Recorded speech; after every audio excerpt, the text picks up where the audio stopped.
Hi guys. I hope you enjoy listening to these stories. Don't forget to leave a comment, hit that like button and subscribe if you haven't already. Chapter 1: Cheating and False Accusation. My name is Aono Eiji. I'm an ordinary high school sophomore. The sound of cicadas can be heard endlessly. Thanks to this year's intense heat, I can't stop sweating. Today was supposed to be my birthday date, August 28th. Summer vacation will soon be over. My childhood friend, Amada Miyuki, and I confessed our feelings to each other last Christmas, and we finally became lovers. A rotten relationship since elementary school. I'm embarrassed to say it, but I wouldn't have been able to talk to her, let alone date her if I hadn't known her since childhood. I'm so shy that I can't even kiss her even after 6 months. I want to advance our relationship as soon as possible. Because of this impatience, I was in high spirits for today's birthday date. On the morning of our meeting, she suddenly sent me a message online. I'm sorry, Eiji. I had to do something I couldn't miss, and just like that she skipped my first birthday date since we became lovers. Frankly, I was feeling depressed, so I ended up taking the train I was supposed to take and ended up coming to the prefectural capital city, which was a little far away. It's hard to walk alone along the route you had planned to go to the movies or play at the game center with her. I look like an idiot. I felt like an idiot walking around for no reason, so I decided to go home. I decided to celebrate my birthday by stopping at one of the popular noodle shops around the station. With melancholy middle-aged thoughts, I tried to return to the station. As is typical in rural prefectural capitals, not far from the big electronics stores and such, there was an adult entertainment district. Oh, that's terrible. Maybe I was unconsciously dragging my feet because I had checked out some adult places that might be memorable places to visit with her. I feel really pathetic. And then I saw someone who shouldn't be here. Maybe I'm hallucinating because I missed her so much. So I rubbed my eyes and looked again. But it wasn't an illusion. I saw something I shouldn't have seen. I desperately deny it in my head. The more I deny it, the more I feel a sense of hopelessness that it's a reality being forced upon me. Familiar long black hair. A slender model figure. Her favorite one-piece dress. But even when she meets me, she wears heavy makeup. I can tell she's really into it, but this time more than usual. Miyuki notices me and freezes. The man who was walking with her arms crossed had a suspicious look on his face, but when he noticed the direction of her gaze, his face crumpled in laughter. Why are you here? On the contrary. My childhood friend and I had the same reaction. The guy next to her is Kondo-senpai. He's the ace of the soccer team, a flirtatious, handsome guy who's popular with girls. He's a womanizer and I hear a lot of bad rumors about him. Miyuki is an honor student and he's the complete opposite of her personality. Why do you get along better with him than with me, your lover? That too on my birthday. Hey, Miyuki, I unintentionally grabbed her left arm. I heard her say, "It hurts," and I let go of her hand. Sorry, I put too much force into it. Sorry, just as I was about to say the words of apology. I felt a strong shock on my left cheek. Then my whole body was blown away. After my body floated in the air, I realized that I had been hit. You violent man. What are you doing to my woman? The words, which are filled with murderous intent, make the people around us begin to pay attention to us. What? My woman. The pain was so great that I could barely breathe as I stared at him with hatred. Who? What are you? Are you Miyuki's stalker? What is this guy saying? Hey, Miyuki. You should say something to him as well. You're always talking about him when you sleep next to me. He's your childhood friend, so you couldn't say no to him, so you went out with him, but you said he was boring. He'd hold your hand and you'd get all sweaty and uncomfortable. I heard the sound of my dignity being shattered. Please, deny it. With this thought, I looked at my childhood friend and lover's face as if to cling to it. Her face was pale and trembling. What's the matter, Miyuki? If you like this guy so much, do what you want. You can end it right here. Break up with me or break up with him. Which will you choose? It made me feel like I was standing in front of a judge waiting for a verdict. She grasped her partner's flirtatious arm. No, don't throw me away. Senpai abandoned me and I can't live anymore. My eyes went blank. Then who is this guy? Say it out loud. I'm already beyond despair and my heart is dead. Eiji is the worst violent boyfriend I've ever had. He was my childhood friend, but he's a persistent, stalker-like, lousy, violent boyfriend. Miyuki. I call with a voice like a mosquito.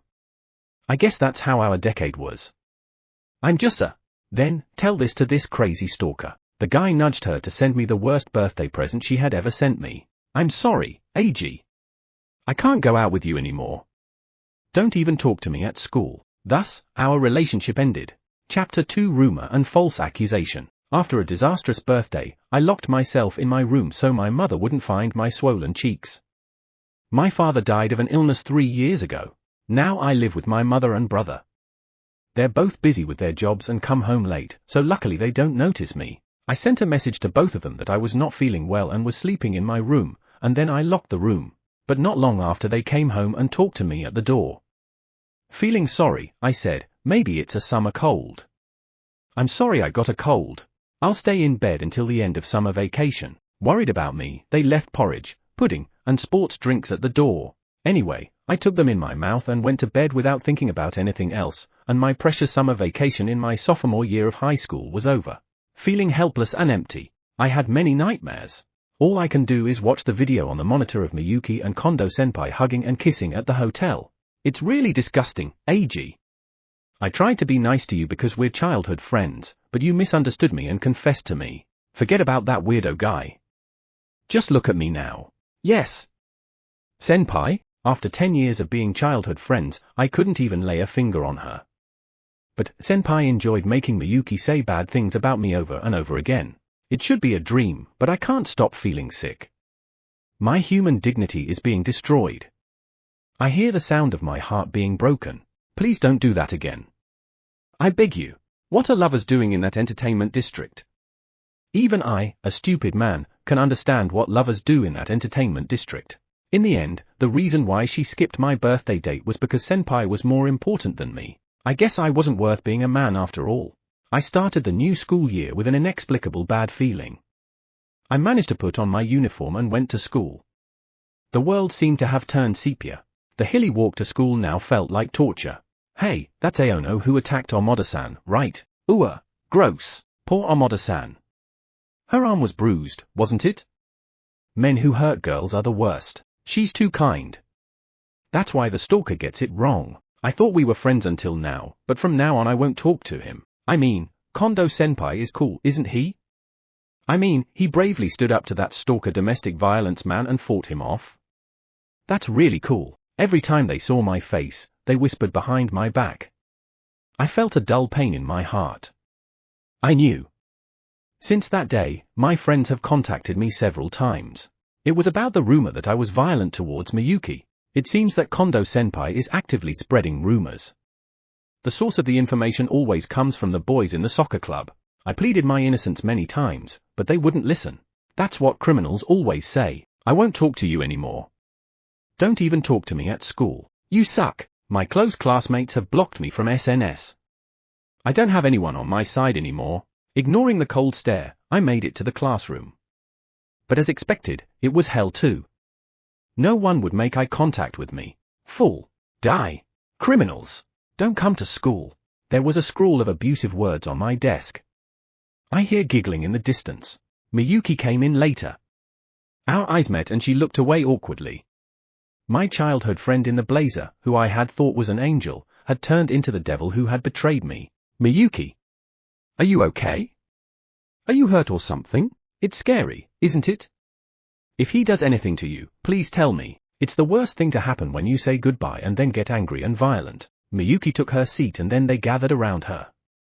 From the perspective of people who don't know her, she is a beautiful girl who needs to be protected. This makes those around her sympathize even more. Damn it, why can't people believe me? I'm not a stalker. I got angry and grabbed Miyuki's arm with all my strength, but it wasn't enough to cause a bruise. Why? Unable to stand it any longer, I ran out into the hallway. But the devil was there too. Kondo. This guy grinned and looked at my pained face. Maybe he came to take a peek. He came to see the result of his plan to isolate me at school by spreading a bad rumor about me using the junior members of the soccer club. How are you, Mr. Criminal? Are you okay? This guy is mocking me with his smiling face. Why? Why did you do this? Ha ha ha, because it's fun. You lose your girl to me and then you lose everything. It's the best show ever. It's a mistake for a weirdo like you to be involved with Miyuki. You should be expelled from school. I'm a psychopath who loves ruining people's lives. Kondo smells slightly like cigarettes. He chewed gum as if to hide it. It gets on my nerves. Suddenly I fell to my knees. I collapsed from my body as I let out a soft scream. After feeling the cold hallway, my consciousness slowly faded into darkness. Chapter 3 Childhood Friends Darkness. Miyuki's POV. I couldn't sleep all night, again. Because my precious childhood friend had seen me cheating on him. How could I let this happen? I thought he was the one I cared about the most. It has been a few days since I broke up with him. At dawn, I finally lose consciousness and wake up soon after. Such a state has continued since that day. Maybe it's just a dream. I should have woken up from this bad dream and returned to my normal life. That's what I thought. However, I was faced with the cruel reality of the rumors Kondo-senpai had spread, now spreading throughout the school like burning gasoline, and there was nothing I could do. No, I don't want to break up with him. If not because of Kondo-senpai, I would have bowed down and cried at his feet, begging for forgiveness. When I saw the scrawls on Eiji's desk, I almost cried. No, I mustn't cry. How this happened? At first, it was just a joke. I was joke when I told my friend, my relationship with Eiji isn't going well, but I'm happy we can be together. She seemed to think that I was at fault. So, one day, out of the blue, I was called and introduced to Kondo-senpai, who had a lot of love experience. At first, I tried to refuse by saying, I'm not really in that troubled, so it's okay, but then she said, well, since senpai said he'd listen to your problems, let's just talk about it. Kondo-senpai is the ace of the soccer team. He's an amazing person who almost got an unofficial offer of an athletic recommendation for college. Usually, he's a busy person who's hard to talk to. So I asked if we could just talk and have tea. He was very kind and a gentleman. He's mature and open-minded, different from us, naive when it comes to first love, and I found him so attractive. Well, there's no way a guy can't feel how charming and cute a girl like Miyuki-chan is. If it was me, I'd get into it right away. Oh, just kidding. Just kidding. How about another drink? I'll get you one. You are a very attractive woman. I think maybe your childhood friend's just a little shy. If you're treated like a princess and very considerate, you'll be less cautious. We exchanged IDs, discussed our problems many times, and took me shopping to pick out clothes for our date. He's a gentleman and gives me lots of compliments to boost my self-esteem. Shopping for date advice slowly just became an excuse. It was no longer for Eiji, but instead for him. It became a date with him. After our third date, along the bank, where I could see the sunset, he suddenly took my lips. At that time, I was on the verge of losing my body and soul to him, so I accepted without much resistance. And then lust follows it. It didn't take long for Kondo-senpai took everything I was supposed to give to Eiji. Of course, the guilt towards Eiji was on my mind.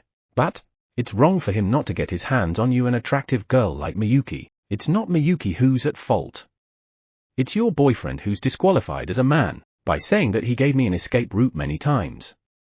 Little by little I made my guilt towards Eiji became spice to increase the pleasure of seeing him. I was so stupid, I hated myself. Senpai made me dependent on the escape route he gave to trap me inside. Ah, how stupid I was. Even though I was aware of it, I couldn't help because I was so drugged on it. Hey, it's August 28th, club activities are off, so why don't we hang out? But it was his birthday, Anne. Okay then. I'll ask another girl out. Hey, you know Miyuki. Honestly, I can see there's just little of me in Miyuki's life. You always put Eiji first. I'm a little tired of it. I shouldn't be the one to say this, but let's just end this kind of relationship.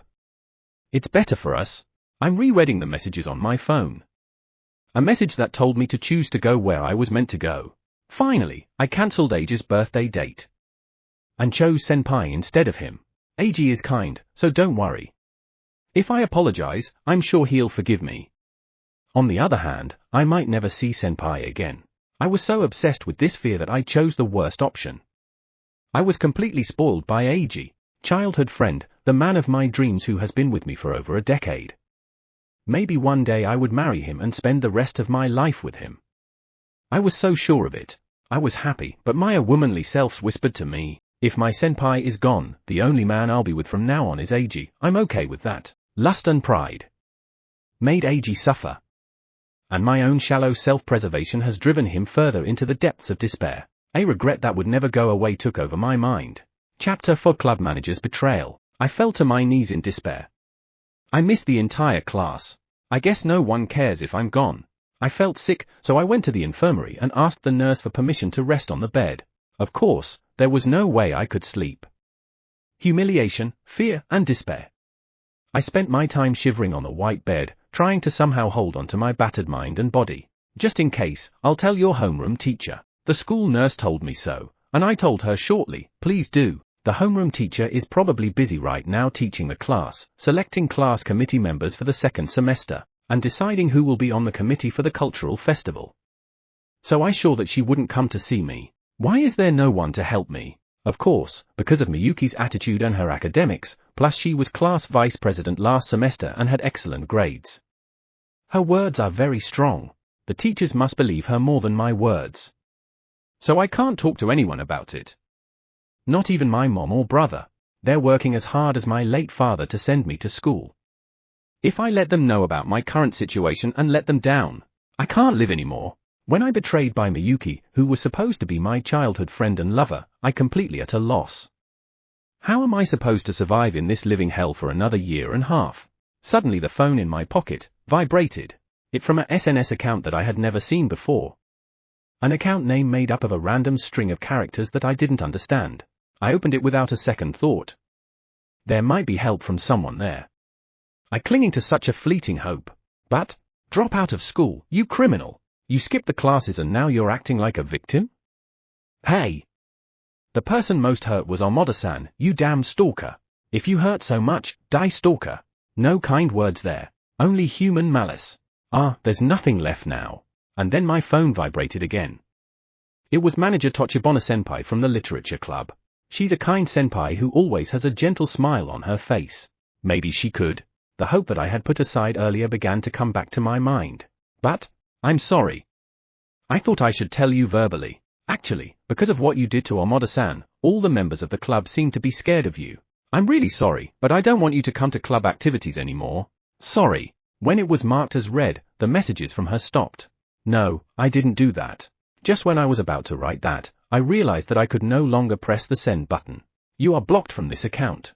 Instead, such an error message was displayed repeatedly. As if to add salt to the wound, I could hear the students returning from the gymnasium after the class. Hey, manager? Did you say it correctly? Yeah, I just sent a message. I'm still afraid to meet him. Me too. But what should we do with the manuscript he wrote? The magazine to be sold at the school festival. I'm going to throw it away. If it's made public, the honor of the club will be tarnished. That's for sure, isn't it? It can't be helped. What a shame. Even though he has no talent, he works hard on the manuscript. They probably don't know that I'm here. Manager Tochibana was talking to someone from the club. Tears flowed silently. I wrapped it in the white futon so that the teacher would not find me. I trembled silently with despair. Even senpai, who had always been kind to me, ended up not believing in me. Now, what should I do? I could only utter despair at the unanswerable question. If I stay in the infirmary too long, I'll look suspicious. My mom will probably be messaged too. So, feeling a little better, I tell the nurse I'm going back to class and leave the infirmary. If I was in the hallway, the teachers would find me immediately. So, my mind just focused on one place. I went to the stairs. It looks like the class has already started. So no one is here. I climbed the stairs, feeling a bit relieved. I stopped at the landing that led to the rooftop. I don't have to worry about anyone finding me here. I sat there. I'm just going to have to wait for time to end here. Today, let's get used to it. People's malice. Be patient until one day my mind can be more solid. But somehow, I put my hand on the knob of the door leading to the rooftop. The knob, which would normally be locked for safety, moved easily. I found myself thinking that this could be an opportunity. It will be resolved easily, by jumping off the rooftop. When I opened the door, a cloudless sky spread out. It still has the smell of summer. I noticed that there was already someone before me in this place where no one was supposed to be. Her short black hair was swaying. Perhaps noticing the sound of my opening the door, she looked back at me as if startled. You? A well-dressed girl with a well-defined face looked at me warily. Chapter 5 Encounter. A girl entered the rooftop where no one was supposed to enter. That would be alarming, wouldn't it? It's also during the homeroom class. Considering the events that are about to happen, this is the most important class in a student's life. Her black hair waved gently. Her skin was fresh, without a trace of sweat, even in the middle of summer. A slightly mysterious look. Her ribbon is red. In other words, she's a first year. She had a graceful beauty that made it hard to believe she was younger than me. I've never really talked to her, but she's a famous person at this school. Her name is Ikijo Ari. She was a talented girl who scored top marks in last year's entrance exams. With her model-like beauty and friendly personality, she has become an idol of this school within a month of enrolling. She's the opposite of me. I have no idea why she was in such a place. Hello, I'm Aono, a second year. I didn't want to be in class, so I skipped it and wandered around and ended up here. A lame excuse. I thought for a moment that I wanted to jump off the roof and feel better, so why am I making such a strange statement? Aono-senpai, I couldn't help but be stunned by that cute voice. She's a beautiful, talented girl, but her voice is of a cute variety. The boys in my class were fascinated by her looks and were a bit of a nuisance to her, but to be honest, I wasn't really interested because I was too busy going out with Miyuki. For a moment, Ikijo's face clouded over. Ah, you know my rumor. Well, I can't help it. I chuckled with a resigned look on my face. Why now? She murmured in a weak voice. Unlike his classmates, she showed no hostility. I felt a little relieved. Sorry. You know the rumors. Please give me a place. I want to hide here until noon and I'm going to eat onigiri here. Mom had made me some onigiri. I brought my bag with me when I ran away from the classroom, so I could stay here until lunchtime. I wanted to be alone and think about what I should do from now on. I don't know if she had any idea of my feelings, but she showed her disgust. I don't want to. Because this is my place. I can't give it to you. You, senpai, go away. She seems to have a more distinct personality than I expected. My likability to her increases slightly. You sure? You know what they say about me, don't you? When I said this, my heart ached. Because I still can't accept this fact. I know. Then, hurry up. I don't want to. This idol seems to be quite stubborn. Who? The tone was unintentionally strong. I hadn't expected such a strong reaction. I know the rumors. But they're just rumors. There seem to be some strange rumors about love problems, but I don't care. In general, love is like a disease. Why should we believe vague and ambiguous stories, such as one-sided claims or rumors? Isn't that too dangerous? It was a stronger refutation than I expected.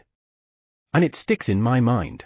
The line I wanted to hear from my closest classmates and club members came from a junior girl I'd never met before. Surprise and joy fill the wounds in my heart a little. So you believe me? It's not a question of believing or not believing.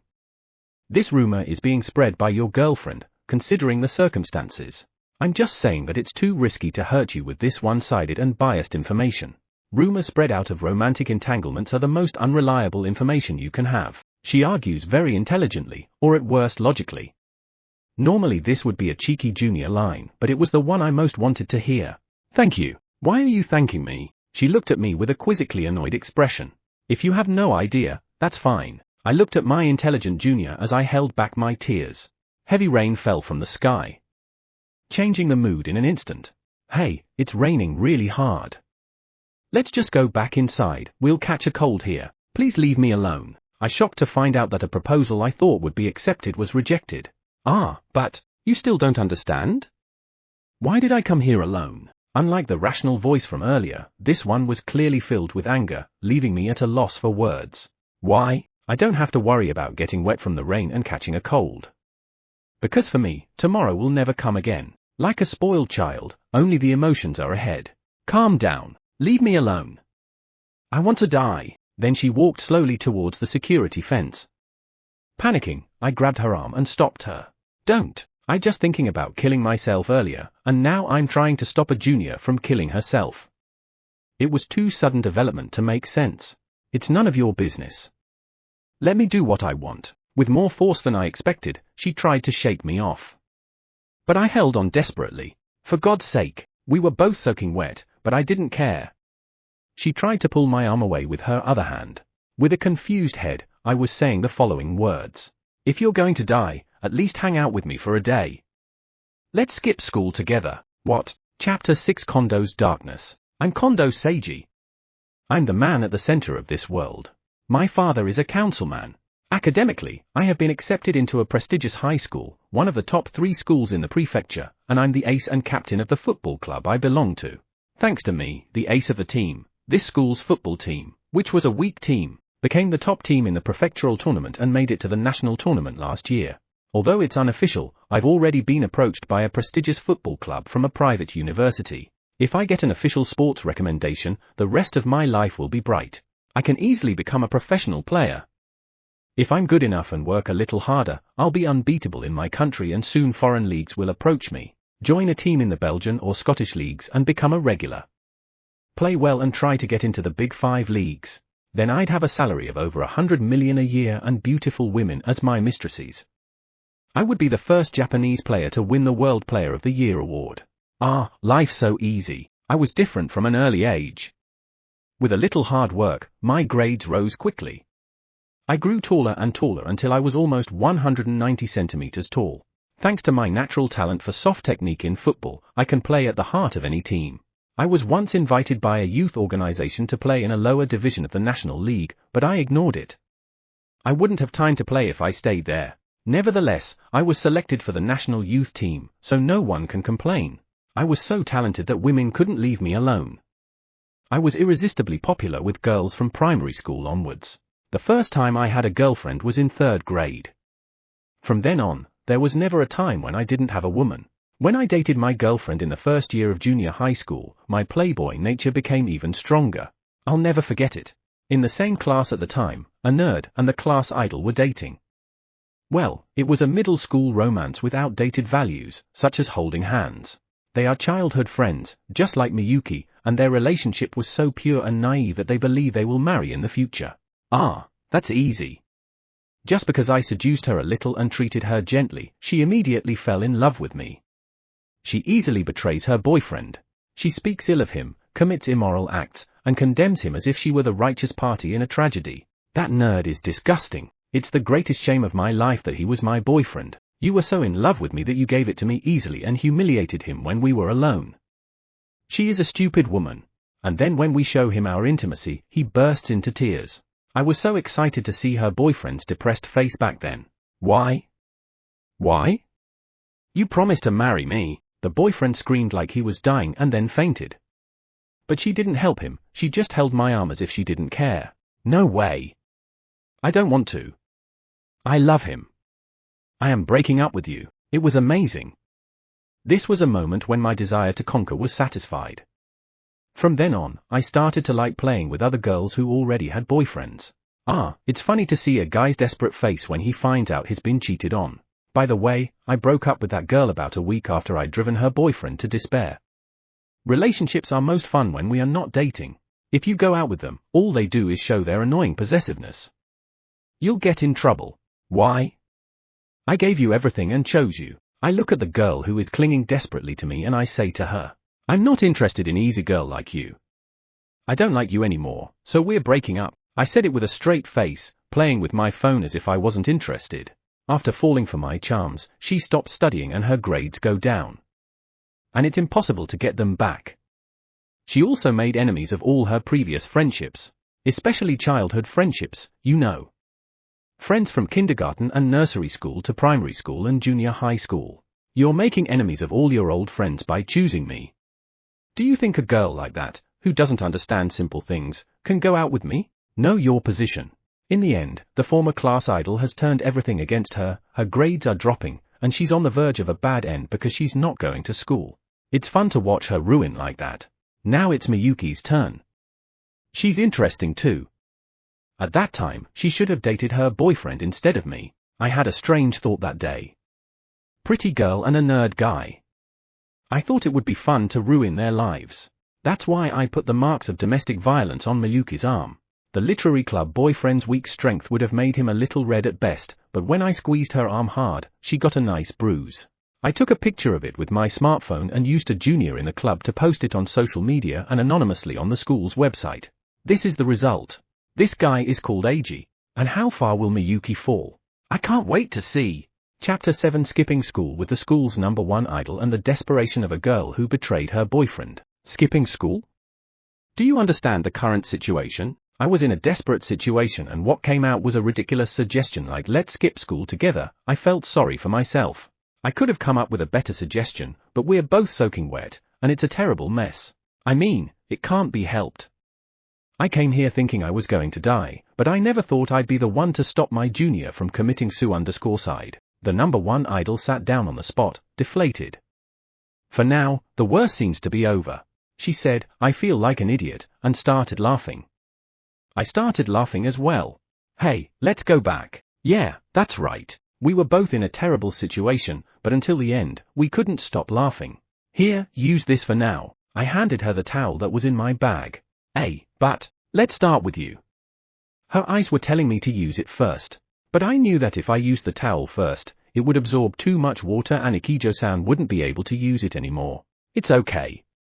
Use this. To be honest, I was on the verge of distrusting women after the Miyuki incident, but I can be honest with this junior, who have become my comrade in arm.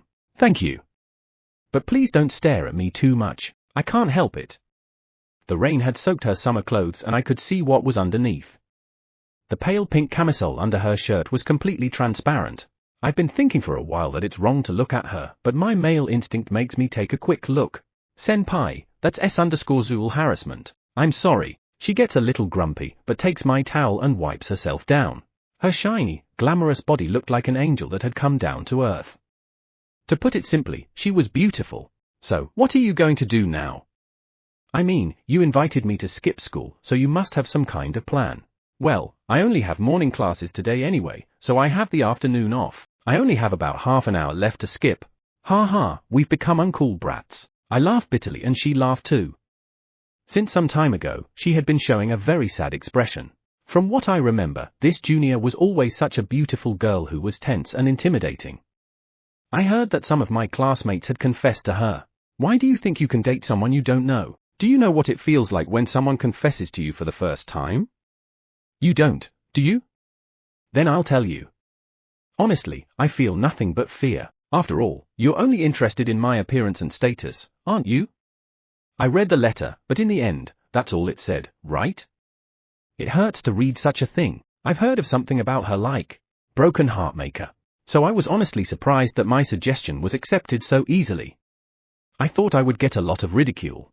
I know it's not enough, but here's something in return. She handed me a clean handkerchief. She seemed worried that I wouldn't be able to use the towel. I gratefully accepted. After I've calmed down, I realize that I'm hungry. I'm with her now. So I can't eat alone. I broke the onigiri in half and gave it to her. It had tuna mayo inside. Even though I had no idea what food tasted like, I was able to eat it surprisingly well. It's delicious. It's tuna, isn't it? Is it tuna with mayonnaise? She sounded like a young lady. Oh, I've never had tuna before. It's a standard onigiri in convenience stores, tuna mayo. I've never had that. I didn't know people ate such delicious food. She's obviously a very nice young lady. There are many other delicious foods out there. It would be a pity to die without knowing them. More delicious food? When you say that, it makes me want to try it. The sparkle in her eyes grew stronger. She seems to have a very curious nature. This young lady, but I only brought one onigiri. I didn't have much of an appetite, so I only prepared the bare minimum for lunch. Of course, even a girl wouldn't be satisfied with half an onigiri. So if we are going to skip school, how about we go there? Hey, Ikijo-san. Wanna come over to my place? Who? Miyuki's But Eiji hadn't returned to the class yet. To avoid being discovered by the teacher, those who had scribbled on his desk quickly erased it. However, they couldn't erase it completely because they had written it with an oil-based pen. Eiji's lightly stained desk was reflected in my eyes. He probably quit school. Because of me. The fear that never goes away. The fear of ruining the lives of the people I care the most because I put my own feelings first. What should I do? What should I do? What should I do? I didn't think Kondo-senpai would spread such rumors. It's not my fault. It's not my fault. If I apologize, I'm sure he will forgive me. The last hour of the morning class was coming to an end. Suddenly, I looked down and saw Eiji's figure. I was helplessly happy to find him, but soon despair overcame me. Behind him was a girl I didn't recognize. They were running toward the school gate, holding hands in a friendly manner. Like heroes in a movie. Why? Why? Why? I don't know. Jealousy burned in my head. His hand, which should be mine alone, is pointing at a girl who's not me. What? Why? I told him that I broke up with him back then, but I forgot because the flames of jealousy kept burning. Suddenly, my tears came pouring down and I banged my head on the table to hide them. Who's that thieving cat? Chapter 8 Skipping School and Homeroom Teacher Movement. We approached the main gate, using the roof and bike parking to create a blind spot from the classrooms. As expected, everyone was busy today, so no one paid attention to us. It was only about 100 meters from the bike parking to the main gate. We made it this far without anyone noticing us, so we were safe. Even if they could see us, it was too far for them to chase us. Fortunately, the heavy rain that had fallen earlier had stopped. Instead, the sun was shining brightly. Perfect timing. Let's go. But, senpai, the front gate is locked, right? How do you open it? Ikijo-san sounded a little bit worried. Okay, climb up. I'm wearing a skirt. She seemed surprised by my teasing comment and raised her tone. Just kidding, I know that.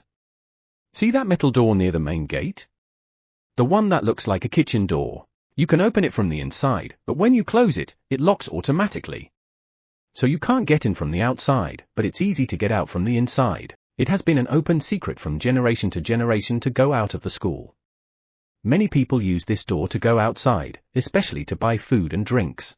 If you have associates in the school, they can easily open the door for you. The teachers are aware of this, and they will be scolded if they do it blatantly, but in certain cases, they will tolerate it. How do you know that? She sighed with a questioning look on her face. This honor student was still not used to such rumors and life hacks. It's okay once in a while, honor student. All right, let's go. I wonder, is it because my habit when I'm with Miyuki? Unconsciously, I took her hand. She said oh, but she squeezed my hand as well. I was overjoyed by this unexpected reaction. Why are you blushing? Let's go quickly. I blushed, but she blushed a little too. Are you okay holding hands with a guy you just met? I'd be lying if I said I wasn't embarrassed. But isn't it normal for men and women to hold hands in a moment like this? Like in dramas, movies, foreign dramas, etc. She seems to really like fairy tales. Can we put fiction and reality together? Okay, let's go. By the way, this is the first time I hold hands with a man. Senpai, please take good care of me. I also feel embarrassed when I see her red-faced reaction. I don't have to think about it too much. Start! We ran with that voice. Hey, what are you doing? It was probably the voice of the PE teacher in the staff room. We ran forward without looking back. We ran as if to say goodbye to the past. Homeroom teachers POV. I felt a sense of relief as I watched Aono skip class from a distance. You're so reckless, you know that, I muttered, keeping my voice low so the students wouldn't hear me. I had asked the vice principal and Mitsuo-sensei, the school nurse, to look for Aono, and I was glad that he was safe. To be honest, I broke out in a cold sweat thinking about the worst-case scenario. My name is Aono Eiji. I am the homeroom teacher of Class 2B. I teach world history. My teaching career has finally reached 10 years. And now I am facing the biggest problem of my career. The first morning class of the second semester. As usual, I looked around the classroom and found that only Aono was not in class. Either he was absent or he was skipping class, which students often do at the end of summer vacation. Thinking it was one of those two things, I looked at his seat again and saw what clearly looked like scribbles. As I approached his desk, pretending to take attendance, I could faintly see the word die written on it. I understood the situation immediately. This was bullying, or something similar, and I knew that some kind of trouble had occurred. Does anyone know anything about Aono? Someone in the class replied, he's not feeling well, so he went to the infirmary. There will be another class after this. Damn, I want to handle this situation as soon as possible. Okay, I'm going to check on it, so please wait a moment. When I saw the face of Amada, who was supposed to be dating Aono, her face was tense and sweaty. Was it an expression of concern or... And then I met Mitsuo-sensei, the school nurse, in the hallway outside the infirmary. As I suspected, Aono was acting strangely. I tried to ask her what was wrong, but she just said, he's not feeling well, please let him sleep. She said, I will take care of it. I trusted her words and immediately explained the situation to the vice principal. The vice principal was upset and shook his grey hair. It's bad enough that the principal couldn't make the school meeting. Arrange a meeting right after school to deal with this problem. Takayaniji-sensei, please ask the students for more details. Nowadays, anything can spread over the internet.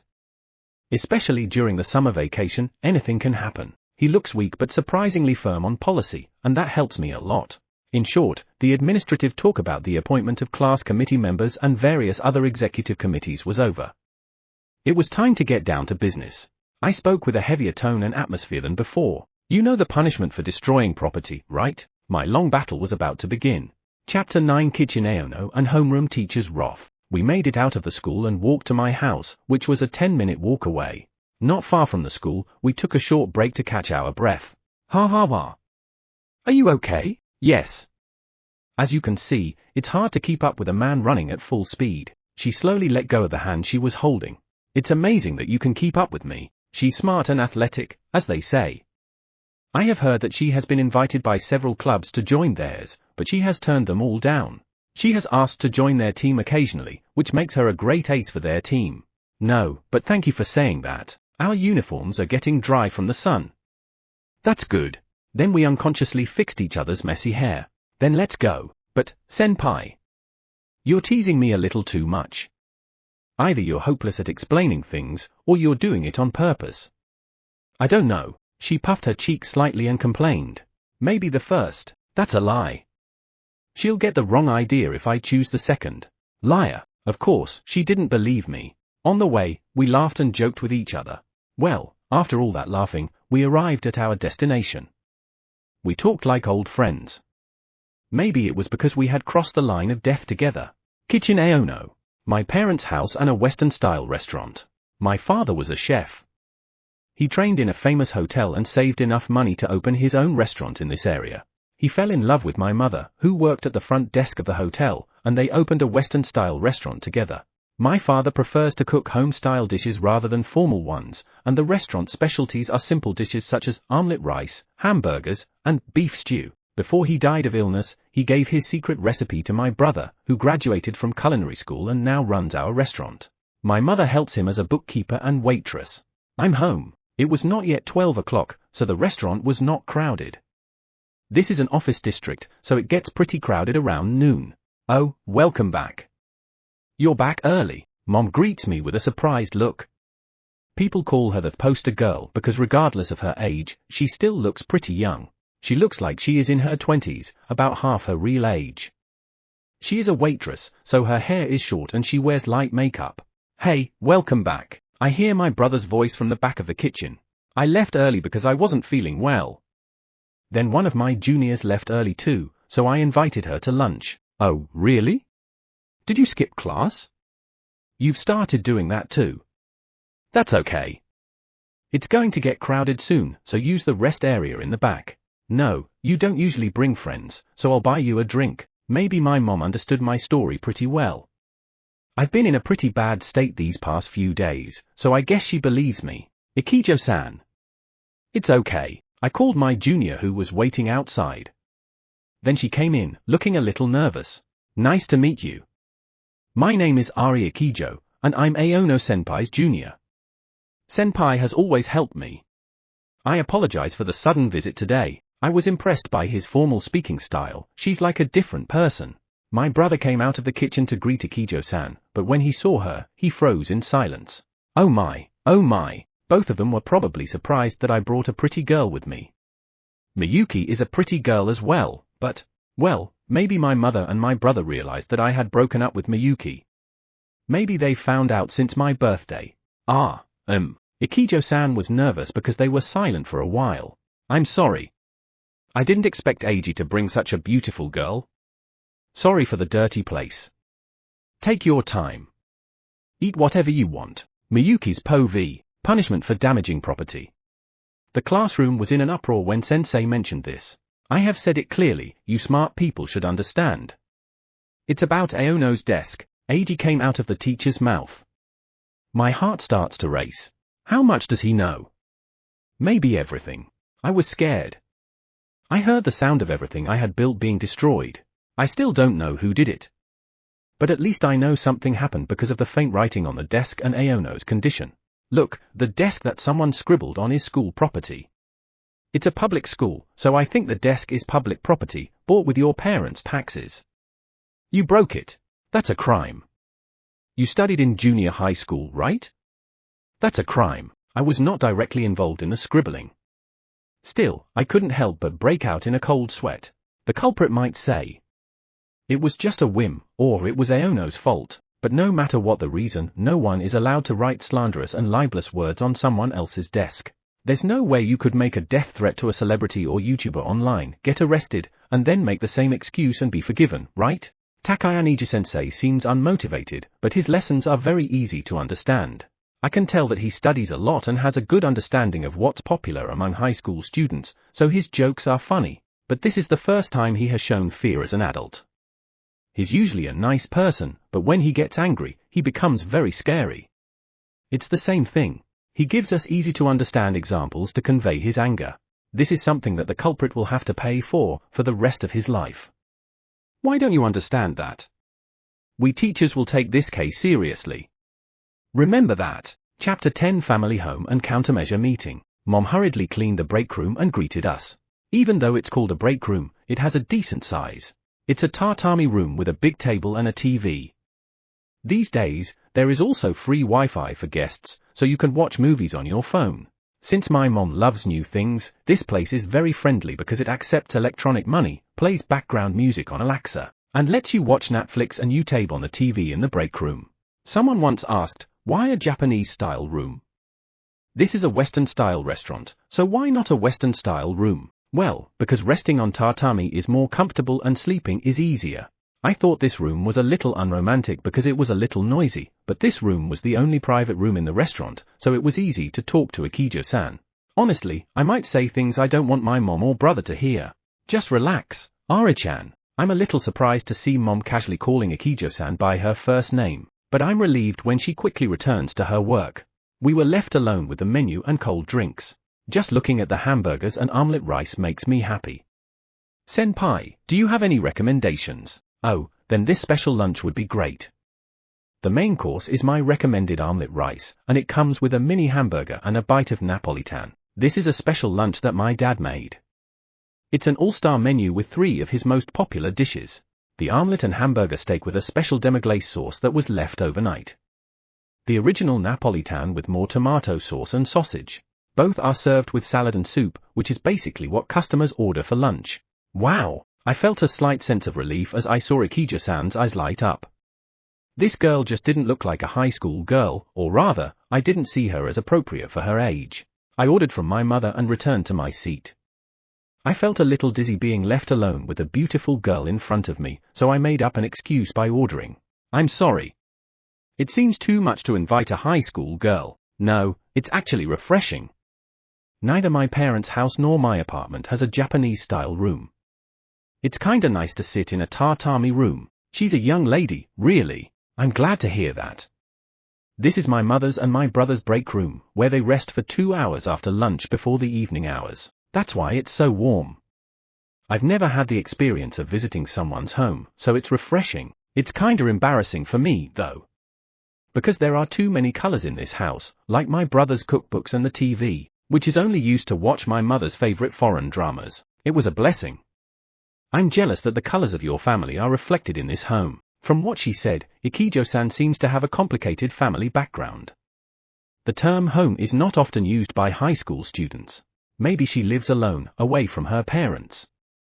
If you go to a private school with a lot of club activities, it's normal to live in a dormitory away from your parents. But our school is a public school. There must be a reason.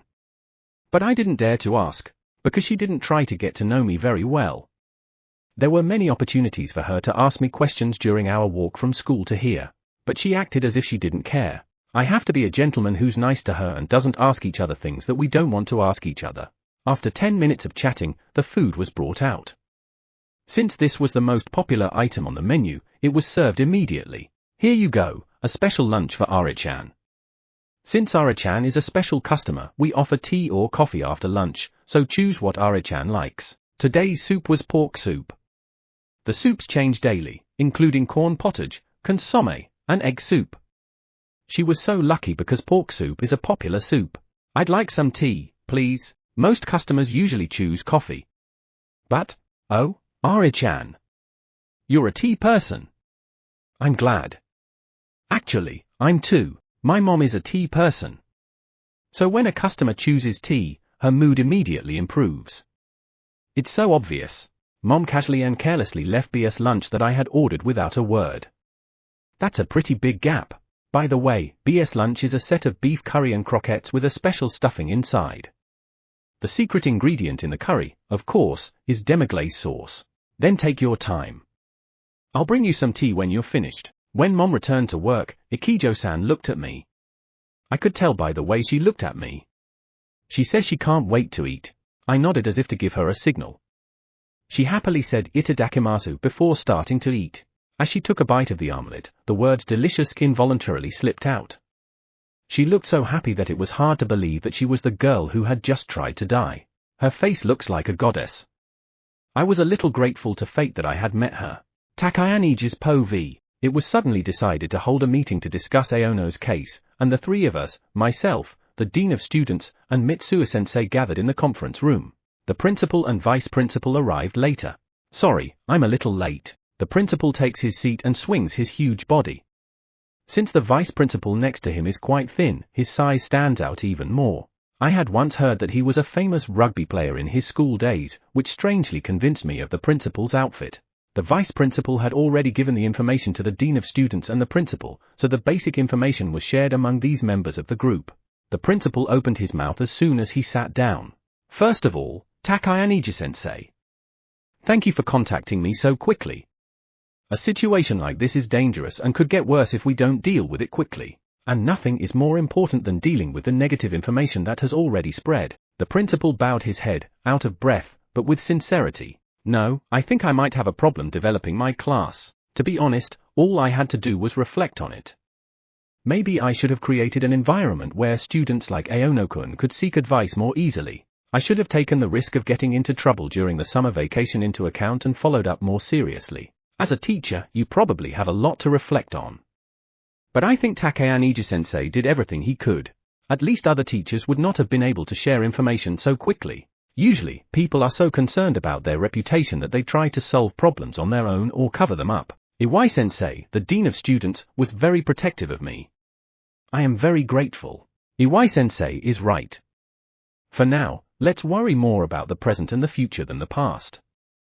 Do you know anything about Aono-kun who left school early? Did he come home safely? The principal asked me.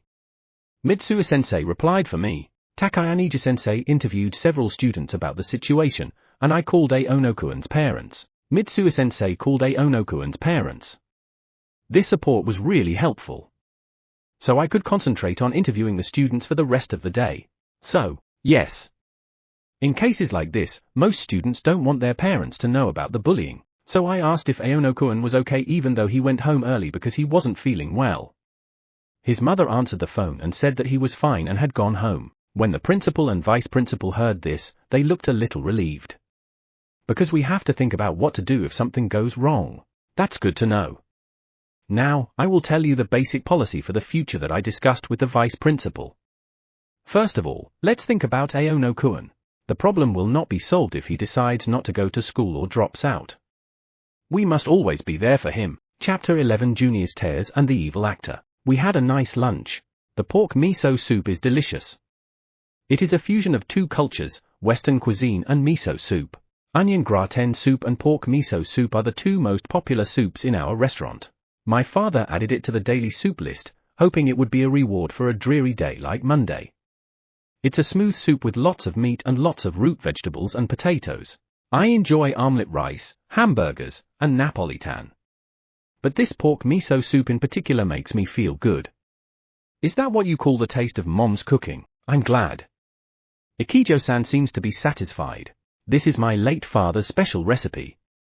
He cooks the root vegetables and onions thoroughly and makes them in a big pot with many ingredients. So even though he uses low-sodium miso, the mild flavor is concentrated and satisfying.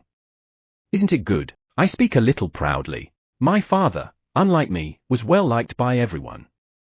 He was also very active in the soup kitchen for the homeless, the elderly who lived alone, and children who could not afford to eat, which was organized by a nearby volunteer group. He was a kind old man who actively volunteered in areas affected by major earthquakes and floods. The locals called him the unsung hero and loved him.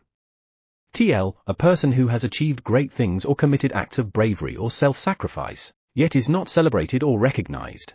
He was truly a proud father. My father died suddenly of a heart attack in his 40s when I was in 8th grade. He collapsed in the middle of making pork miso soup for a soup kitchen.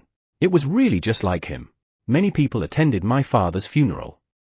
A local city councilman who shared my father's philosophy, the mayor of the city at the time, regular customers, people from volunteer groups, and people who ate pork miso soup at the soup kitchen. Many people came. It was sad, but our family was somewhat proud. We knew that our father had lived up to his ideals and was loved by everyone. Even now, my brother and mother, who have taken over the restaurant, continue my father's volunteer activities at least once a month. They are also interested in the children's cafeteria and are wondering if they should join. I see. I'm sorry. Was I being insensitive? No, that's not true. In fact, I'm glad you complimented my late father. She hears my words. She speaks with a slightly brighter tone. Thank God. He must have been a good father. This pork miso soup tells me so. I can tell he took the time to make it with care. I'm sure Ikijo-san is a good cook. I thought so intuitively. If you don't cook on a regular basis, you probably won't notice how good this pork miso soup is. The ingredients are ordinary, but the careful preparation makes the flavor stand out. I'm glad you liked it. Yes. I'm glad I could eat such a delicate soup. I think so. I could see her a little more at ease. Because the suicidal thoughts in her seemed to have faded with my dad's recipe. Of course, so did my feelings. You can have as much soup as you want. As I said this, I stared at my junior in silence, a few tears streaming down her face. She said silently, I'm glad I didn't die. I'm glad I'm alive. Kondo's Povi, Kondo-senpai, we are in trouble. Our teacher is... The junior who spread the photo of Miyuki's bruises came to me after school, crying desperately. What's wrong? Actually, we are trying to teach Aono who committed domestic violence a lesson. The two juniors confessed that they had written abusive scribbles on Aono's desk. They also said that Aono Eiji, the world history teacher in charge of Class 2B, would launch an investigation into the matter. Oh, that was quick. That annoying teacher. I thought he was a character teacher who would cover up or something. Well, that's okay. If it becomes a big deal, my dad will take care of it. I'll have to tell my juniors about it. You are all just pawns on the board. I see, I said coldly. Don't be so cold, we're here for senpai's sake. If we continue like this, we will be suspended or expelled from school for damaging property. Words of protest flew back and forth, but I responded even more coldly. I don't have time to be bothered with pawns like you. Well, let me ask you, when did I ask you to spread the word about Aono's domestic violence or to destroy school property? These guys don't even seem to realize that they are just pawns on the board. It is only natural that they sacrifice themselves to protect the king. What a bunch of idiots. I just wanted to talk to you about my problem. I was trying to solve the problem of a junior friend of mine. You guys spread it around in a funny way and ended up damaging the school's property. Now you're saying it's my fault. Are you crazy? They were abandoned by me, the person they should have trusted, and now they're clinging to me like puppies. Oh no. I continue. I interrupt the juniors who are about to say the same thing, then play hard to get caught. They don't have any evidence. If you don't, you're doomed, I said, laughing inwardly. I will get 2 funny shows this time. Chapter 12 Tea and Despair Ex-Girlfriend. Gochisu-sama, TL, thank you for the meal. The food was delicious. Mom brought me tea after we finished eating. It's a flavored black tea called rose strawberry. It is a black tea flavored with rose wine and dried strawberries to enhance the fruity taste of wine and strawberries. It's my mother's favorite and is served when she entertains important guests. I'm glad you liked it. This is also one of the best teas in my collection. It's flavored with wine, but the alcohol is gone, so even an underage girl can drink it. It tastes great unsweetened, but a little sugar will make it more delicious. By the way, my mother has a very British taste and likes to drink Scotch whiskey and gin. On cold days she likes to make hot cocktails by adding a teaspoon of brandy or wine to a cup of tea. even though brandy tea doesn't smell like alcohol at all and actually enhances the flavor of the tea. My mom wouldn't let me drink it. Well, just smelling it made me happy, but I was so touched when my mother searched everywhere to find a similarly flavored tea for me. That's when she found rosé strawberry tea. Delicious. The flavor is rich, and yes, this goes better with sugar than without. I know, right? By the way, what kind of tea do you like, Ari-chan? For me, if it's pure tea, my choice is Darjeeling tea, TL, a black tea made from tea leaves grown in the Darjeeling region of West Bengal, India. This tea is of such high quality that it has earned the nickname the champagne of teas. I like Darjeeling too. Lately, I've also been getting into Japanese black tea. For flavored teas, I like apricot and tropical fruit teas. Oh my! You have good taste, Ari-chan. How about we go to the place I recommended? There is a cafe next door where you can taste the teas you are interested in while eating scones and cookies. I've never heard of such a fascinating place. Please take me there. Ikijo-san was really like at home when she talked to my mother. I'm so happy. I've always wanted a daughter. Please always be good friends with Eiji, Ari-chan. Yes, and then the ladies talk about their hobbies and I can only laugh at them. Well, that's all for now. After enjoying tea for half an hour, Ikijo-san wanted to leave my house. I'll take you to the station. That's okay. I'm having fun, and if you come with me, it'll be very hard for me. She laughs mischievously. Although she is fooling herself, her true feelings are quite clear. I see. Well, take care. Is it okay to let Ikijo-san go home alone after she tried to die earlier? I feel a little uncomfortable. It's okay. Now we know each other. So I have a reason to come back. Well, whenever you want, you can come back here. Ikijo-san, this is your home too. I wanted to say it, but I stopped myself because I didn't want her to misunderstand. Hey, senpai. Yes, we're friends now, right? Of course we are. In a way, we've become best friends in one day. I'm so happy. I'm looking forward to working with you from now on, senpai. She greeted my mother and brother politely and then left. I leave kitchen Aono. It was probably the best 2 hours of my life. Remembering the face of my first best friend, I walked to the car that will pick me up. We're friends now, right? I asked senpai in a low voice so that he couldn't hear me. I'm here to pick you up. Oju-sama, the driver, Kurwa, looked at me worriedly. Thank you. It was time to become a caged bird again. Miyuki's POV. I came to kitchen Aono to apologize to Eiji. I'm afraid to enter. I always felt comfortable there, but now it feels like there is a wall in front of me. While I was wondering what to do, I felt someone coming out from inside, so I hastily hid. It was a girl wearing the same school uniform. The thieving cat from before. With that thought, I stared at her face and realized that she was someone I never expected to see. Ikijo? Ari? Why is the school's idol here? She comes from a famous family with both knowledge and education. She entered the school with an almost perfect score, the highest score ever, on the entrance exam, and she is a perfect student who can also play sports. And yet, I heard that she was famous for hating men and always rejecting their confessions. I didn't want to believe it. But I knew better. I know very well the color of people who are madly in love with someone. She definitely had the face of a woman in love. I could easily guess who she was in love with. It was Eiji, my childhood friend and lover. Why Eiji of all people? There was no way I could win. She is a girl from another dimension, different from me in every way. If I don't do something quickly, Eiji will be taken away from me. With this thought, I tried to move quickly to meet him. But then the door opened. Eiji's mother came out. Oh, Miyuki-chan. What are you hiding in a place like this? She smiled her usual smile. Chapter 13 Ex-girlfriend vs Eiji's mother. She smiles her usual smile, but her eyes aren't smiling. I know immediately how Eiji's mother feels about me. Pure anger and disappointment. Why is it directed at me? No way, did Eiji tell her? Hello, auntie. I returned the usual greeting as best I could. I hope it was just my imagination. Shivering inwardly, I returned with a strained smile. Yes, hello. Can I help you? I flinched at the cold stare of the woman who would normally return a friendly smile. Usually, when she sees me, she says, "It's Eiji, isn't it?" I'll call him right away. Eiji is. He's in there, what can I do for you? I got a cold answer in no time.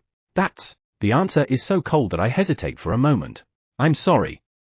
I probably shouldn't get involved in your relationship when I'm supposed to be a parent. I can't help but cry when I see the woman who shows such a sense of businesslike rejection. What does that mean? Ask yourself. Actually, I found out that you were having an affair before Eiji found out. These sharp words make my heart race. Having an affair? Before Eiji found out? What do you mean? I heard the sound of my blood being drained. Actually, when I was having tea at a gathering in the shopping district, I saw you holding hands with a man who wasn't Eiji. I shout inwardly. No. My aunt has always been good to me. She was always kind to me, and she cared more for me than for Eiji. That's why of course, as long as you are not married, you are legally free to fall in love. You are high school students after all, so you can hurt each other. You can hurt each other and things can happen. I thought Eiji was just being quiet because he didn't want to bother me. That's what I thought.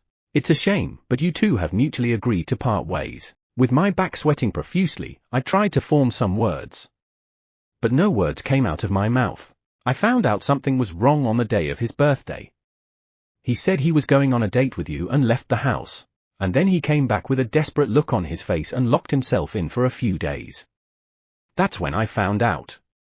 I realized that you were cheating on him. I knew very well that no excuse could be accepted by an old woman who had more life experience than I had. I opened my mouth and let out a cry that can't be put into words.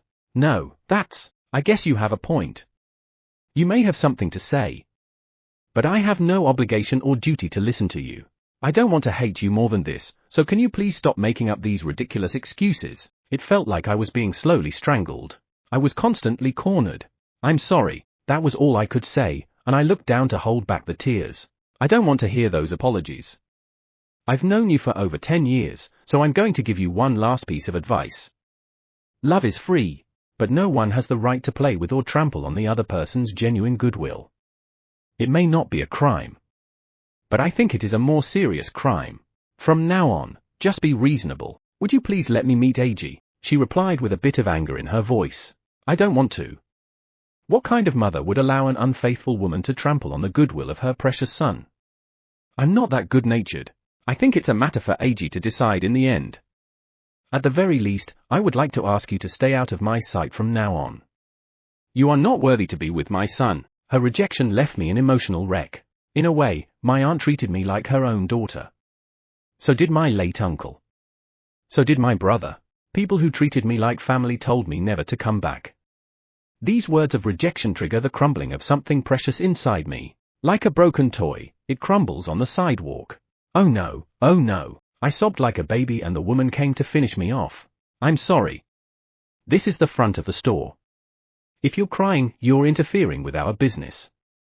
Please move quickly out of the way. When she closes the curtain at the end of the day, I'm greeted with a quick glance, goodbye, Miyuki, and I'm confronted with the fact that I can't go back.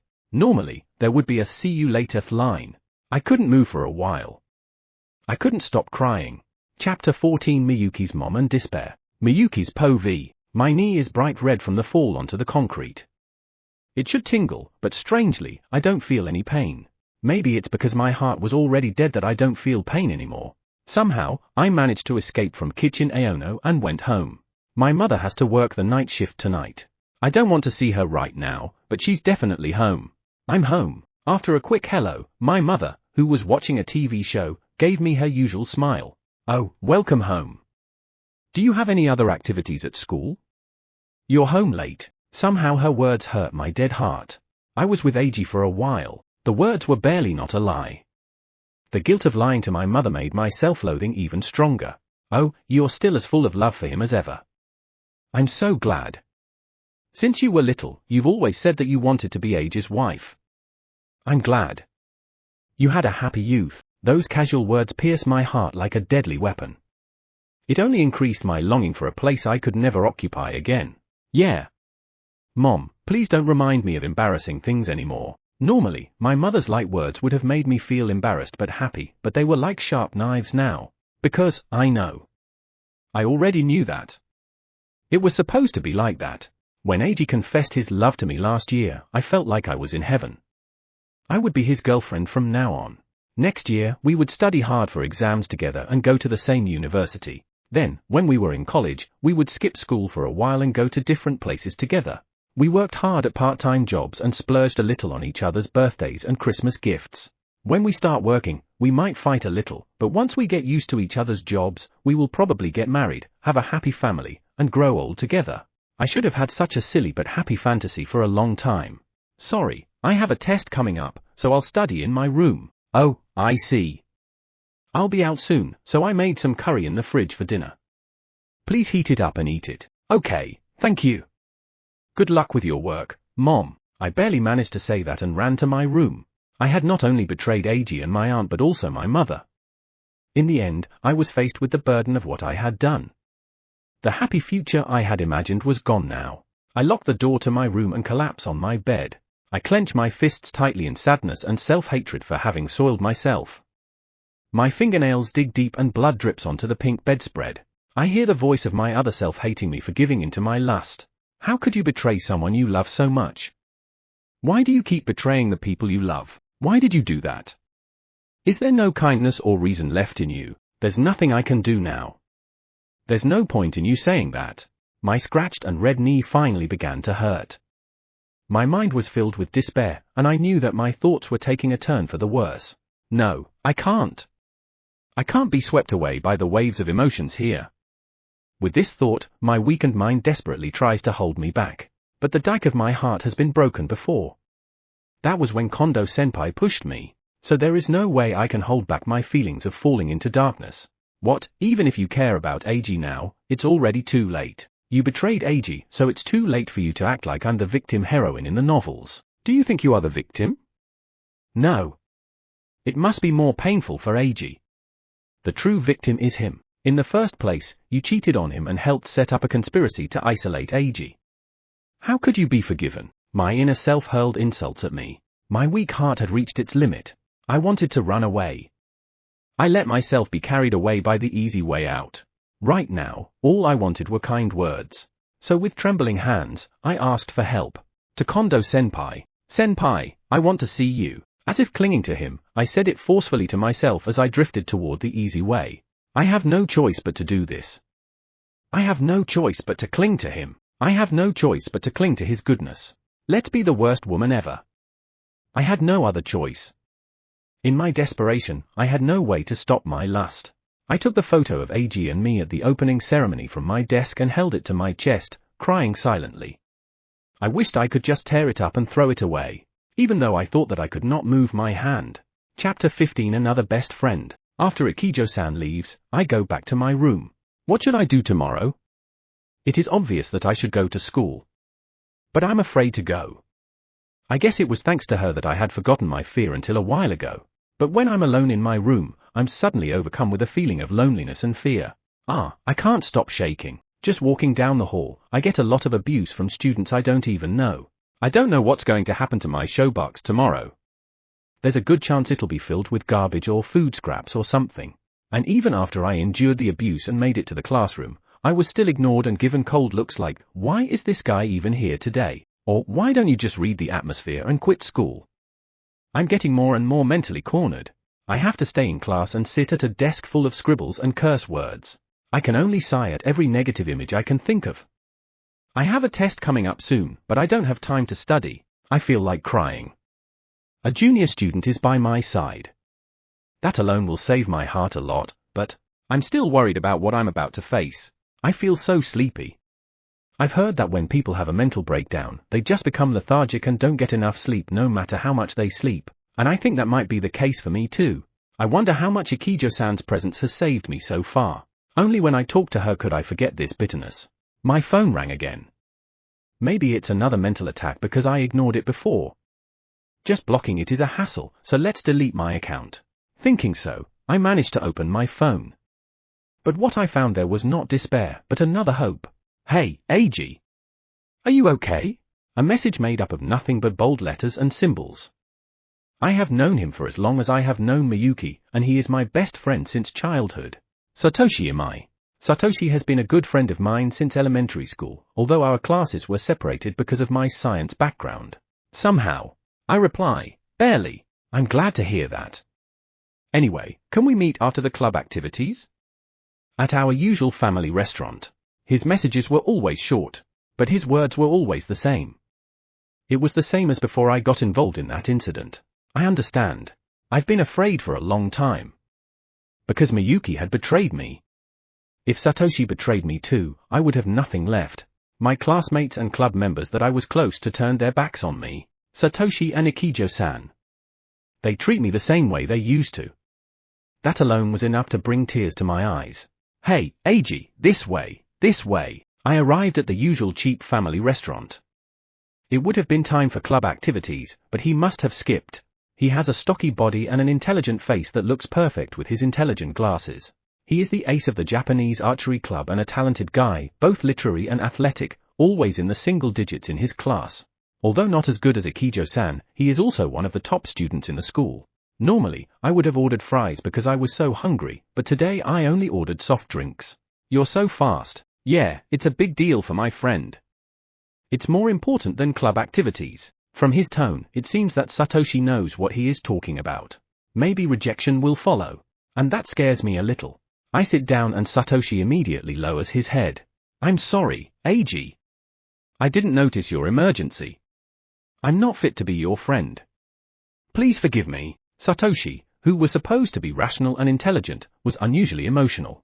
What? I'm rarely active on SNS, so I didn't know there were all those weird slanderous comments going around. Because our classes are different, I didn't know until after school what you had suffered today. You've always been there for me, but I couldn't be there for you when you needed my help the most. I'm so sorry. With a bow, Satoshi apologized to me very emotionally. Thank God, Satoshi is still believe me. Satoshi, do you believe me? After school, a junior member of my club showed me an article that had been written about you. But I knew right away that it was a lie. I knew it was a lie. I've never seen you hurt a girl. And it was Miyuki. There was no way. There is no way that you would do such a thing. This is some kind of mistake. I could feel my emotions getting all mixed up at Satoshi's words. I rushed to ask the club members in your class, and they told me that you disappeared before homeroom today and left early. I immediately went to your homeroom teacher, Aono-Eiji-sensei. I wanted to give him a beating if he tried to cover up or abandon you. Wouldn't Satoshi be suspended or expelled from school because of me? The thought crossed my mind and made my blood run cold. I had heard that schools usually cover up such problems when they occur, so I was about to give up. Adults are unreliable. I've always thought that. So how did Sensei react? Satoshi's face changed from the angry look he had before to a melancholy expression. He pauses for a moment, then continues. Aono-Eiji-sensei, to my surprise, was very concerned about Eiji. Apparently, he found out about the problem this morning, and after school, he interviewed several students to gather information. But he was getting impatient because he couldn't seem to gather enough information. I nodded. Sensei usually looks so unmotivated, but when I go to see him, he asks me earnestly, please. If you know anything about what happened to Aono, please tell me. He must have known that we had been close since elementary school. So I told him about the post my junior had shown me. I'm sorry I didn't talk to you about it before. Satoshi must have been worried about my pride or something. I shook my head slowly. So Sensei said. If you can, please tell Aono.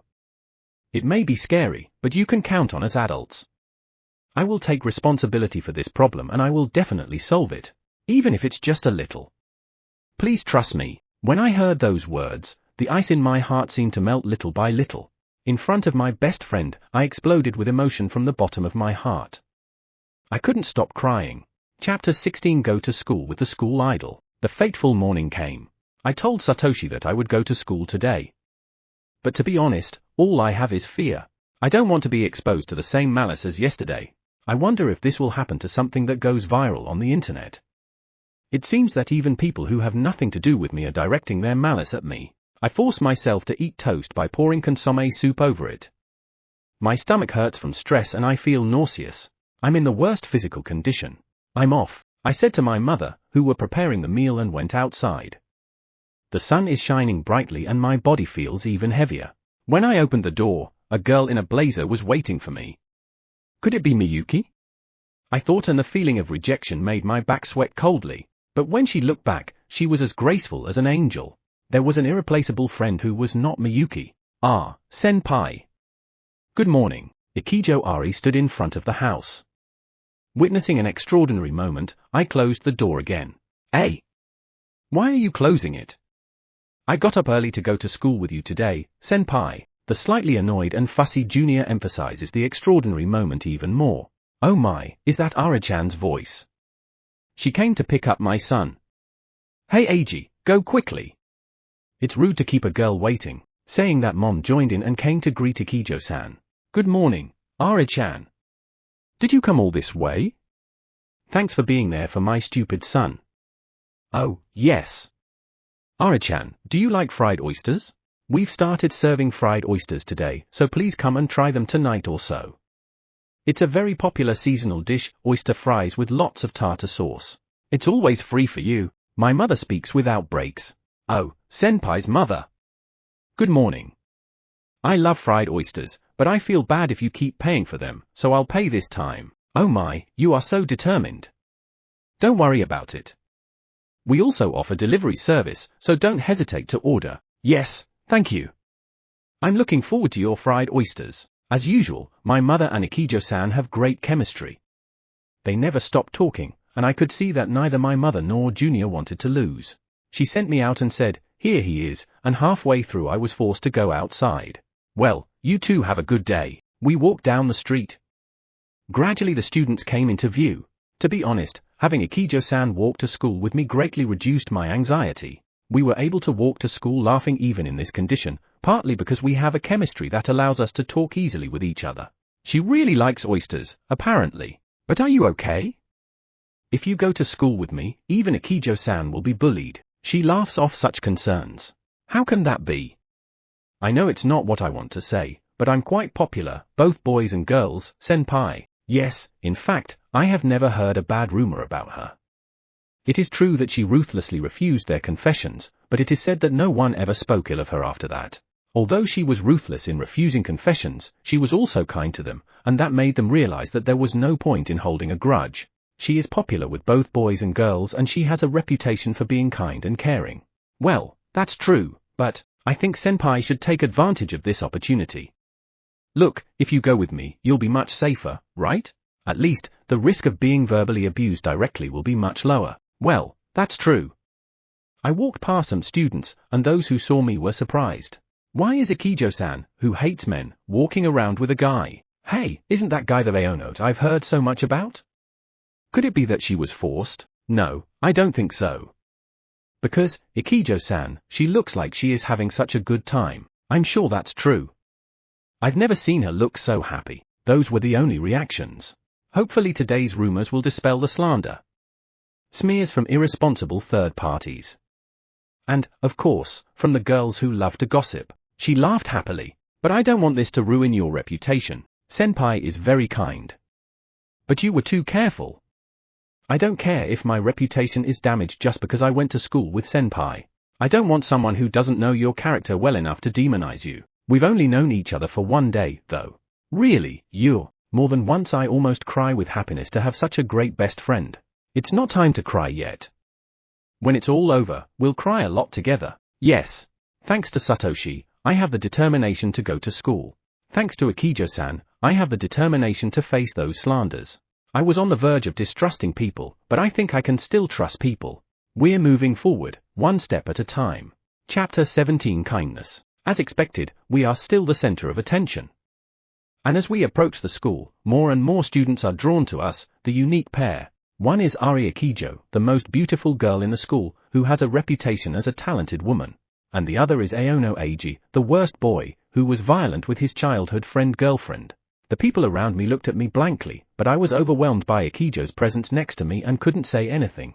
If you talk badly about someone or bully them, even the idol of the school will hear about it. I guess they were afraid of being hated by her if they did something like that. Besides, Ikijo-san next to me seems to be having a good time. She comes to school with me of her own free will. She looks so happy that people around can tell that she enjoys chatting with me. A smile that would attract the attention of any man. No one can bother her when she's having so much fun. Ah, here we are. Senpai, you're coming home with me today, too, right? This must be her own kind of kindness. She takes on the role of a talisman to prevent me from being bullied. She especially emphasized the word today, too. I could tell that she was trying to imply to those around her that we went home together yesterday as well. Doesn't that bother you? What are you talking about? I'm the one who asked for it. She even dared to raise her voice so that many students could hear her. If she went that far, no one would be able to refuse her. No, instead, many students dream of such a relationship. Okay, please, then please buy me some fried oysters. Just kidding, we parted ways at the show boxes. We promised to meet here after school. From here on, it will be a one-man battle. I braced myself and made my way to my show box. My shoes might be missing or stuffed with drawing notes or garbage. I imagined the worst, but my show box was as clean as it had been yesterday. There was no sign that it had been vandalized. Looking around, I saw Iwai-sensei, the dean of students, wandering around the entrance. So that's what happened. Apparently, he had been watching me since early morning to prevent them from destroying my things. As expected, no strong man would misbehave in front of him. Oh, Aono. Good morning. You heard from Imai, right? Yes. Sensei, I heard. He laughs happily. I see. Then go to Takayama-sensei in the staff room first. He's been worried about you since yesterday. I thought I would be accused of something for sneaking out of school, but there was no sign of that. Yes, I could barely speak, but the teacher smiled with satisfaction. I go downstairs to the staff room. To be honest, I don't like to go there under such circumstances. I'm sure I'll be the center of attention, and there are teachers who are suspicious of me, so they might give me the cold shoulder. Good morning, Aono. While I was worrying about this, my homeroom teacher, Takayama-sensei, was waiting for me in the hallway in front of the staff room. Good morning. Hey, sensei, why? Outside. Ah, yes. In your current situation, I thought you wouldn't feel comfortable going into the staff room alone, so I waited for you here. His tone was slow as usual, but I was grateful for his consideration. Thank you. It's the least I could do. You don't have to thank me. Let me hear your story first. I won't talk to you in the hallway or in the staff room. Let's use the conference room over there. What? Shouldn't we use the counseling office for this kind of situation? Such a simple question came to mind, but Sensei seemed to have guessed. Would you prefer the counseling office? Because the atmosphere there is inevitably that of a place where the teacher is on top. This time, I want Aono to talk to me from an equal perspective, so I won't use that place. I immediately shook my head. I don't want to talk in that stuffy place. Right. With that, we entered the conference room. Aono, sit next to me. It'll be a more relaxed conversation than talking face to face, right? Sensei chuckled, and I could tell that he was trying to ease my nervousness. Before I listen to you, I need to tell you something. His tone suddenly became serious. My tension rose to its maximum. Aono, I am truly sorry. Yesterday, I didn't realize that something was wrong with Aono, and I caused you a lot of pain. If only I could have created an environment where we could talk before the summer vacation, I might have been able to alleviate Aono's suffering. I am responsible for what happened. I am truly sorry. Takayama-sensei bowed deeply. Chapter 18 Trust. Takayama-sensei bowed deeply and stayed that way for over a minute. I felt really bad. Sensei, please raise your head. I mean, I didn't consult with you before, either. Instead, it's amazing that you noticed the problem so quickly. I hurried to speak to him, and he finally raised his head and said, "Thank you." Then he looked at me with sincere eyes. Aono, I know that you are going through a difficult time. I heard about your problem from Imai yesterday. So I was waiting for you to calm down. But now, I want to hear it directly from you. It's okay if you say it slowly. Would you like to tell me your story? Normally, I don't like the idea of Sensei listening to me talk about my lost love. Besides, my childhood sweetheart, whom I trusted, called me a stalker and domestic violence guy, and broke up with me. I don't want to tell anyone. Because of this, my classmates and club members have isolated and bullied me.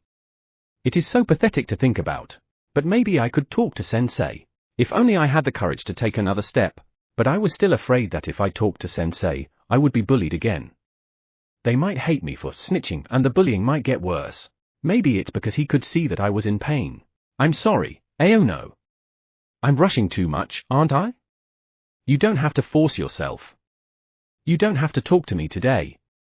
Maybe you need more time to calm down. I'm sorry, don't apologize. Aren't you thirsty? Today is special. I'll buy you a can of juice. Do you want something to drink? Sensei offered me a drink as he stood up. Okay, I'll have a Coke, please. Wait here. I'll be right back. But, Sensei, are you going to be okay with the first period? Isn't it almost time? Yes, it's okay. The vice principal is teaching the first period world history class for me. He used to be a geography teacher, but the school's top priority right now is to be there for Aono, who must be having the hardest time right now. So it's okay. It seems that the teachers are worried about me as well. The same thing happened to Iwai-sensei earlier. I am so grateful that I can't help but feel ashamed that I can't speak properly. Thank you. The words came out of my mouth. Hey, I haven't even bought you a Coke yet. You can thank me then. I was happy to see him come back with some of his usual light-heartedness. Here, drink it. Takayanija-sensei returns with a cold Coke he just bought from the vending machine. He holds 2 red cans in his hand. Thank you. It's so hot, I'll break my sugar limit and drink it too. Sensei laughs and opens the Coke. He acts more like a brother than a teacher. Why do you believe me, Sensei? Even though no one listens to me. Well, there are 2 reasons. 2 reasons? First, I can see that most students are easily influenced by irresponsible rumors now, and it's like a mass panic. We're a little more mature than you, so we can look at this panic more objectively. You see this a lot with things that go viral on the internet. The person being vilified is really bad in the eyes of the online masses, no matter what the situation is. They think they're right, and they go on a terrible rant. Yes, that's exactly my position. But often the source of the fire is unclear. If you take advantage of rumors at such a time and hurt others easily, you may end up losing everything. Maybe you don't know it, but the people involved in harassing you are just such people. But what if I am who they say I am? That's not possible. There's a second reason related to this. No matter how much trouble you're in, you don't look like the kind of person who would be violent to anyone. When something bad happens to you, you don't look like the kind of person who blames others, you look like the kind of person who blames yourself. At least you don't look like the kind of student who should be bullied. For lack of a better word, this could be called teacher's intuition. Sensei pours a Coke into his mouth to cover it up. I know that Takayanija-sensei is a very quick thinker. So I thought teacher's intuition was a bit of an oxymoron. Maybe he's just being nice to me. Normally, a teacher would just say, I trust you, and students would immediately believe it. But I'm in a weak position right now, so I feel pressured when he says that to me. Maybe it's another way of saying, so tell me quickly. So I thought he was expressing his trust in me in a roundabout way. If he is a teacher who is willing to do a lot for me. Maybe. I was ready. I looked directly into Sensei's eyes. Perhaps my determination had been conveyed. Sensei nodded his head gently. Takayanija-sensei. I have a consultation I would like you to hear. Chapter 19 Counterattack. Takayanija's Po v. Aono made up his mind and started talking to me. Sensei, you know that I was dating Miyuki. Amada Miyuki, right? Yes. So it all starts with romance. Speaking of high school students' problems, many of them are related to romance. Actually, I had promised to go on a date with Miyuki on my birthday, August 27th. But I got a call that she suddenly couldn't come.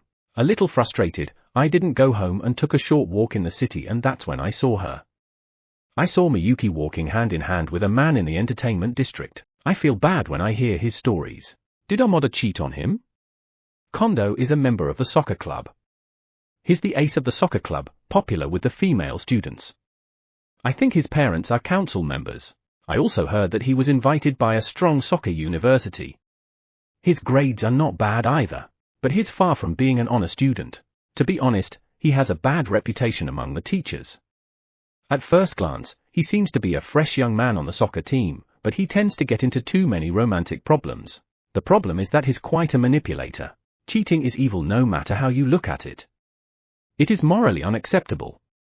However, as long as it is a man and a woman who are not married, it cannot be legally condemned.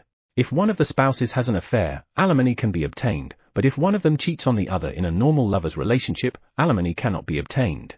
Of course, it is an unforgivable act as a human being. That is the basic premise. However, if there is only cheating and no clearly illegal behavior such as violence, drugs, or shoplifting, the school cannot immediately punish the student. Even when Kondo's homeroom teacher warned him about his romantic relationship last year, he protested, what right does a teacher have to interfere in a student's love life? Instead, his teacher was threatened with the opposite. Several students' lives have been ruined by a romantic relationship in which the school has no right to interfere. Has it finally gotten them into trouble? I went up to them to question them and grabbed Miyuki's arm. I didn't think I used that much force, but she was in pain and then Kondo-senpai, who was standing next to her with his arms crossed. Suddenly, Aono chose his words painfully. It was a terrible thing for a high school boy to talk to a teacher about his lost love. I tried to tell him that he didn't have to talk about it, but he looked me straight in the eye and said, "It's okay." He punched me in the face and he said, "This violent man. You're a stalker?" Aono's next words left me speechless. What is he talking about? Kondo hit him. Then this is no longer just a romantic problem, but a violent incident. Then Senpai asked Miyuki if she would choose him or me. So? Eyes downcast, Aono shivered. She chose Kondo. I immediately regretted saying those words without thinking. I shouldn't have said them. What was I trying to do? Push Aono into a corner while he was suffering? How stupid. Yes, she chose Kondo-senpai. My vision involuntarily blurs as I see Aono's unspoken scream.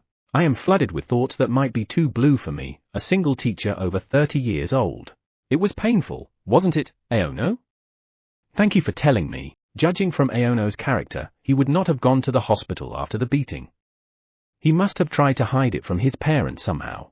If there had been objective evidence, such as a doctor's note, Kondo could have been punished immediately. But in the absence of such evidence, it is difficult to punish this cunning ace of the soccer club. There is a strong possibility that he will lie to justify his actions. I can see him making excuses with a grin on his face, such as "I only helped her because she was being violent with her ex-boyfriend stalker," or "I pulled him away easily, but he said I hit him." If this is the case, we have no choice but to gather as much information as possible, find inconsistencies in Kondo's claims, and try to cut them down. It's okay. From now on, it's an adult's job, and the number one priority should be how much less harmful Aono's future school life should be. Forcing him to attend classes as he does now, with the malice and hostility directed at him just for being in class, will only create lifelong psychological scars. There is no point in deepening them. The principal said, it is not a solution for a victim of bullying to choose to leave school or not attend school.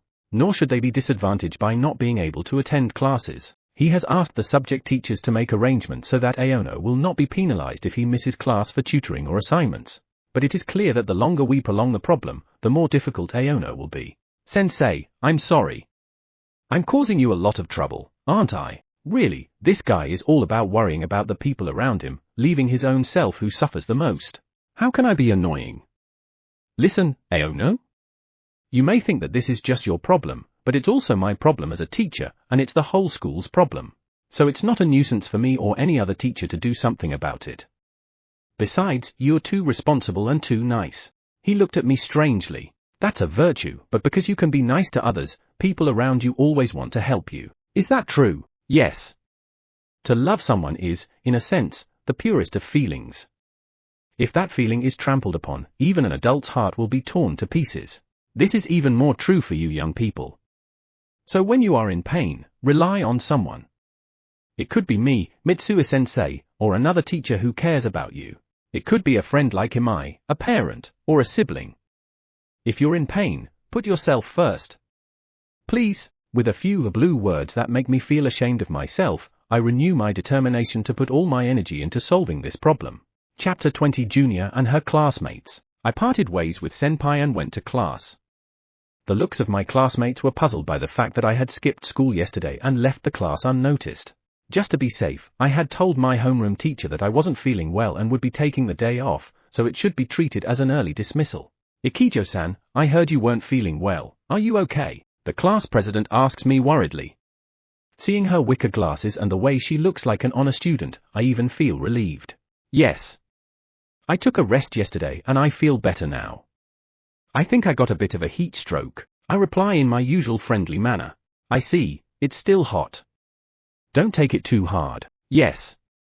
Thank you for your concern. This is my masking class. I'm nice to everyone, but I still keep a little distance. That way I'm not isolated and I don't have to worry about making people misunderstand. Good looks are a double-edged sword in a closed space like a school. It is easy to provoke trouble in romantic relationships, and it is easy to make people jealous. So I try to avoid making enemies as much as possible by not getting too involved. I really think I am an annoying woman. I really want to rely on someone, but I can't. That's why I keep pushing myself too hard, like yesterday. I was ashamed of myself for suffering from this contradiction. And yet I have to play the role of Ari Ikijo that is expected of me at school.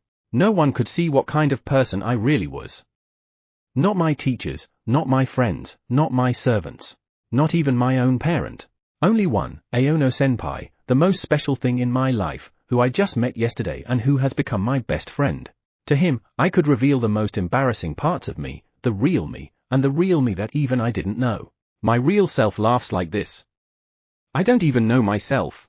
The funny thing is that when I walk with him, I don't suffer. He must think I'm a shield to protect him from everyone else. Because senpai is kind and I am sneaky, I think it's senpai who has protected my heart. So I think I want to spend as much time with him as possible. I'm sure that's how girls fall in love.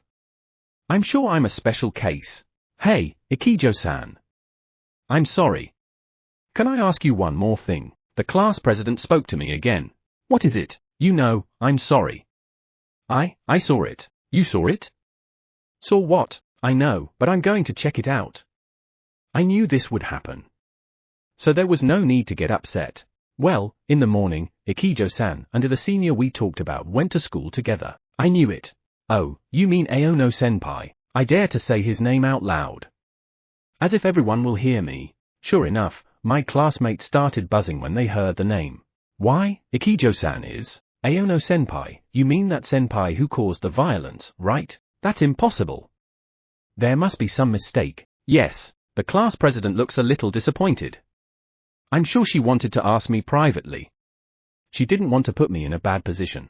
So she looks more than a little upset that it's become such a big deal. Yes, I went to senpai's house and we went to school together. I also say it in a way that will have a ripple effect throughout the class. In this way, it should serve as a deterrent. From home, together. Is Ikijo-san so close to senpai? Yes. So close that senpai's mother even invites me to dinner. My classmates were very upset because they had never heard such rumors about me and male students. In a way, I said it as if it was approved by the parents, which I'm sure was some kind of exclusivity on my part. But I wasn't lying. Ikijo-san, do you know the rumor about Aono-senpai? Because I haven't heard any good rumors about him. Mahira, a member of the soccer team who was nearby, suddenly joined the conversation. He's a relatively flirtatious, outgoing student, so he probably walked into the conversation unintentionally. Yeah, I know, I readily admit.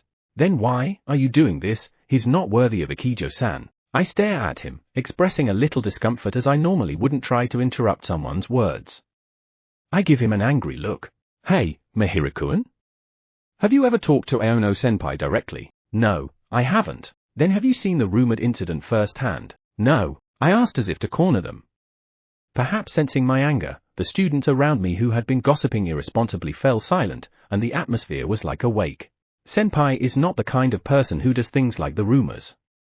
That's because I know him best as my best friend.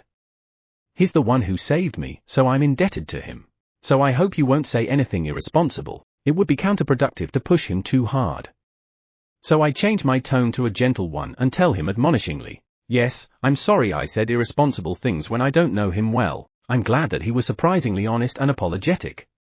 He's flirtatious, but I know he's not a bad person at heart, so I'm relieved too. No, it's okay, I'm sorry I was a little harsh. I put the matter to rest with a mischievous smile. I'm sorry, I said something weird. The class president apologized. It's okay, there's nothing to hide. In fact, I felt a little guilty that they were involved in my clever little maneuver. Even if senpai was found innocent of the slanderous accusations against him, it would be hard to erase the bad publicity. I did not want the rumor to become a negative legacy and torment senpai in the future. So I wanted to cover up the bad rumors with positive ones, even if only a little. I would do anything for senpai. I was determined to do this. Chapter 21 The SC_M guy goes berserk. Kondo's POV. Damn, it's so boring. I was in a bad mood because we had a friendly match coming up, so I had no choice but to attend the morning practice that I usually skip. Don't let tricks like that fool you, Sanada. Hey, you have too many gaps, first-year defenders. You guys can't win a match like that, idiot. I take my frustration out on my teammates. Really, what would you do if I lost in a place like this and my brilliant career was tarnished? I am the king of this team. I am exempt from defense. There's an unspoken agreement between the coach and my teammates that I can only show my true potential when I'm on offense. So when I lose the ball, I don't have to chase it very hard. The guys behind me, the sweepers and defenders, will chase it on their own. If I spend my energy on something boring like defending, I won't be able to attack artistically. It's obvious. I make artistic passes to open up space with the ball. This delicate touch is my greatest asset. Ordinary people try hard to protect it, but it's muda, TL, useless. The absolute value of talent is different. When I see them being thrown around by my touch, I remember Eiji Aono's desperate face. I wonder if he can still go to school. I wonder how long he'll be able to go to school. Yesterday, my slaves harassed his desk. Rumors of his violence are beginning to spread throughout the school. If his reputation is that bad, he'll have a hard time just being alive. He's probably headed for truancy. Besides, something interesting has happened. It seems that Miyuki has started to escape from reality. Last night, I was invited to her house where her parents were not around, and I was entertained. Let me forget everything. I knew I couldn't go back to the way things were. You're all I really have. I could barely keep from laughing as we hugged. Yeah, that B_TCH is out too. You know what I'm talking about.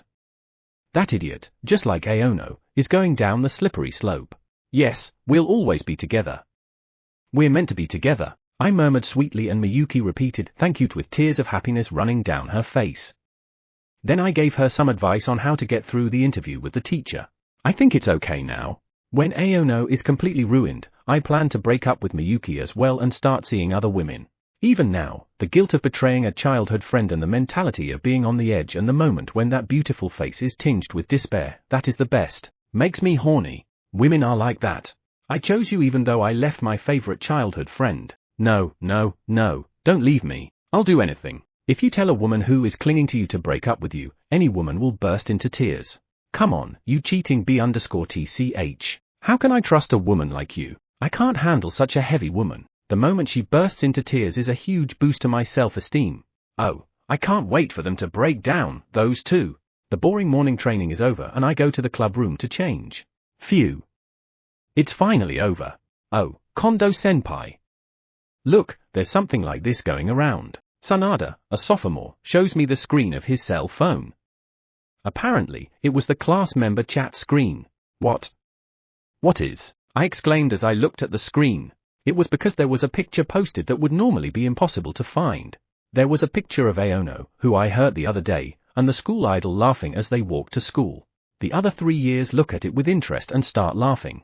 That's Ikijo Ari, the first year, isn't it? Why is she going to school with that violent guy? She looks so happy, right? That's funny. People say that Ikijo-san is a perfect Superman, but she has a weakness. She is blind when it comes to choosing a partner, her taste is low. Sanada laughs in agreement. I know, right? I don't care how clumsy you are at choosing a partner, but Aono, come on. You have bad taste, B_TCH. With that, they left. But I was shaking with humiliation. I thought it was Ikijo Ari. Why would a woman who had coldly rejected my attempts to ask her out for a semester by saying, I'm sorry, I'm really afraid to go anywhere with a guy I don't know well, be with such a shady character? I just stole a girl from him, and now I'm turning the whole school against him, and she's immediately. What the hell is going on? Why should I be humiliated like this? I'm the king of this school. How can I lose to such a mob? Oh, I see. I'll make you understand. I'll show you the difference between him and me. Chapter 22 Interrogation. Takayaniji's Po V. Since I had solid information from Aono, I told him to go to the infirmary and rest there. I told him that he shouldn't force himself to go to class. After what happened, it would be difficult for him to go to class right away. I also asked Mitsuo-sensei to let him stay in the infirmary for a while. But of course that would interfere with Aono's studies. So I asked other teachers who were not teaching to help by giving Aono supplementary lessons in another room. It would be difficult to do it today, so the principal and vice principal made some adjustments and it will start tomorrow. The principal was an English teacher, so he will be in charge of that as well. Iwai-sensei, the dean of students, also graciously agreed to cooperate with us. When I said, Sensei, I apologize for letting the victim, Aono, skip class. He replied, no, it was a very kind consideration, and I really appreciate it.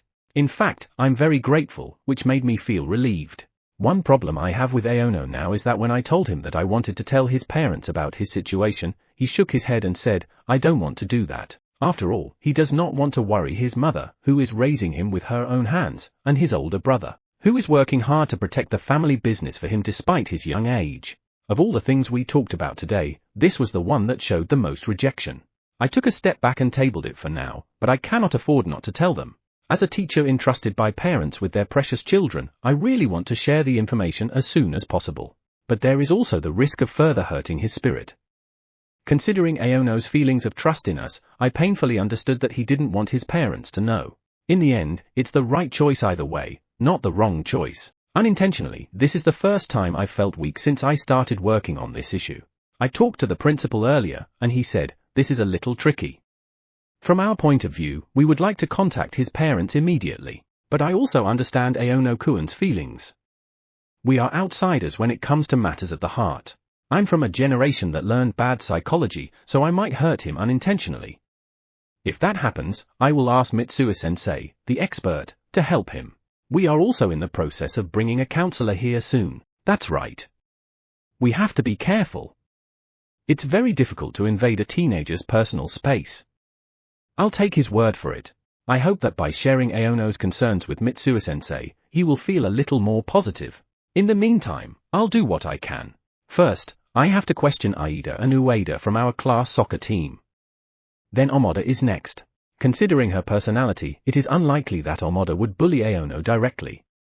In that case, the most suspicious person is someone close to Kondo. For now, I will listen to the story, and if there is no problem, I will check with a student from the same junior high school as Kondo. However, when I checked with the class president yesterday, he said that when he came to class at 8 a.m., there were already scribbles on his desk. So, based on his testimony, there was probably a morning practice yesterday. This would strengthen the evidence that they were involved. After the meeting with Aida, the next one is Ueda.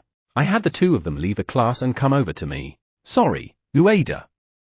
I asked you to come all of a sudden. I started the conversation with Ueda, who had brown hair, in the guidance office. Why did you call me, sensei? Oh, because today, among the students I wanted to talk to, your name was at the top of the list. I also talked to the boys in the homecoming club yesterday. Just in case. Anyway, forgive me. I've got work to do, too. In a way, I put on my usual act to loosen him up a bit. He looked a little less tense. This is about Aono, isn't it? I'm not a suspect, am I? You talk a lot. You talk so fast. Of course not. I asked the students who came yesterday morning, and they said that there were already scribbles on Aono's desk when they arrived. So I have to talk to the people who came early, and you were one of them because you had morning practice. Pretend to be an unmotivated teacher as much as possible. Oh, it's hard to be a teacher, isn't it? But I'm not. Because we, the soccer team, go to the club room first without stopping by the classroom. Really? That's right. That's why we were so surprised when we came to class in the morning. Then, did you see anyone in your class before the morning practice? No. No. The only one I saw was Aida. He's also in the soccer club. I see. Takayama-sensei, if you're going to suspect us, at least give us some proof. Oh, that's right. Aida said the same thing. I understand perfectly. For now, go back to class, Ueda. Yes, sensei. He left the counseling room with an unmotivated smile on his face. Seeing him, I sighed.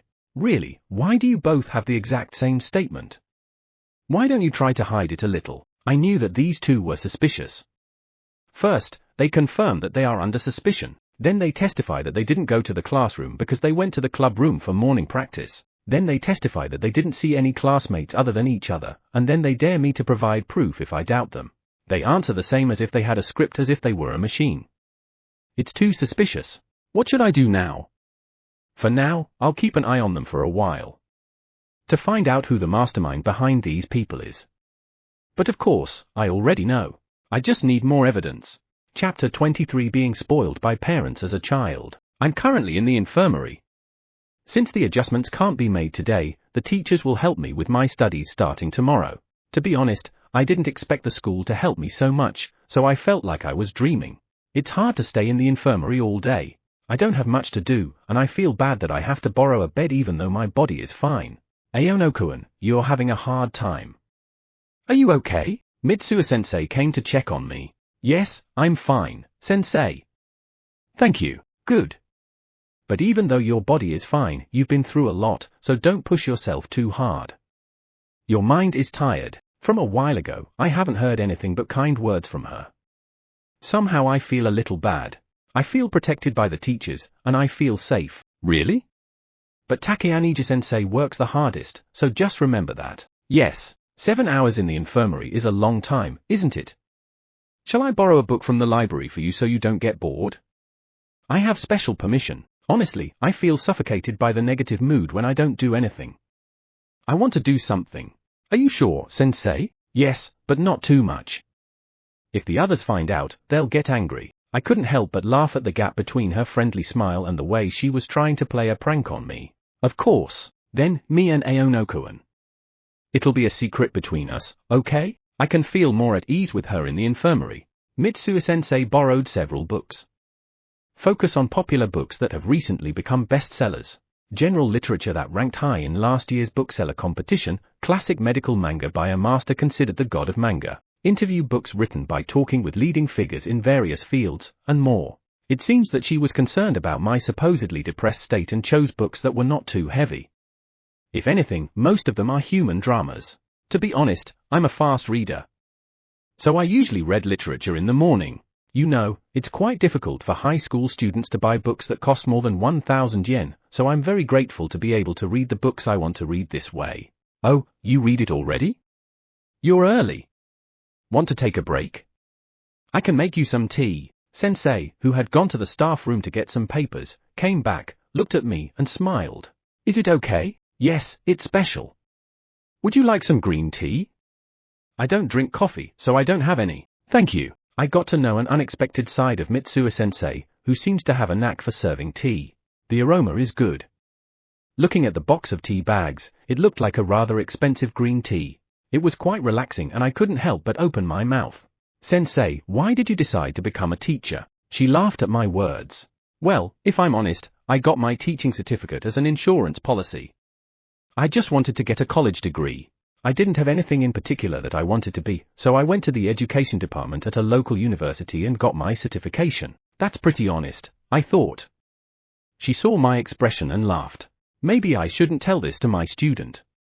Well, since it's just the two of us, I'll answer honestly. So you became a teacher right out of college? No, I actually got a job in a general company and changed jobs 5 years ago. Hey, that's surprising. I thought you had always been a teacher. Well, I kind of wanted to do something when I was in college, but I gave up as soon as I got there. She looked a little wistful. I thought maybe I shouldn't go into this any further, so I stopped talking as well. It's okay. It's not like I can't tell you. In a way, I ran away. I was enjoying my teaching internship and people around me were saying I was a good teacher. I got scared. Scared. Mitsuo-sensei is very popular among her students. I also hear that she is constantly consulted by many students. Yes. I was scared. Teachers are so responsible that one word can easily change a child's future. I realized that and I was scared. So you are still scared? That's a rather rude thing to say. But I felt compelled to ask. Yes. I'm scared. It's not necessary, since Aono-kun is in the most important time right now. But I just wanted to tell you a little bit about myself. Will you listen to me? Yes. She looks me straight in the eye and starts to talk. Actually, you know, I was struggling with relationships at my last job. My mind was a wreck. I was employed by a sports company that was, for lack of a better word, a little old-fashioned. I nodded. It's a place often depicted in novels. I had heard that harassment was common in old-fashioned companies and that the working environment was too harsh. Maybe it was the same environment Sensei used to work in. In those old-fashioned companies, my mind and body were at their limits. But all I could do was try my best. The harder I tried, the more my mind would wear out and the closer I would get to the limit.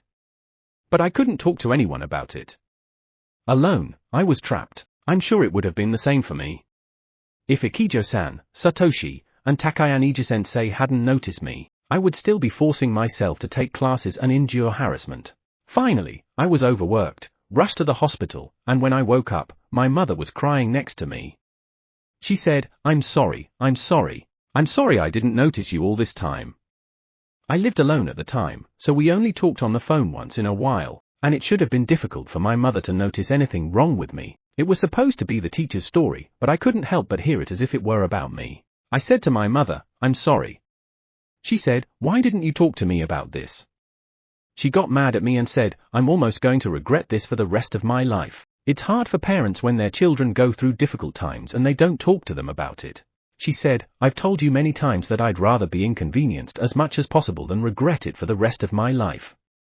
And as you can see, that is how I am now. Unconsciously, I covered my eyes with the blanket, and when she looked at my pitiful appearance, she said, don't worry, we're here for you. We're here for you, she said over and over again. Chapter 24 Kondo Eiji vs Amada. Now for the next interrogation. The student I wanted came to the counselor's office. Amada Miyuki. Aono's childhood friend, the student who knows all the secrets besides Kondo. An honor student, she was asked to be vice president of the class last semester. She and Aono have been lovers since last winter. Frankly, she's beautiful and very popular with the opposite S_X. She didn't seem like the kind of student who would cheat on her lover, but love is like a drug that makes people crazy. It's a forbidden fruit that has led many young people to ruin since the beginning of history. As a history teacher, I can think of several great love-related incidents. In Japanese history, there's the Yakuko incident. TL, Fujiwara Yakuko and Emperor Heiho. In Chinese history, Emperor Xuanzong and Yang Guifei. In British history, Henry VIII's divorce issues and love for the crown. Considering that even the most powerful people in the country have had their lives destroyed by love, teenage honor students must be a fragile bunch. Well, maybe I can't get married because I'm a nerd who organizes her thoughts with history stories at times like this. However much the fool learns from experience and the wise from history, it's something to think about. Sorry, Amada. I'm sorry for calling you. No, it's okay. It's about Eiji, isn't it? Oh, yes. Amada wasn't as upset as I thought. But there were dark circles under her eyes and her complexion was pale. Sensei, I'm not involved in this case. I had nothing to do with it, she emphatically assured me in a somewhat hysterical tone. Because you called me here because I was under suspicion, right? It's true, Eiji and I got into trouble because of our separation, and when he saw me walking with Kondo-senpai, who I was consulting with at the time, he misunderstood me. The calm atmosphere she had before quickly dissipates. Her fast-talking, rambling about things I hadn't even heard was a far cry from the class vice president I knew from the first semester. So, Aono grabbed your arm. Yes, he did. Eiji got upset and pulled my arm hard to separate me and senpai. We had been talking about breaking up for a while, so, this is very different from the story Aono told me, isn't it? He must have lied to you. Let's just listen to the end of the story. So, do you know anything about the SNS post that went viral about Aono attacking you? A suspicious glow lit up her face. I guess this is as expected. I'm sure it leaked out that Kondo-senpai was worried about me and talked to someone about it. He's not the kind of person who spreads rumors for fun. Besides, it's true that I got a little mark because Eiji pulled me so hard. For a moment, she was back to her usual honor student self.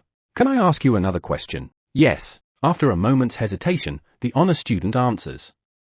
She looks as if she did not expect to be asked another question.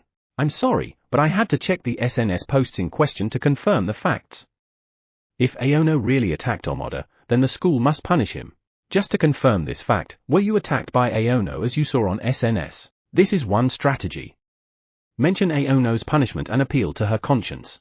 Considering the way she was upset earlier and the suspicious statements of the two men earlier, Aono is almost certainly a victim. This is a bluff. I keep her as a last resort, but I also tell Aono to save the SNS message logs with Amada. Apparently, the logs are still there. I would prefer not to because of the privacy issues for the students, but if I ask Aono to show them to me, I will probably be able to tell which of them is lying right away. Well, I watched from the sidelines as Aono obediently used the screenshot function on his smartphone to save the log, so I already knew which one was lying. Somewhere inside Amada, there will always be a sense of guilt that he betrayed Aono and put Aono in a dangerous position. That's why she's shaken. Well, she looked down and stuttered. It's important. So important that it could make or break a young man's life. With that nuance firmly in my tone, I looked her in the eye. I don't understand. I was upset too. Got it. Okay. Let's call it a day for now. I may talk to you again, and if you remember anything, don't hesitate to tell me right away. If there's anything left unsaid, you can tell me right here. There is no. Okay. Thank you.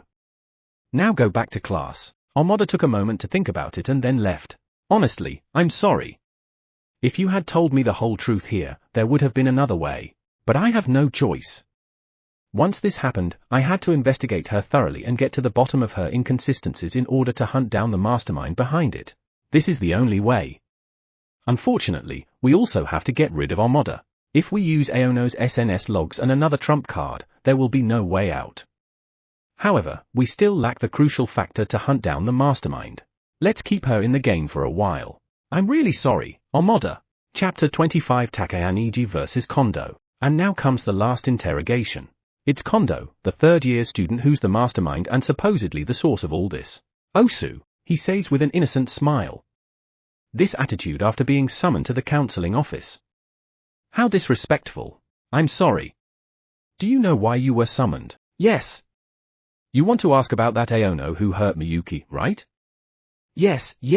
It must be a real talent to come here and still talk as if it was Aono's fault. A talent that shouldn't be allowed to blossom. Yes, Amada seems to be upset and can't really explain what happened that day. So I want to talk to you, Kondo, who should be the person closest to her. That's right. As you can imagine, that's what a normal girl would do if her boyfriend got violent with her. That day, Miyuki asked for my advice. I want to break up with my boyfriend, but I can't get him to give me an okay. She said. She also said she's getting a little stalkerish and she's scared. His tone was so confident that I would have believed him if I hadn't been thoroughly checked. We were walking together and he found us and I guess he thought she was cheating on him. He shouted at her with great force and pulled Miyuki's arm. She was in pain and desperately refused to go with him. So I stepped between them and pulled them apart. I knew it would be dangerous if I didn't know what he might do. He lied as if sucking air. Aono said he was beaten by you. Well, that's just the stalker's delusion. He was grabbing the woman's slender arm too much, so I was just trying to prevent her from getting hurt.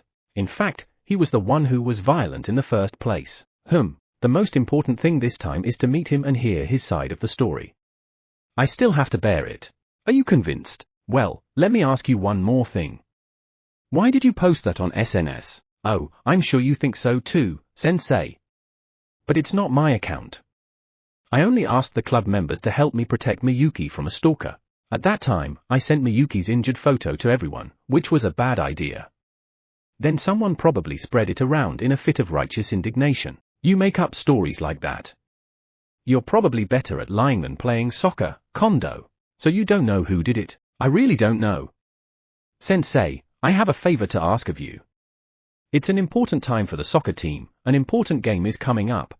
I'm sure the person who leaked the information didn't have such bad intentions. Probably. He must have done it for Miyuki's sake.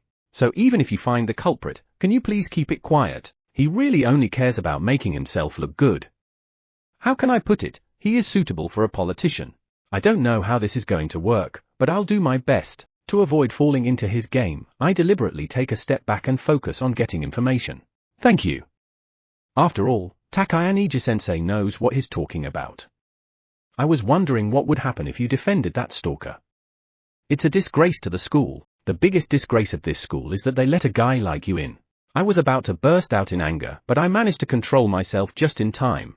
If I openly showed hostility, the other side would do everything in their power to obstruct the investigation. It should be just enough to make such an evil man realize that he is cornered at the edge of hell. One more thing. If Aono had hurt Amada, the school might have to punish him. And we might have to ask the police for help. So let me ask you this. You saw it happen, didn't you? I ask a question that this man, if he had any goodwill left in his heart, would think about. But the answer I expected was, I did indeed see it. But Miyuki probably doesn't want to report him. I frowned at his words. Why? Because the more serious this matter becomes, the more Miyuki's reputation will be damaged and the more often she will have to relive horrible memories. That would be sad, wouldn't it? That's why I asked Sensei for help. It's an explanation that usually makes sense. At the mention of the word police, Kondo looked bitter for a moment. After all, it means that there are some things that are not good for a professional investigator to get involved in. In other words, if we investigate the situation in detail, we will come across a truth that is inconvenient for this guy. In the first place, I only said in a roundabout way that Amada was too upset to give a good explanation for the Aono attack, but Kondo mentioned Amada cheated as if he knew everything. I guess he was a little out of the loop. It was as if he was saying that he was behind the scenes. I see. I opened my mouth with many meanings. Well, can I go now? Actually, I've been asked to join the training with the university team in Tokyo today. I have to go as soon as possible. Oh, sorry for the inconvenience. Kondo leaves the room with a light step. It is true that Kondo is intelligent and well-spoken. But that's only in comparison to his peers. He is, after all, a high school student. As a teacher, I felt sorry for him for a moment, as he tried to continue his steps without realizing the consequences, and thus lost his way as a human being. I looked disdainfully at the seat where this guy had just been. Just keep walking. On the road to hell. Kondo's POV. That's a little boring. It's all over. Who? Well, I guess that's what teachers are for. I couldn't stop laughing. Chapter 26. Leaving school with the school idol. I told Eiji-sensei, who had come to see me in the afternoon, that I would talk to my parents about it. Sensei seemed a little relieved and asked if I was okay with that. I nodded. What Mitsuo-sensei had told me was still on my mind. I knew it would be more childish to keep it a secret. I wasn't going to run away anymore. I wanted to fight alongside everyone. So, I had to talk to the adults I could rely on and fight with them. Well, thank you. If you're not comfortable telling them, I'll do it. The principal also wants to involve your family to discuss how we should proceed. Yes, sensei. Thank you. But I still want to say these things on my own. I see. You've really gotten stronger in half a day, Aono-kun. Your family runs a restaurant, right? If so, they must be busy. We'll try to arrange a time to meet as soon as possible. If it works out, I'll visit your house to discuss the matter. But here's my contact information. If you need anything, don't hesitate to call this number. Thank you. It might be late at night. Would that be okay? Yes, I'm a bit of a night owl. I'm actually more energetic at night than in the morning. The later it gets, the better I feel. It might not be ideal for a teacher, but that's my rhythm. I couldn't help but laugh at his self-deprecating joke. It was a relief.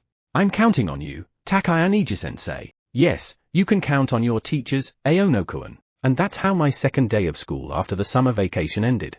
When I walked out of the front gate, a beautiful girl was waiting for me. You're late, senpai. I felt a little relieved by the teasing kindness of my junior. Well, as you can see, I've been stopped by everyone, so I'm late. And when I finally made it to the top, I got a lot of cold looks again. My junior laughed at my somewhat awkward response. It's because of the rumors, but I think you're making more enemies, especially since you walked to school with me this morning. I can't deny that, but I'm glad, because compared to this morning, you look so much more relaxed, or cheerful. I noticed it right away. It's a good thing. Apparently, this junior is really paying attention to me. It's thanks to you, I didn't do anything. Of course not. But you were the first to believe me, Ikijo-san. You're the only one who hasn't let the rumors affect you. I can't tell you how much that's helped me. The people closest to me, except for Satoshi, don't believe me. I see. So, I'm special. She emphasized that part teasingly, but honestly, it was the part one couldn't wrap my head around. Yes, you're special. Really? That's why we became best friends the day we met. Tilda. She looked happy, but there was a bit of complexity in her expression. Well, it's not bad being best friends. But I see, I'm special, she muttered, almost to herself. As we left the school, our unique duo caught the attention of those around us. Rumors spread even more than they had in the morning.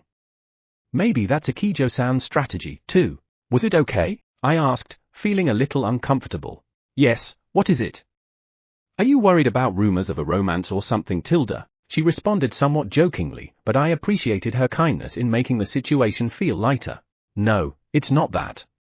I'm just wondering if your reputation has been affected or if people are saying bad things about you because you're walking with me. School idol, saint, angel.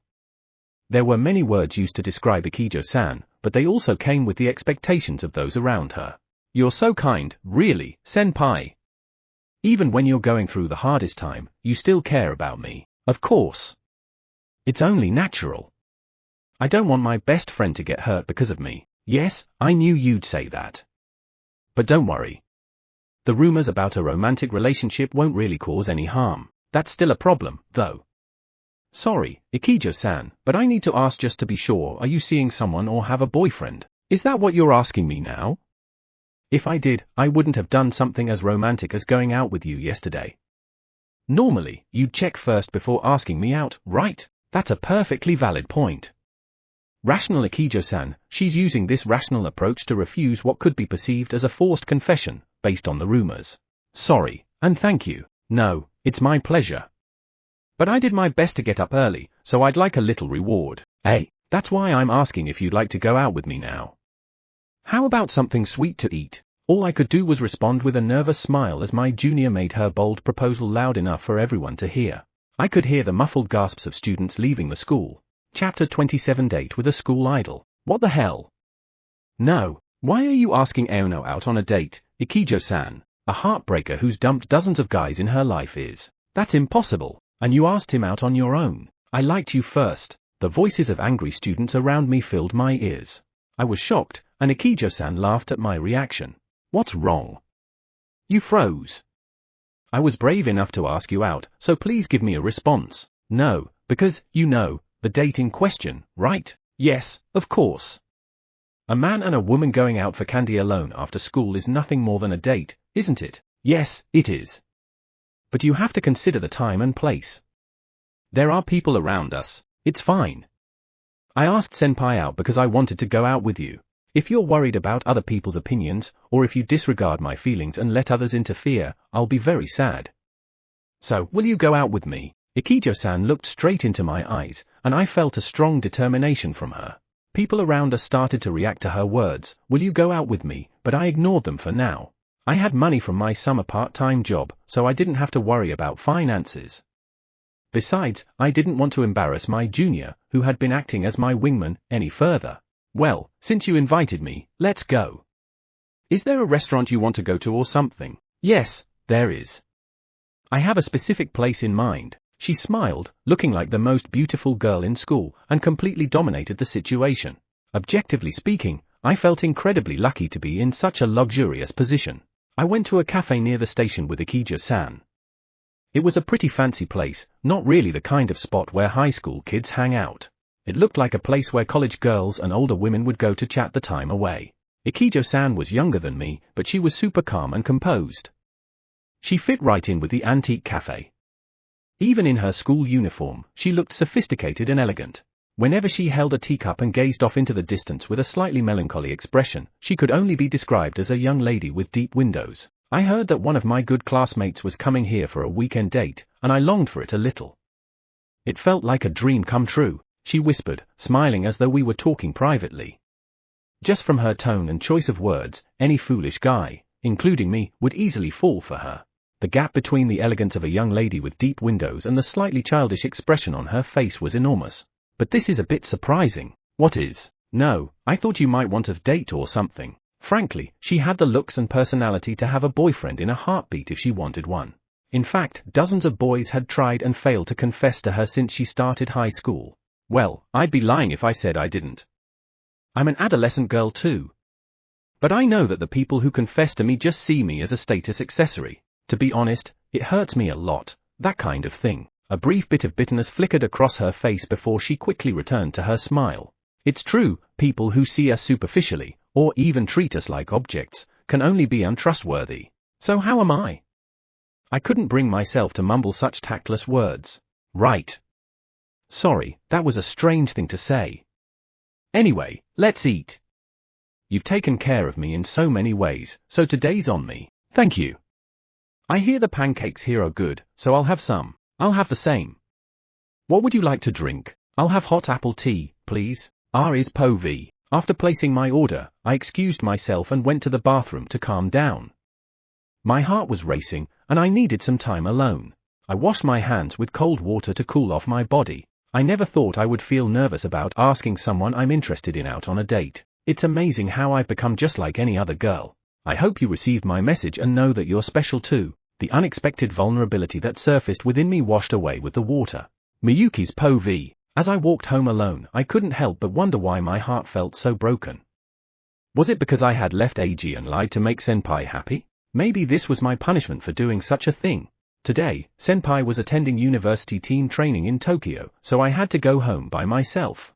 As I was walking, I saw Eiji and Ikijo-san walking home together, chatting happily without noticing me behind them. Eiji had a joyful smile on his face that I had never seen before. What made me feel disgusted was that Ariakijo, walking next to him, gave Eiji the best smile she had ever shown to anyone. I walked silently down the street toward my home, feeling immensely jealous. Chapter 28. A Caring Junior and SC_bag Humiliation. As we enjoyed pancakes, we opened up about ourselves. In that moment, it felt as though we had known each other for much longer than just a day.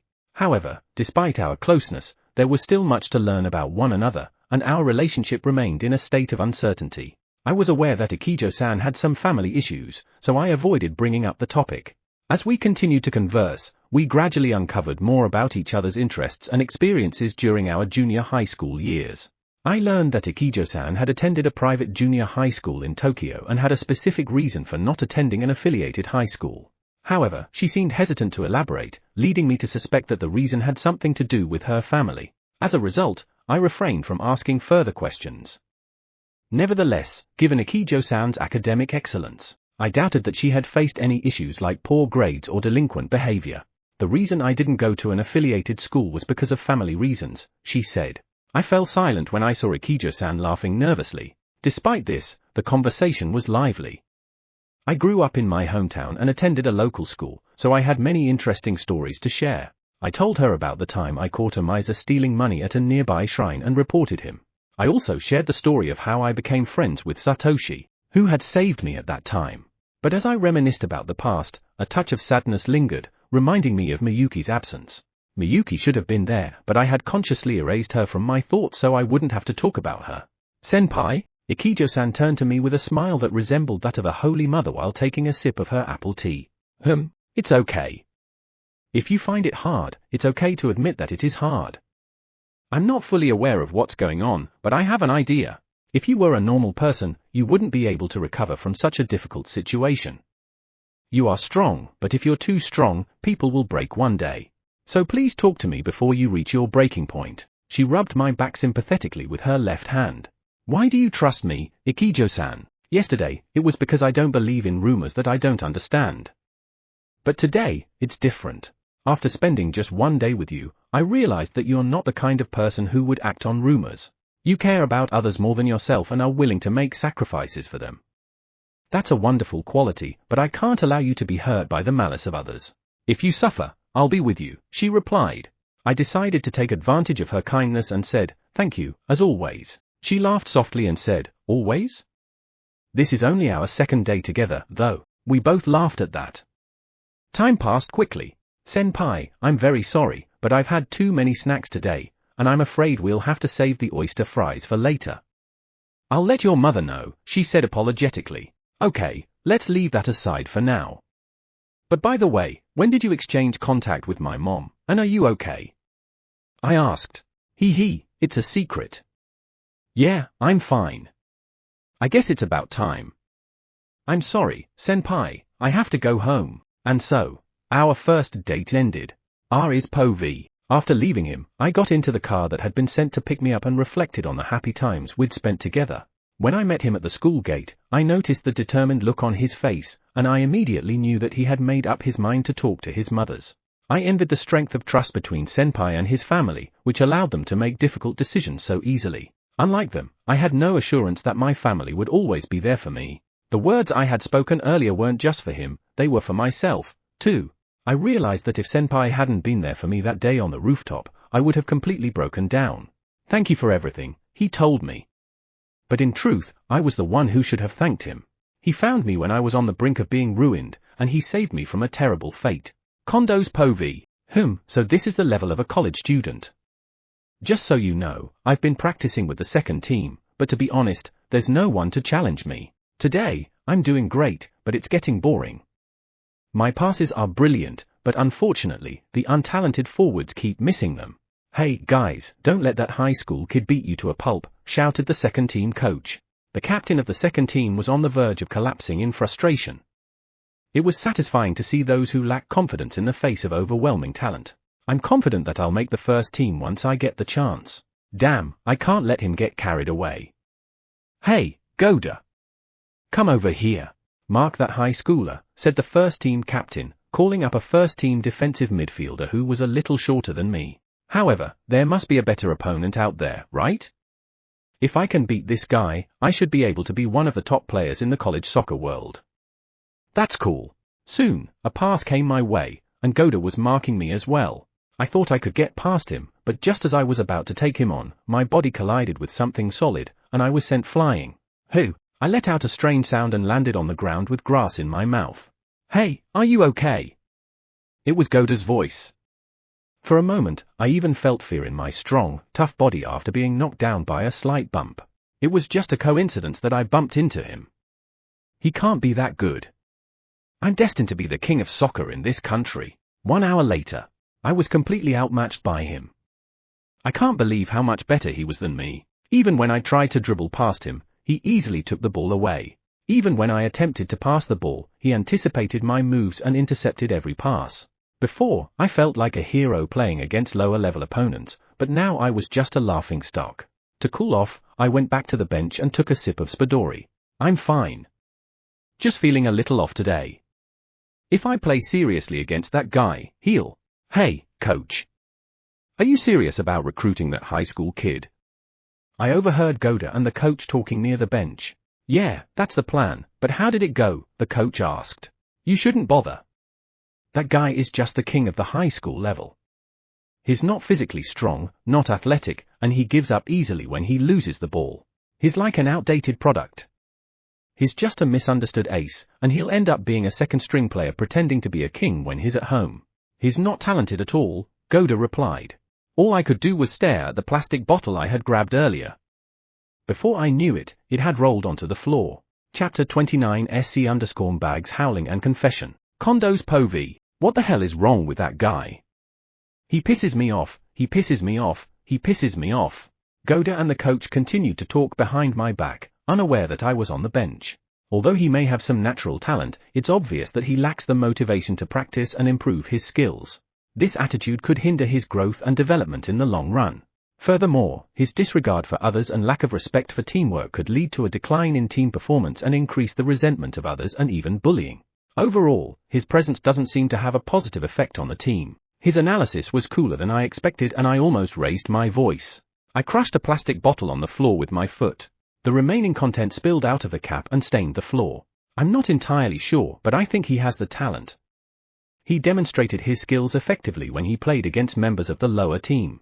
Perhaps we could provide him with additional training and support once he joins us? After all, he has a lot of potential that just needs to be refined. Well, if the coach insists, I'll do my best, but I have been informed that individuals like him tend to rebel, skip training, and fail to develop. Besides, it's possible that even if he's placed in the lower team, he may still struggle. Humiliation, humiliation, humiliation. These words kept repeating in my mind. My self-esteem felt like it was being trampled under the soles of my shoes like muddy garbage. I pulled out my cell phone and sent a message to Miyuki, plaything number 2. Maybe she missed me because she couldn't come home with me today. If I call her, she'll come where I tell her to. After all, she's lost everything and is beginning to have a mental breakdown. She has no choice but to cling to me. Because of my strategy, she must be crushed by the pressure of self-loathing and self-preservation. Use this to my advantage. After all, she's my trophy wife. She is a beautiful girl and an honor student. But she easily betrayed her pathetic boyfriend and happily made herself dependent on me by saying, please don't dump me. Hey, Miyuki. Can you come out now? Do you want to go on a date in Tokyo? The message was read immediately. Not for long. Yes, I'll be right there. I knew it. As expected, I made an appointment to meet her in front of the train station near the entertainment district where I could enjoy her body. I don't want to go to this university. But don't worry, I'm sure I'll be in demand. For now, I'll keep the invitation and wait for an offer from a university where I can be a star player right away. Then I'll take my revenge on Goda by beating him to a pulp with my team and me in the center. I'm going to make him regret pissing me off. You better get ready. Ages POV. I stood at the door of the house for a few minutes, taking a deep breath before entering. I knew it was time to talk to my mother, and I tried to mentally prepare myself for the conversation we were about to have. I hoped there wouldn't be any interruptions later, so I hurried inside. Despite my haste, my body felt heavy and my mind was racing with thoughts. You were always there for me and I couldn't be there for you when I needed help the most. I'm so sorry. I know this may be scary, but you can count on us adults. I'm going to take responsibility for this problem, and I'm definitely going to fix it. Even if it's just a little. Trust me, I said to my mother, I'm sorry. She said, why didn't you talk to me about this? She got mad at me and said, I'm almost going to regret this for the rest of my life. It's hard for parents when their children go through difficult times and they don't talk to them about it. She said, I've told you many times that I'd rather be inconvenienced as much as possible than regret it for the rest of my life. And as you can see, that is how I am now. I remembered the faces of those who believed in me.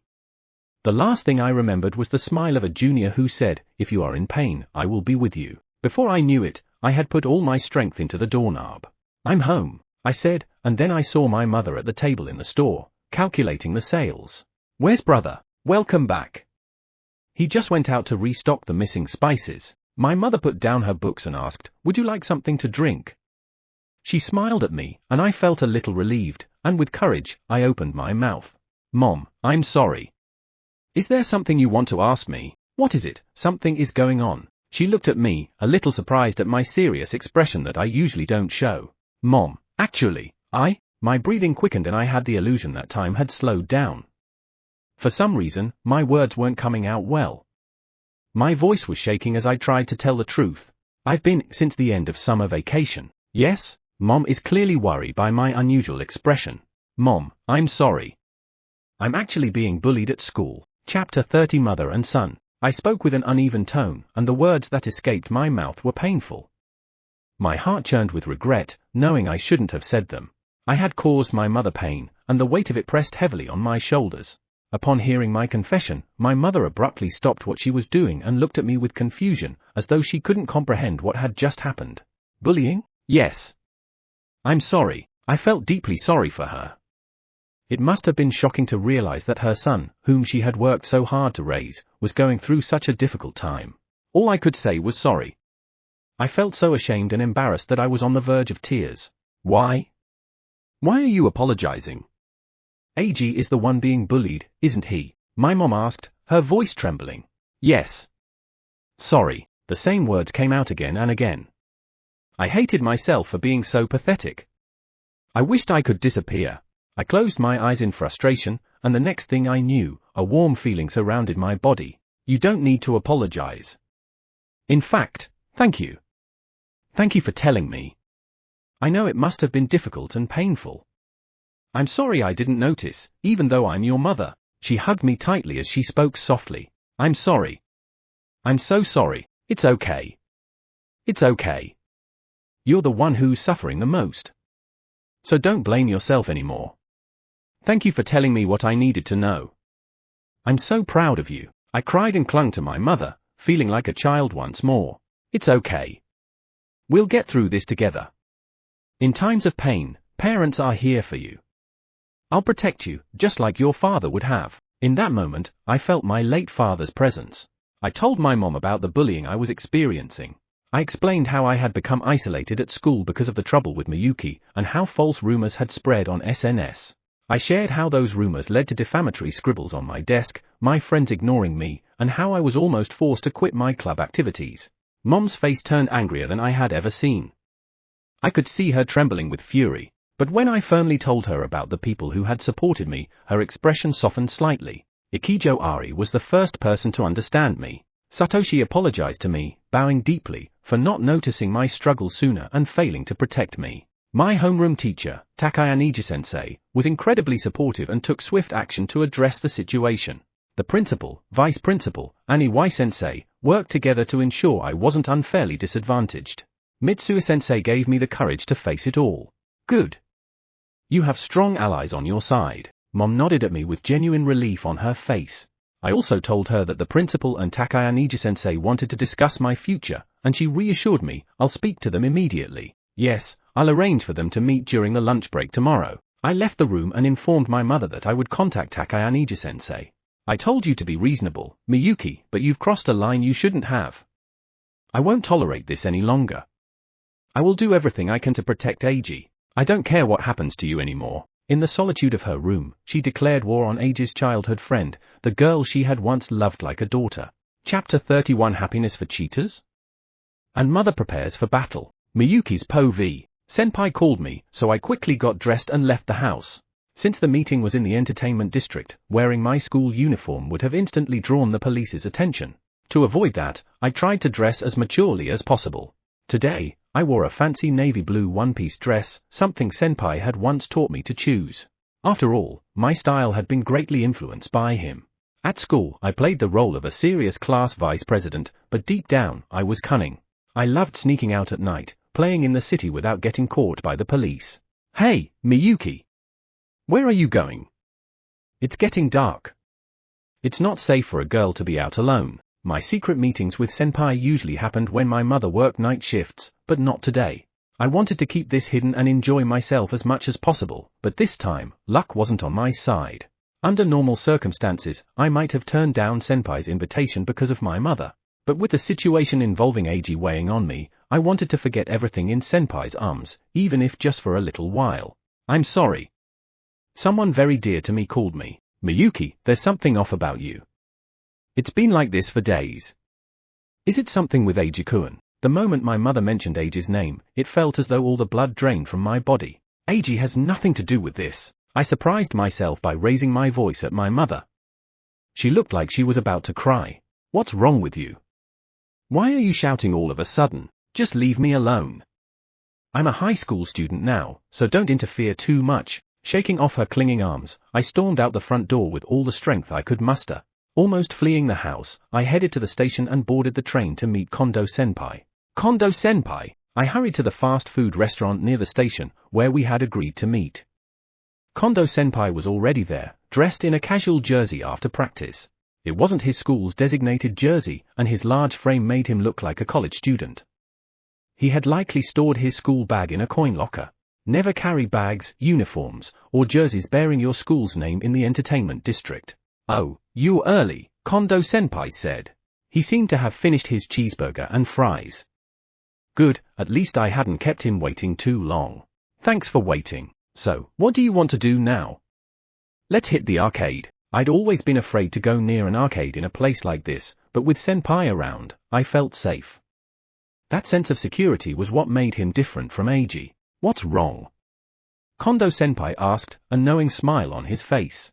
Encouraged by his warmth, I answered, I don't want to go home today. Kondo-senpai nodded, his smile widening in agreement. Eiji's mother Po V. I would do anything for Eiji. As I made up my mind, the phone rang. It was someone I trusted. It's been a while, Minami-san. I read your message. Is it true? Is Eiji-kun being bullied at school? Minami-san had been an ally to my late husband. Despite the age difference, we trusted each other like best friends. On the phone, he sounded as vibrant and energetic as ever, even though he was over 70. After my husband passed, he took it upon himself to help me care for my children, almost like a grandfather to them. I was certain he would help us. It appears to be true. The principal and Eiji's homeroom teacher will visit tomorrow during lunch to discuss the matter. Unbelievable. How could anyone bully such a kind boy like Eiji-kun? I've met his school principal many times, he's a colleague of mine and an excellent educator. I'm sure he'll help. How is Eiji? He must be hurting. I can't forgive those responsible.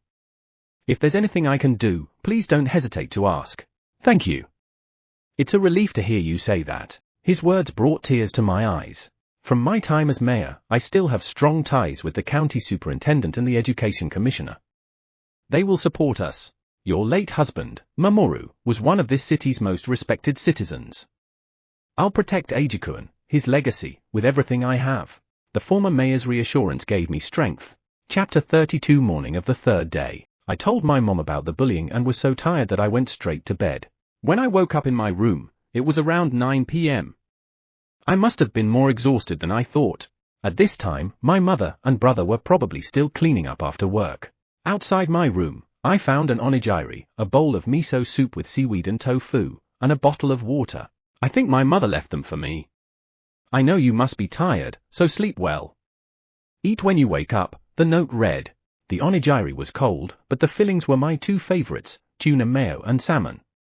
Even cold rice felt like a treat when paired with warm miso soup. I sighed with relief and felt deeply thankful for the people around me. Takayama Eiji-sensei and Mitsuo-sensei. the principal and vice principal, Ikijo-san, Satoshi, Mom, and my brother. I had thought I'd lost everything after being betrayed, but I realized there were still many people who cared for me. I couldn't help but wonder what would have happened if I hadn't met Ikijo-san on the rooftop that day. I probably would have made everyone sad. I truly owed Ikijo-san so much for everything she had done for me. While reflecting on this, I glanced at my phone and remembered that we had exchanged numbers at the cafe earlier. Senpai, I'd like to go to school with you tomorrow, please. The message had arrived about half an hour ago. It was funny how something that once felt like a big step, walking to school together, had become so normal. I also received a message from Satoshi. Though casual as usual, I could sense his concern for me. Reflecting further, I noticed that the SNS platforms where I used to receive harassing messages during summer vacation and the start of school had been quiet lately. Even though I had muted notifications, there were hardly any pop-ups. Perhaps Ikijo-san's strategy was working. Still, I couldn't shake my apprehension about returning to that class. I had written a manuscript for the Literature Club's magazine, but they'd thrown it away. Although the data was still saved on my phone, knowing my hard work had been discarded left me feeling bitter.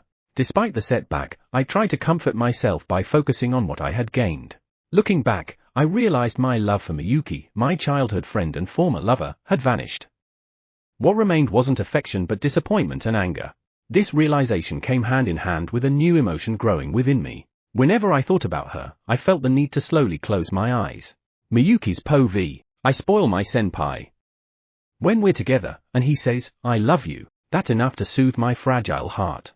In those moments, I'm happy. I can forget my guilt, possessiveness, and jealousy toward Eiji. Senpai, I whispered sweetly, playfully, as I hugged him. What's wrong? Why don't you skip school with me tomorrow? I want to spend as much time with you as possible. That sounds lovely, he responded, embracing me tightly in return. Eiji's POV, I woke up earlier than usual, getting ready while thinking about the events of yesterday. I didn't want to keep Ikijo-san waiting. Oh, you early? Is Ari-chan coming today too? My mom teased me, and my brother chuckled quietly, keeping things light so I wouldn't feel uneasy. Yes, she is. I see. Then I'll invite her for oyster fries today. Sure, I'll let her know. It seemed like my mom really liked Ikijo-san, and why wouldn't she? She had been my biggest supporter during my weakest moments. When I stepped outside, there she was, waiting for me with her usual angelic smile. Good morning, senpai. I could almost see her fluffy white wings. Good morning, Ikijo-san. We began walking at a leisurely pace. Oh, senpai. I actually have something for you, she said while rummaging through her school bag. It's not my birthday today, I blurted out, genuinely surprised. It's not that. Then what is it? It's a thank you gift for accompanying me to the cafe yesterday. Here you go. She handed me a thick envelope. It felt like it might contain a notebook. Can I open it? Of course. It's not money, but I think you'll like it. She smiled shyly as she spoke. I opened the envelope to find a manuscript paper with a novel written on it. The characters were familiar. The content was something I remembered well. I looked at the title.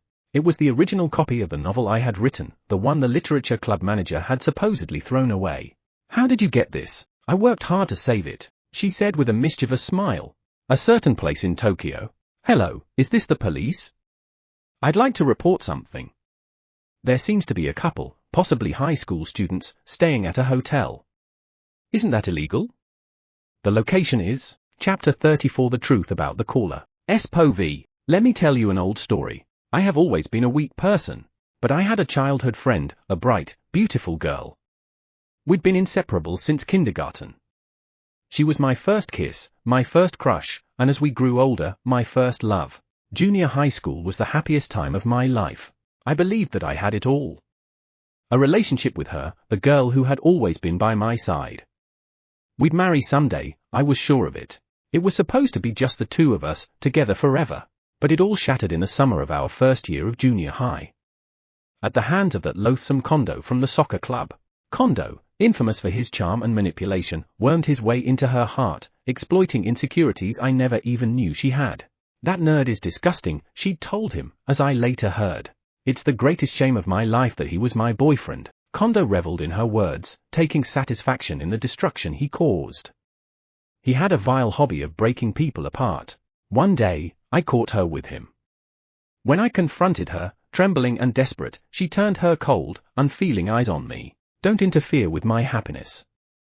Please leave me alone." Gone was the gentle girl I knew, replaced by someone who regarded me as nothing but dirt. She clung to Kondo's arm as if he were her lifeline. "Why? Why? You promised we'd marry," I pleaded, my voice cracking as my pride crumbled to dust. She didn't hesitate to crush me completely. "Don't you understand? I'm crazy about Kondo-kun now. I love him, not you. So, stop bothering me. I'll be happy with him." That was the moment my world fell apart. My values, my trust, my self-worth, all obliterated. I stopped going to school, too paralyzed by shame and betrayal to face anyone. 2 years of my life vanished in the fog of isolation. It was only through the persistence of my teachers that I clawed my way back, eventually enrolling in a prestigious high school. But Kondo and my former childhood friend ended up there as well. Rumor had it she'd been dumped by Kondo soon after, her infatuation unreciprocated. I avoided them, pretending they didn't exist. I had no friends, no goals, and no trust in people. My life felt like a hollow shell. Then, a year ago, during the summer break, everything changed. I met my hero, Aono Eiji. He wasn't like anyone else. Despite my reclusive nature, he struck up a conversation when we became seatmates after the seating change. "Hey, you're always reading books, right? I'm in the literature club, so I'm curious, what would you recommend?" His genuine interest disarmed me. We didn't hang out after school or become best friends, but his small kindness brought color back to my sepia-toned world. Through him, I began talking to others, reconnecting with life. I started smiling again. Even after we were assigned to different classes, I remembered his kindness. I wanted to repay him someday. Then, the rumors started. They said Aono Eiji had attacked Amada. They said he was violent, untrustworthy, and dangerous. I didn't believe it for a second. Eiji wasn't capable of something so cruel. But the school turned its back on him, isolating him just as I'd been isolated before. I investigated. And behind it all, I found the familiar shadow of Kondo. Kondo! You again. He was poisoning lives again, destroying good people like Eiji just as he destroyed me. Fury burned through me. I needed proof, something undeniable. Yesterday, I saw Kondo entering Amada's house. But that wasn't enough. I followed him to Tokyo today, staying in the shadows. That's when I saw it, Kondo and Amada entering a love hotel. My hands trembled as I snapped photos with my smartphone. This was it. Proof. A high school couple sneaking into a place where they weren't allowed. I dialed the police. "Hello, is this the police? I'd like to report something. There seems to be a high school couple at a love hotel. Isn't that illegal? The location is." I hung up and stared at the photos again. This would end Kondo's reign. I'd print the evidence and send it to the school, ensuring his expulsion. My hero, Aono Eiji, didn't deserve to be treated like this. And Kondo didn't deserve to keep ruining lives. This is my revenge. My justice. For Eiji, for myself, and for everyone Kondo has hurt. Chapter 35 Teachers and Mother. Takayaniji's Po v. I came to Kitchen Aono with the principal. Originally, we were supposed to visit during the lunch break, but Aono's mother wanted to talk to me right away, so we scheduled the meeting for 9:30 a.m., before the restaurant opened. At school, Aono is now under the supervision of Mitsuo-sensei. His special classes also started today. Thanks to the arrangements made by the principal and vice principal, it looks like he will only be 1 day behind. The school is currently discussing how to handle Aono's credits for PE and art. Final arrangements are being made for him to take remedial classes and submit written reports on his days off and after school. This time, Aono himself was not present at the meeting, only his mother and the teachers attended. "So this is Aono-kun's home." The principal carried a paper bag. Inside was a set of documents we had prepared, containing all the information we currently had and the school's proposed future plans for Aono. "Yes, Takayaniji-sensei, I will take full responsibility. It's my duty as the principal. So, I ask you to be truthful, and for the rest, please stand by Aono-kun and his family. Honestly, I'm not worried. It seems like I don't even need to tell you this. Well, I'll do my best. But to be honest, my hands are still shaking, and my heart is racing, sensei. In a situation like this, I can't help but feel nervous. If I could run away, I would. It's natural to feel that way. I'm nervous too. But as teachers, we have a huge responsibility to make a difference in our students' lives. That's right. So, I can't run away. I'm sure his mother will understand, Takaya Eiji-sensei. Let's go. Eiji mother's Po V. I'm very sorry for what happened. The principal and Takaya Eiji-sensei bowed deeply as soon as I opened the door. I had thought they might just offer a formal apology, explain the situation over tea, and then leave. But their honesty and sincerity gave me a sense of security. As Minoma-san had said, the principal truly seemed to be an excellent educator. Eiji's Oni-chan cares deeply for him. He's worried he might lose his temper, so he asked me to handle this instead. Please raise your heads, sensei.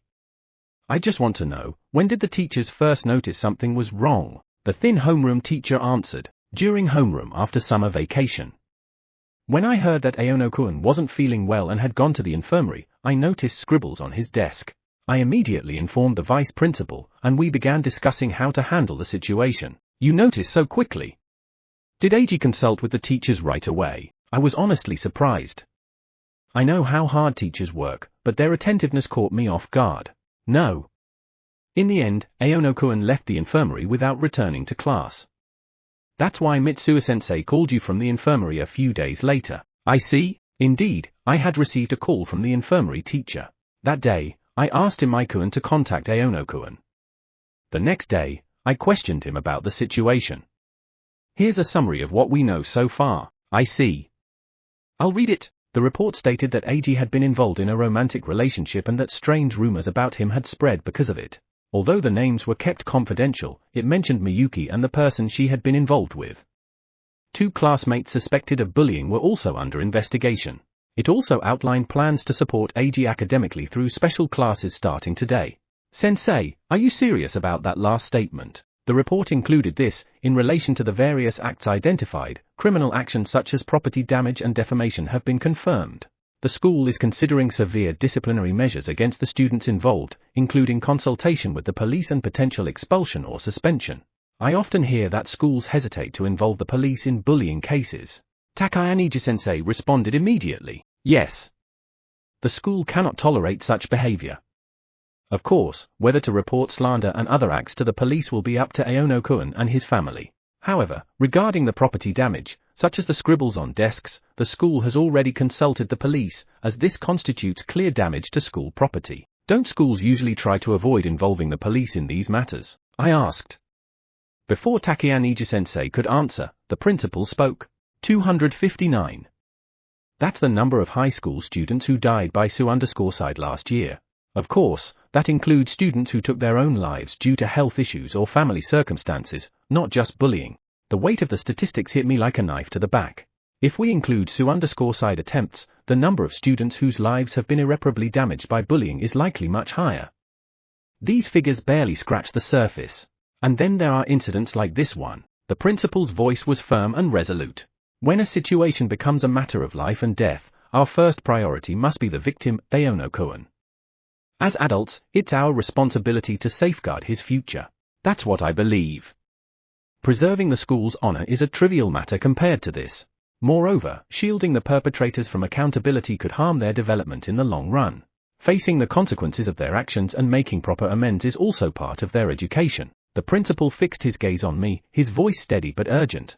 To protect Aono-kun, we need your help. Chapter 36 Arrested. Kondo's Po V. Phew. It was almost noon when I woke up.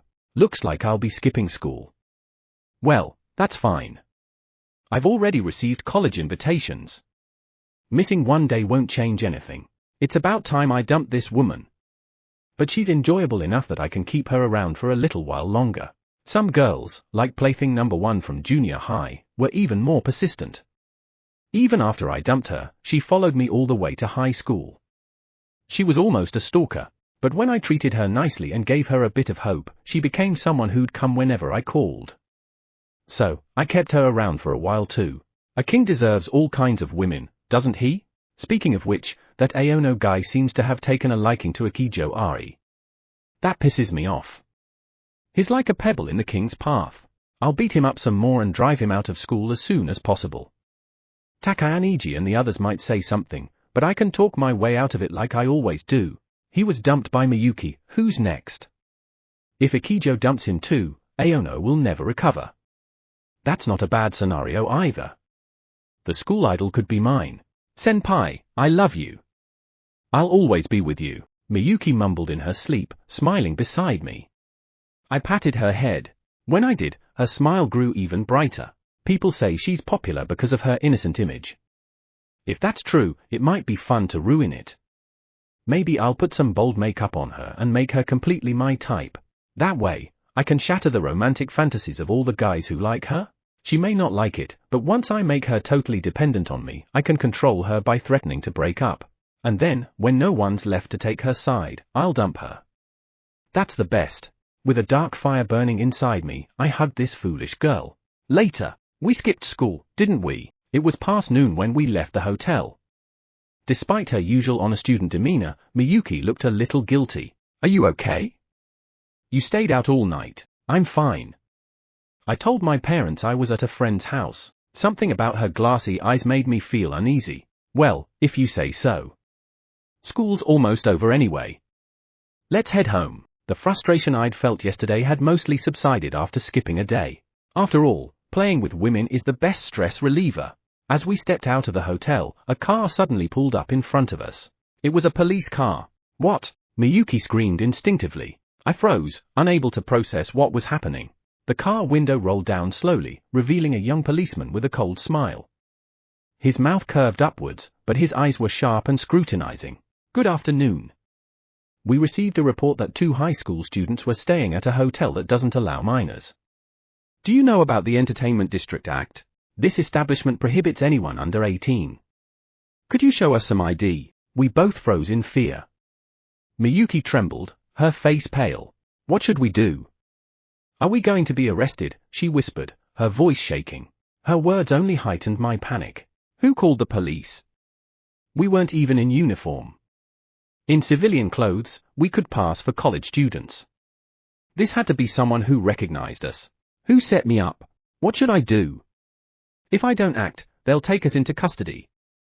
My reputation will be destroyed. I can't let that happen. There's only one option left. I have to run, but Miyuki will slow me down.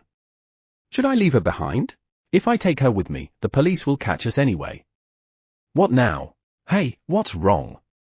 Why aren't you answering? Are you in high school? 2 officers stepped out of the car and approached us. This was my only chance. Run, Miyuki! I bolted toward the station, leaving Miyuki behind. One officer caught her immediately, while the other chased after me. Damn it, how did this happen? My foot caught on something, and I fell hard. Pain shot through me. The young officer closed in and grabbed me. Damn it, let go of me. Let go. I writhed on the ground in despair. Call us Povey. I watched everything unfold from a nearby hamburger stand. Seeing Kondo sprawled on the ground like a pathetic insect made the wait worthwhile. Skipping school to watch this was completely worth it.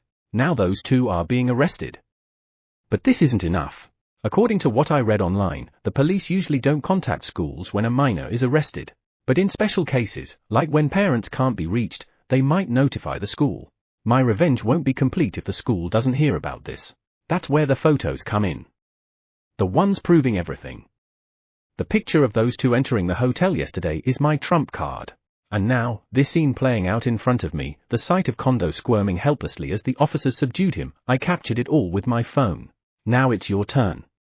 Let's see how you handle this, King of the Soccer Club. Chapter 37 SC_bag trying to protect himself. An English lesson from the principal. Kondo's Povey. Damn it, damn it, damn it. I won't forgive the person who set me up. We were taken to the nearest police station, where the officers scolded us harshly. Aren't you ashamed? A high school student skipping school to go to a place like that. Your mother even filed a missing persons report because you didn't come home. Amada-san, you're still a student. You shouldn't act so irresponsibly. We'll contact your mother. At the mention of contacting her mother, Miyuki panicked, squirming as she pleaded, please don't do that. But the officer's response was merciless. No, we have to. Your mother reported you missing. She's worried sick about you. You're a high school student. You should know better. Hearing this, Miyuki burst into tears. But to me, those words sounded like a glimmer of hope. The way the officer spoke suggested they wouldn't contact the school. This was my chance. I just had to play along. Before, I resisted, but now I needed to look cooperative. If I played this right, I could escape unscathed. Miyuki isn't a bad person. It's my fault. I was the one who pressured her. She had a fight with her mom last night and didn't know where to go, so I invited her. Punish me if you must, but how's that? I must look like the perfect boyfriend, protecting his vulnerable girlfriend. No, even if you say that, we still have to contact her mother. It's our job. Got you. The key now was ensuring they didn't inform the school. My reputation, and my college recommendation, would remain intact. All I needed was for my father to come and sort everything out. Then I'll apologize to Miyuki's mother personally, I said, adding a deliberate shake to my voice for effect. If I cried, it would be perfect. After all, I'm a politician's son. Fooling people is second nature. Okay, but don't let it happen again. I was confident I'd get away with it. Acting like the remorseful boyfriend willing to bow his head would surely work. About an hour later, my father arrived. I'm sorry for the trouble my foolish son has caused. He apologized, radiating sincerity. That's a politician for you, masterful at feigning regret. Quietly, he whispered to me, listen up. The school won't be involved, but this incident could cause a scandal. I'm running for mayor next year. You need to tone down your womanizing and keep a low profile for a while. I'll ensure this doesn't spread locally, but don't let this affect my campaign. Oh, life is too easy. I'm so lucky to have a father like him. Being the son of an influential person is truly amazing. What I didn't expect, however, was Miyuki's mother's reaction when she arrived. Ages Po V. That day, I walked home with Ikijo-san again. Senpai. How are your special classes going? Pretty well, I think. They're easier to follow than I expected. The one-on-one attention from the teachers helped a lot. Surprisingly, the principal himself taught my English class. Aono-kun, I know my school gave you a rough time before. I sincerely apologize. If you ever face any difficulties, feel free to come to Takayama-sensei, Mitsuo-sensei, or me. We're here to support you, he said, his large frame exuding warmth and kindness. In about 20 minutes, he covered essential grammar, vocabulary, and key textbook phrases in a way that was both simple and engaging. Let's use the rest of the time to strengthen your listening and speaking skills, he suggested with a smile. He used a computer to play segments from foreign comedy dramas, which were far faster and more conversational than the usual class audio. Whenever a critical point came up, he'd pause to explain. See here? These words are blending together. That's how native speakers sound. And this word, wanna, doesn't appear often in Japanese high school English. But in American English, it's used daily. British speakers might see it as a colloquialism, but it's the same as want to. Have you seen the movie Armageddon?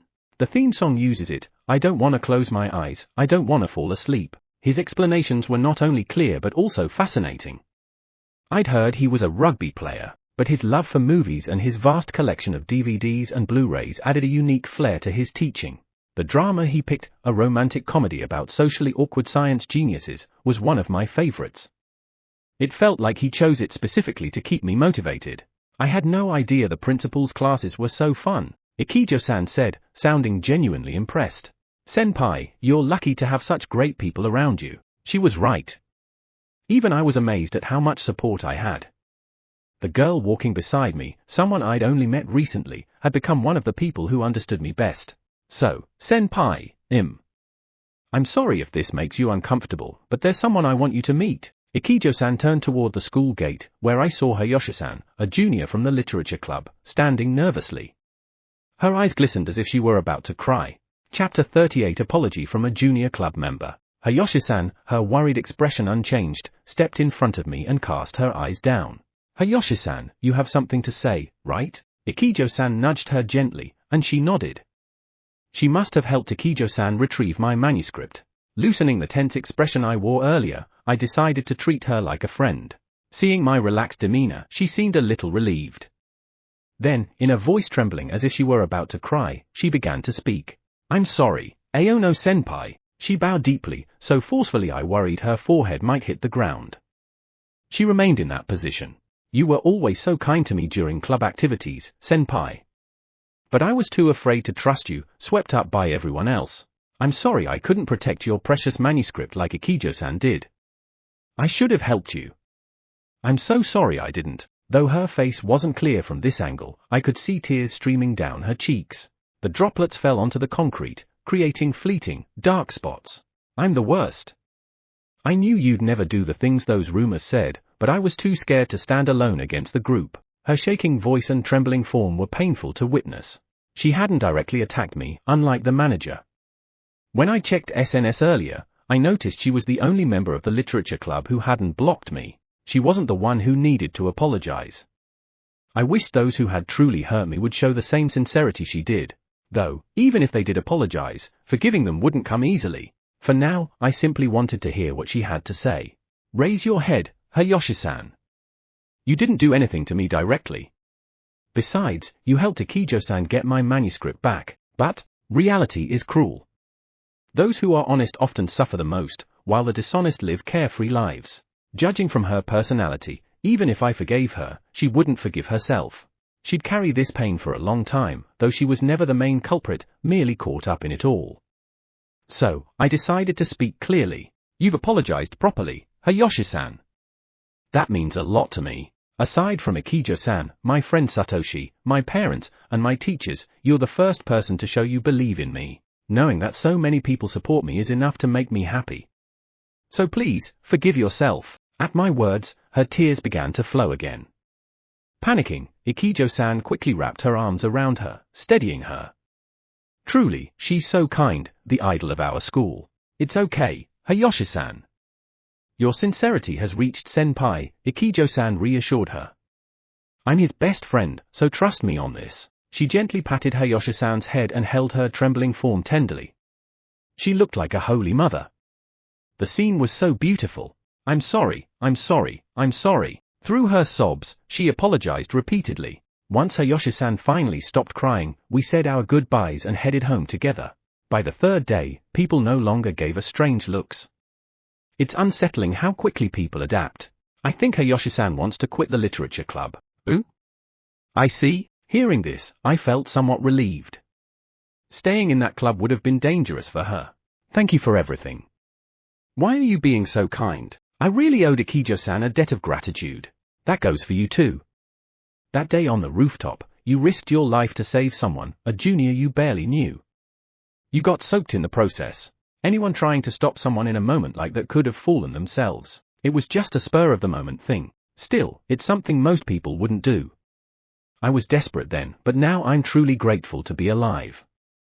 And it's all because of you. You're even helping Hayashi-san and me. To be honest, I'd received so much kindness from her, more than I deserved. It felt like I'd spend the rest of my life repaying her. I know you've lost a lot because of this incident. It's not my place to say this, but not everything is gone. There are people like Hayashi-san who still believe in you. I just wanted Senpai to remember that. She smiled shyly, her expression radiant. The sight of her against the setting sun was so beautiful I couldn't look directly at her. But the best thing about this whole ordeal is that I met you, Ikijo-san. Blushing slightly, I spoke my thoughts aloud. She mumbled back, flustered, that's not fair, Senpai, Baka. Seeing her embarrassment made me feel genuinely happy. Miyuki's POV. What should I do? What should I do? My mother found out about my arrest. I hate this. I hate it so much. What could I even tell her? Not just about Eiji, I'd betrayed my own mother. As I sat trembling, pale-faced, the moment of judgment arrived. Amada-san, your mother is here, a policeman called softly. When the door opened, her expression was blank as she looked at me. I'll never forget that face. This is divine punishment. Miyuki? Why are you here? I've been searching desperately since yesterday. I even took the day off work. Why aren't you with Eiji-kun? Who's the boy you were arrested with? What kind of relationship do you have with him? Her voice was cold, devoid of any emotion I'd ever heard from her before. I was on the verge of tears. Even as I tried to speak, my voice. I went to Aono-san's house last night, you know, but Mom cut me off with words filled with despair. Chapter 39 Childhood Friend and Her Mother. Miyuki's POV. Sweat drenched my back. My mother had spoken with Eiji's mother. I always knew this day would come. Fear of it had kept me looking away, running from the truth. I'm sorry. My voice trembled as I apologized, full of fear and sorrow. Why are you apologizing? Do you really think you've done something wrong? How much does she know? Can I still escape? Or does she already know everything? I'm terrified of the truth. That I betrayed him. That I made Eiji guilty. That I forced him into isolation at school. It's all my fault. I did this. Eiji-kun's mother told me she doesn't want you near him anymore. She asked me to get details from you. So, tell me, why did you go to a love hotel with some guy I don't even know instead of your boyfriend, Eiji-kun? Isn't he the one who called you before you left home? Oh. So my mother doesn't know everything yet. Eiji's mother has already punished me. She gave me a choice, confess everything to my mom or keep it hidden. Miyuki's mother, please calm down. It's my foolish son's fault, not your daughter's. Senpai's father spoke gently, trying to intervene. Shut up. I'm talking to my daughter, my kind, polite mother shouted without sparing him a glance. I'm sorry. Senpai and his father fell silent. Even the police looked at us uneasily. Hurry up and explain, Miyuki. I want to hear it from you. I didn't raise you to act like this. Her anguished cry echoed through the waiting room. I broke up with Eiji. Kondo-senpai here is my boyfriend now. My cowardly self tried once again to evade the truth, weaving lies to avoid being caught. But there's no way I could fool her in a situation like this. Thud! My left cheek burned. For a moment, I didn't understand what had happened. The force, the jolt, the sharp sting, it hit me all at once. She had slapped me. My mother, who had always been so kind, had never hit me before. But now, she slapped me. This was the first time I saw her so angry. And in that moment, I realized. She had completely given up on me. There was no going back to the bond we once shared as mother and daughter. I knew that. And with it came a flood of emotions, sadness, self-blame, regret. I'm sorry, why did you betray him? Eiji-kun was the most important person in your life. Why, Miyuki, why would you do this to him? Hurry up and apologize to him. Perhaps because of her anger, my mother clutched her chest, her face contorted in pain. Mom, are you okay? I reached out to steady her, panicking, but she pushed me away. I don't know you anymore. Apologize to him, With that, my mother collapsed. A nearby police officer rushed to help, and chaos filled the room. Kondo's POV, damn it. This is such a mess. If Miyuki's mother had gone to Aono with her, everything would have been exposed. But my ever-practical father leaned in and whispered, she seems to be anemic. Don't worry, she'll be fine once she calms down. At worst, we'll offer her money to keep quiet. Most adults fold for the right price. My father, always the rationalist, always helpful. He's so much better than Miyuki's hysterical mother. Now that Miyuki's situation is under control, all I have to do is stay cautious. As long as I keep quiet until graduation, the school won't find out. And with all the nasty rumors I've spread, Aono will crumble on his own. Miyuki will cling to me even more now. Her mother, the one person who understood her best, has rejected her. If she loses Aono, her childhood friend, I'll be all she has left. Take that, Pebble. You're destined to be destroyed, by me, my soccer team lackeys, and my new favorite toy, Miyuki. I can't wait to see how much fun I'll have at school. Life is so rosy. Chapter 44 Mamea. We went home together. We talked about the things we couldn't talk about. Even though we were best friends, we had just met, so there were endless things to talk about because we didn't know each other. We never stopped talking. Today, I have to make Ikijo-san eat fried oysters. Come to think of it, why do you like fried oysters, Ikijo-san? I can't help but ask. Oh, it was my late mother's specialty. She always made it for my birthday. I can't forget it. It was the first time I heard about Ikijo-san's late mother. I feel a little sorry for what I heard. Sorry, was that insensitive? She shakes her head with a smile. That's not true. Even Senpai told me about your father. I knew I had to tell you sometime. Come to think of it, I told Ikijo about my father when we had lunch at my house. Then I hope you like it. It may not be as good as your mother's fried oysters. Actually, fried oysters were my father's specialty. Delicious oysters, fried and served with a special tartar sauce, are a fall and winter specialty at Kitchen Aono. Our tartar sauce has shibazuke, TL, a Japanese pickle, as a secret ingredient. It has a sour taste that makes it refreshing. It's my father's signature recipe, so you can look forward to it. Oh, I'm looking forward to it. My mother used to make tartar sauce with fried onions, and it was delicious. I miss it. I'm also the son of a Western restaurant owner, so I know what she means. It's a lot of work to fry onions for the sauce. And yet Ikijo-san's mother took the time and effort. That's how much she loved her daughter. Ikijo-san is a fussy eater, despite her thin body. She eats her lunch in small portions. Well, it's rude to point this out, so I'll just shut up.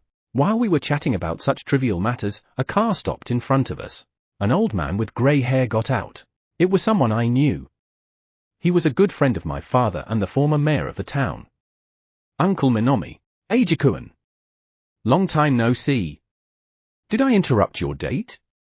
It's great that you seem to be doing well. Ikijo-san looked at Uncle Minomi with a curious expression and seemed to recognize who he was right away. Senpai, why is the former mayor talking to us so openly? She asked me in a whisper. Oh, Uncle Minomi is a friend of my late father, and he still loves us as if we were his grandchildren. Ikijo-san's eyes fluttered in surprise at the unexpected words. Really? She made a face as if in disbelief. Uncle Minomi was a benefactor who supported and understood my father's volunteer work when he was mayor. He was so supportive that he gave us permission to use the city park for a soup kitchen for the underprivileged. He then expanded my father's activities and created regulations for the city's children's soup kitchen movement, working closely with the public and private sectors to provide support in the form of grants and other forms of assistance. Our city has a reputation for being an excellent environment for raising children, even among large cities. And the fact that the population continues to grow is said to be due to the achievements of Uncle Minomi when he was mayor. After serving 3 terms as mayor, he retired from politics and is now following in my father's footsteps by establishing a volunteer organization to support the independence of the disadvantaged and work on the front lines against poverty. Even after my father's death, he still cares about Kitchen Aono and shows up often. I'm on my way to your house now. You can come with me in the car if you want. I'll give you a lift. Oh, and by the way, Oju-chan. You might be. She introduced herself a little nervously. My name is Ikijo Ari. It's been a long time, Mayor Minomi. Please don't call me Mayor. I'm already retired. So you're Ari-chan. I knew it. You've become much more beautiful. You look different. I see. Mamoru's son, Eiji-kun, and you are walking together. This must be some kind of fate. Ikijo-san's parents seem to be influential people. I listened to their conversation without daring to ask for details. Mayor Minomi. I'm no longer related to my father. Upon hearing these words, Uncle Minomi laughed in a surprised yet satisfied tone. Oh, I see, he said while shaking his head. Okay. Anyway, get in the car. I've been wanting to visit your house for a long time, Eiji-kun. Chapter 41 Former Mayor and Caller's Determination. Uncle Minomi's car took us to a nearby park. Uncle Minomi said, I'd like to talk to you about your father. Would you mind if Ikijo-san stepped aside for a minute? He asked, and I shook my head. It's okay. I have nothing to hide when it comes to my father. When I said that, Uncle Minomi laughed softly. That part. You really are like your father.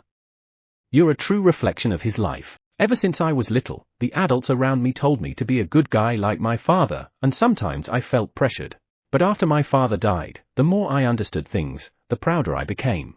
I want to be as close to my father as possible, but I don't think I'll ever be able to surpass my saintly father. But, sitting on a chair in the park, the former mayor began to speak. It's been many years since Mamoru-kun passed away. I can't believe how quickly time passes. Eiji-kun, you've grown up too. He smiled sadly. At father's funeral, he mourned more than the family did. Uncle Minomi was a fellow volunteer with my father. My father ran a soup kitchen and a children's cafeteria, and they became friends through these activities. Later, Uncle went into politics to create a livable environment for everyone and supported father's activities. Eiji-kun, you became a good high school student. That's why I wanted to talk to you. I don't know how long I can stay healthy. I am truly sorry. I feel like I've taken your father away from you. He bowed his head, his eyes welling with tears.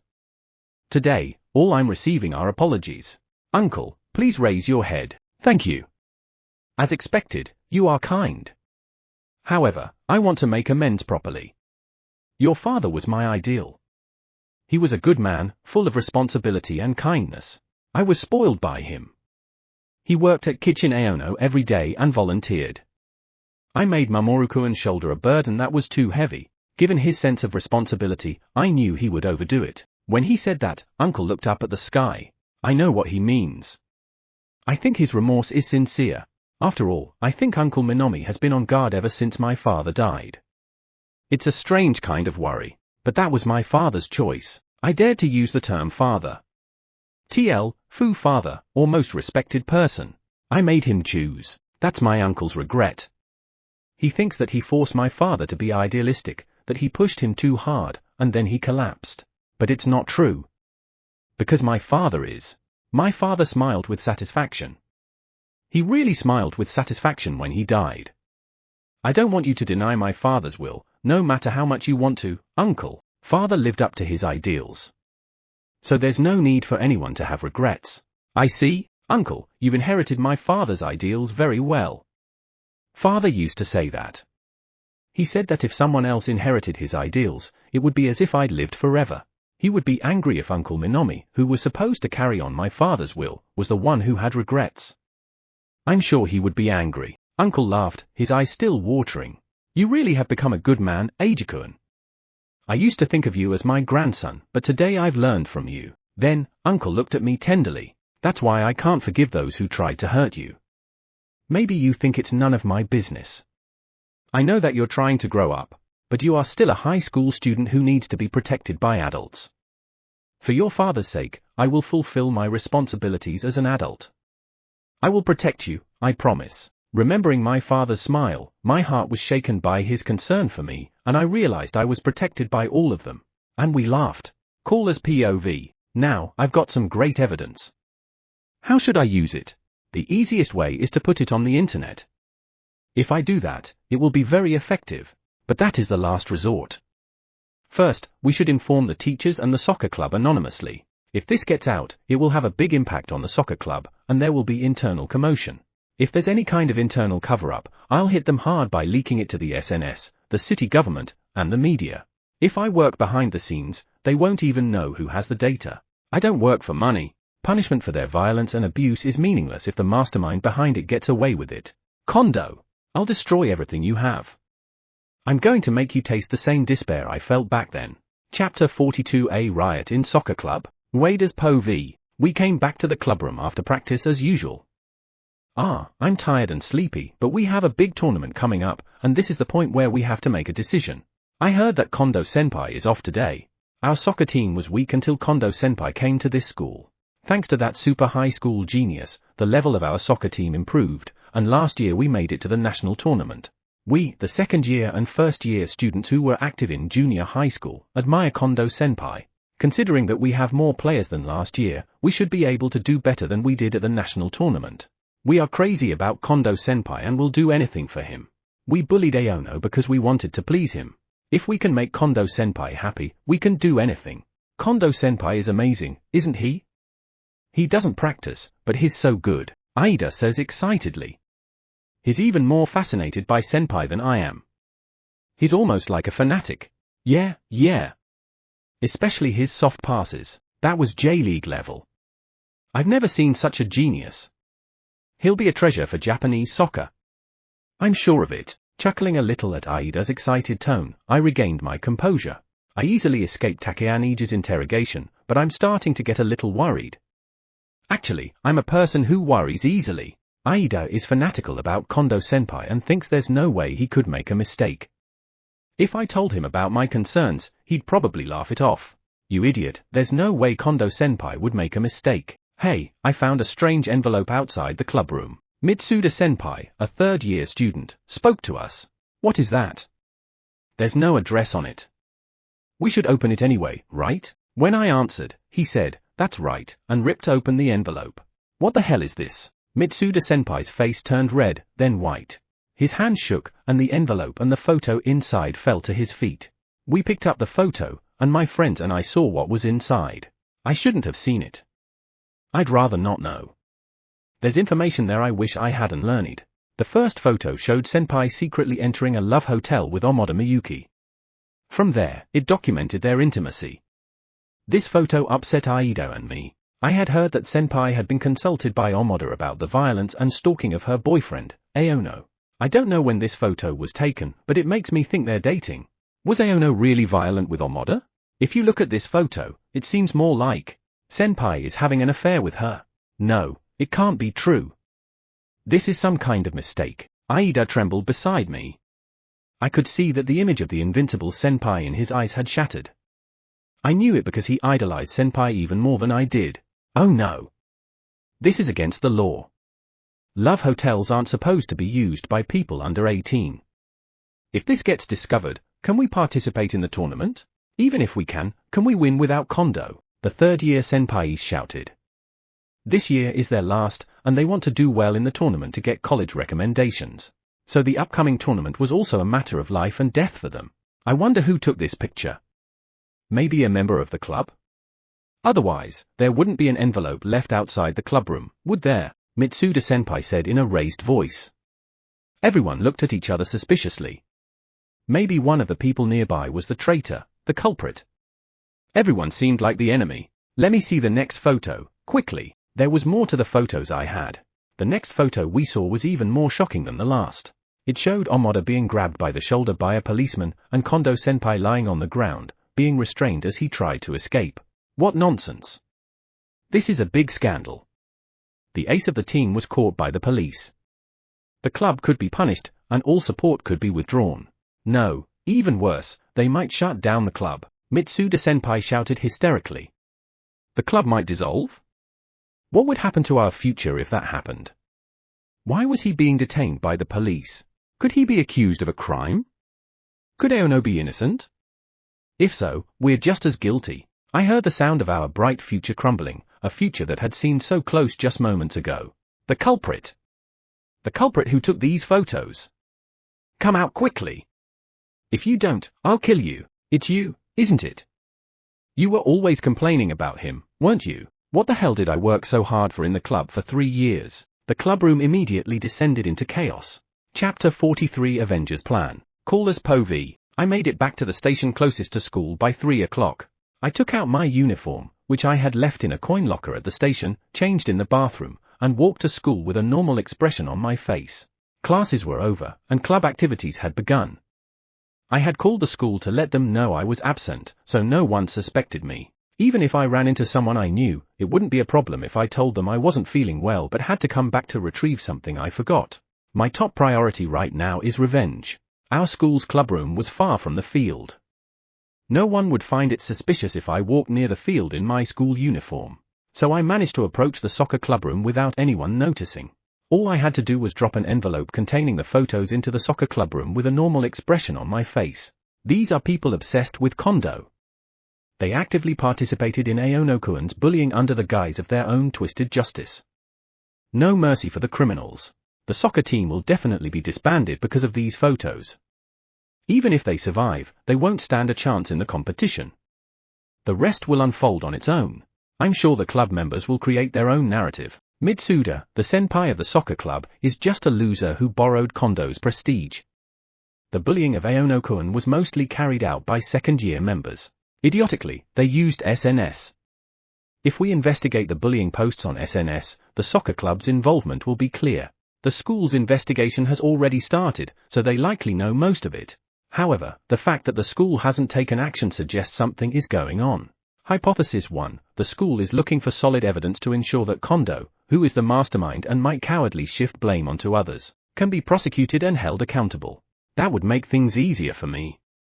I have photographic evidence against Kondo. If I actively cooperate with the teachers, we can catch him. However, there's also the possibility of the next hypothesis. Hypothesis 2. The school is actively involved in a cover-up. That would make things more complicated. There's a chance that the photos I have as evidence might be discarded, even though the crime is clear. The fact that Kondo's parents are a local construction company president and a city council member complicates things further. If hypothesis 1 is true, the school is likely waiting for the right time to secure solid evidence before Kondo's parents, who are the biggest obstacle, step in and use their influence to silence the case. If hypothesis 2 is true, I may need to report to the city council and school board that the school is actively working to cover up the case out of fear of Kondo's parents. I considered going to the press, but I decided against it. I wasn't sure if they'd handle the case properly, and there's a big risk they'd sensationalize Aono-kun's story to suit public taste. Even if the soccer club collapses and loses an important tournament, Kondo's career will only take a minor hit, and he'll quickly move on with his life. He'll keep hurting people, just like he did to Aono. To be honest, I can't forgive myself. If I had acted back then, Kondo might not have gone this far. I was the only one who could have stopped him. I pictured my former childhood friend's face, and hatred filled my heart. This incident would surely break her already fragile mentality, but I didn't care. Of course, I valued the friend who stood by me in pain more than the one who abandoned me. Because I was broken and withdrawn, I only managed to get into this school after truanting for a year. In the end, it was my failure that allowed Kondo to inflict more harm. Endo? What's wrong? Aren't you supposed to be off today? Suddenly, a voice called from behind me, and I instinctively turned around. There he was, dressed in his Kyudo uniform, my classmate, Imai-kun. I felt grateful for this chance encounter. Imai-kun is Aono-kun's other childhood friend and best friend. He was the second friend I made in high school thanks to Aono-kun. He must know something. With this, my revenge will be complete. The die is cast. Chapter 44 Friendship and the Nature of Scumbags and Two People Getting Closer. Endo's POV. Yes, I forgot something. There's a quiz next week, English vocabulary. I left my vocabulary book, so I came back to get it. I used the excuse I had prepared.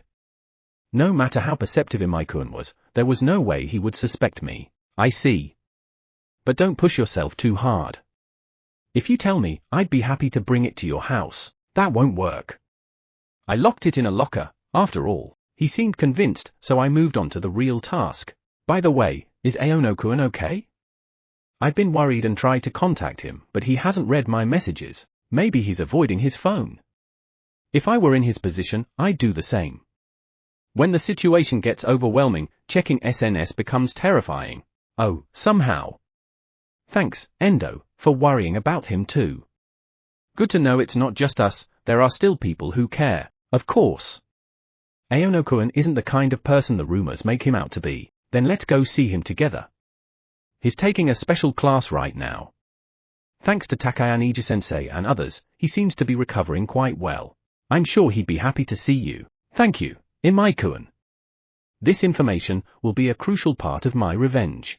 It turns out the school can be trusted. That makes hypothesis 1 seem more likely now. I'll provide the school with the photographic evidence and see how they handle it. The school must have a fax number. Faxes are outdated, but if I send one anonymously, they won't know who sent it. To ensure they take it seriously, I'll also drop an envelope with the photos into the school's mailbox, addressed to Takayama Eiji-sensei. That will mark the first phase of my revenge. Well, I'm heading home for today. See you later. I ended our conversation while keeping my composure. I couldn't drag Imai-kun into my revenge. I didn't want him to become a target for Kondo and his group. Okay. Take care, Endo. Wait, sorry, no, it's nothing. He's usually straightforward, but it seemed like he was hesitating. Yeah? Don't push yourself too hard. If things get really difficult, you can rely on me or Takayama Eiji-sensei, okay? For a moment, time froze. Did he know? How could he? I quickly realized my expression had turned bitter and forced a smile. Oh, you're talking about my cold, right? Thanks for worrying about me, I deflected. He laughed. Ha ha, yes, you're cold. It's a lot of effort to come all the way here just for a vocabulary book. We didn't justify or deny anything. Instead, we laughed as if we understood each other. We parted ways with a shared, silent understanding. Kondo's POV. I was finally released. My father decided to stay with Miyuki and her mother for a while, thinking it'd be less complicated, so he sent me home. Damn, after all that stress relief, now it feels stressful again. I checked my schedule on my phone. I remembered we had a friendly match tomorrow. A school from another prefecture was coming to visit. If that's the case, I'll beat the man. I'll play with plaything number 1, who said she'd come to cheer me on. Life is fun. Ages POV. Uncle Minomi said he wanted to talk to Mom about something, so Akijo-san and I went for a walk in the nearby park to pass the time. By the time we got back, I was sure my brother would have finished frying his special oysters. Anyway, the week is over, isn't it? Yeah, thanks to you, we got through it. A whirlwind week had finally come to an end. With summer vacation over, the first week of school was only 3 days long, and now it was almost the weekend. Takayama Eiji-sensei had told me, you should take another special class this weekend, but honestly, I think it's better for you to just rest. The fatigue will ease once the tension subsides. I'd take his advice. To be honest, I was a little disappointed I wouldn't see Ikijo-san. But, hey, senpai? Can I ask you for one selfish favor? Of course, not just one, but as many as you want. And this one? I'll do it immediately. I'm counting on you. Then, here it is. She laughed, looked down slightly, then stopped and stood in front of me. With the setting sun behind her, she stared at me intently. Will you go on a date with me this weekend? Chapter 45 Date Promise. I couldn't help but gasp at Ikijo-san's invitation. I'm sure the boys at my school dream of this kind of invitation. I wonder if it's really okay for me to accept? I was a little nervous for a moment. But being around Ikijo-san has become normal for me now. To be honest, I'll miss seeing her over the vacation. Since we already went out once yesterday, this invitation for a second date makes me very excited. Ah, are you sure on me? Yes. I want you. I asked you because it's you. A holiday date is a bigger step in a relationship between a man and a woman than an after-school date. Of course, Miyuki and I have done this many times before. It's not my first time, but it's more exciting than I expected. Thanks. I'd love to, I responded with a barely formed smile. She let out a sigh of relief and replied with a bit of bitterness. Senpai, you're too mean. I knew you'd agree, but you were beating around the bush and making me worry. Sorry, I never thought I'd get to go on a holiday date with Ikijo-ari. What are you saying, senpai, idiot? It's fun teasing her when she's shy and embarrassed. So, where are we going? I wanted to go shopping at the store near the station. There's also a movie I want to see. What do you think? A movie? Who? Sounds great. I like movies too. When I was writing novels, I was told to study various stories, so I watched movies whenever I had time. People say my taste in movies makes me sound like an uncle. This is probably due to my brother's influence. My favorite movies are Shanku no Sora, TL, The Shawshank Redemption, and 3 Baka, TL, 3 Idiots. Yeah, not exactly high schooler picks. Yatta! Actually, there are revivals of classic movies at the theater near the station. It's a movie from before we were born, and I've always wanted to see it on the big screen. Is that okay? Oh, that's surprising. I didn't expect Ikijo-san's taste in classic movies to be this good. Could it be that she's also a movie buff? What a pleasant surprise. Wow, you're so excited. So, what's the title? Forsuto Gumpu. TL, Forrest Gump. I couldn't help but laugh at her choice of movie for a high schooler. But I'm glad it matches my taste too. It's great. It's one of my favorite movies too. Oh, senpai too? Thank goodness. We had so much fun talking about movies. Then we have dinner in Kitchen Aono. Uncle Minomi had finished his talk and was wrapping up his meal. Steamed hamburger steak set meal, one of the most popular dishes since the restaurant opened. A hamburger steak slowly simmered in a special demi-glace sauce and topped with an egg. Uncle Minomi happily ate his favorite dish as if he were still in elementary school. The first time I came here, I had this too. It's really good. They've kept the taste from back then. My brother seemed a little happy to hear Uncle Minomi's memories. Here we go, Tilda. Mom brought out the fried oyster set meal. Since the restaurant wasn't crowded, she was able to serve Ikijo-san in the main restaurant instead of the break room. Wow, that looks delicious. It even comes with fried shrimp. Are you sure? It's okay. It's just a special service. Eat a lot, Tilda. Mom still adored Ikijo-san so much. The amount of tartar sauce was obviously more than usual, and there was even fried shrimp on the side. Blissful. She and Uncle Minomi seemed to be acting normal as usual. I could tell they were doing this to avoid worrying me. I really appreciated it. Watching the school idol eat fried oysters with relish from a special seat in front of me, I felt truly grateful for the environment I was blessed with. Eiji mother's Po V. I borrowed a little of Ari-chan's time after she finished eating and led her to the break room. To say something that needed to be said. Thank you, Ari-chan. She shook her head at my words. No, it's the same for me. Thank you for the delicious meal. Today's fried oysters were great too. She really is such a good girl. She's too good for Eiji. I'm glad to hear you say that. Actually, I'd love to make a cup of tea and have some girl talk. But that's something for after all the problems are solved. Ikijo-ari-san. I deliberately called her name firmly. She looked a little surprised but quickly regained her composure. It seemed she immediately understood what I wanted to say. Thank you. Thank you for believing in my son. For supporting Eiji. As a mother, I can't thank you enough. I'm so glad that you've been by Eiji's side. Thank you. I bowed deeply. According to Takayama-sensei, the bullying happened on the first day of school. That means the rumors were already spreading before then. Ai-chan is one of the few allies Eiji had while surrounded by enemies. She's a kind girl who helped my son despite the potential disadvantages to herself. And, of course, Imai-kun. I owe them both a debt of gratitude that's hard to repay. I wanted to thank them properly. I don't know how much their presence might have saved Eiji's life. Mom, please raise your head. I didn't do anything so noble. I'm the one who was saved. I'm with Eiji-senpai of my own free will. She truly is an angelic girl. I hugged her instinctively. She seemed happy and leaned into my embrace. If anything happens to you, I'll definitely help you. You won't be alone. She replied happily, yes. Chapter 46 Students to Protect and Civil War in Soccer Club. Takayama Eiji's Po v. Somehow, a turbulent week has come to an end, and the real battle has just begun. For now, we've started special classes for Aono and established smooth communication with his mother. You did a good job. I feel a little smug when I think about it, even though I've caused problems I wish hadn't happened. I felt a tinge of self-loathing because of my weak heart. I guess I'm a little tired.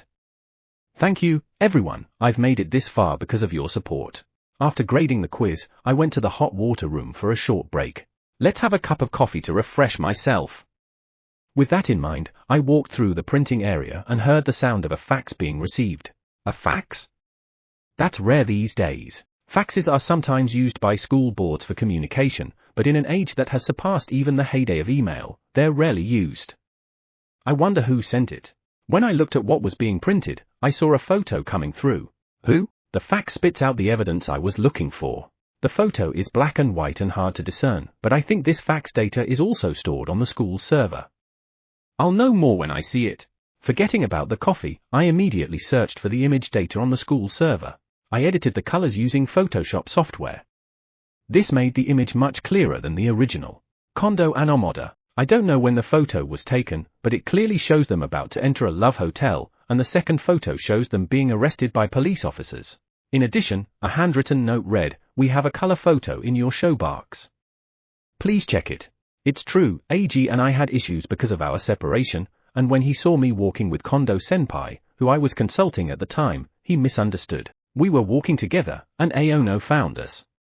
I guess he thought Miyuki was cheating on him. It turns out the testimony of these two was a lie. This will shake things up even more.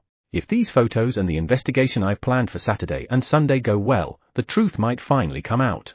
But there's one thing that worries me. The anonymous sender. It's probably not a school employee but a student. It could also be a parent, but I doubt they'd be this indirect. How did this anonymous student get these photos?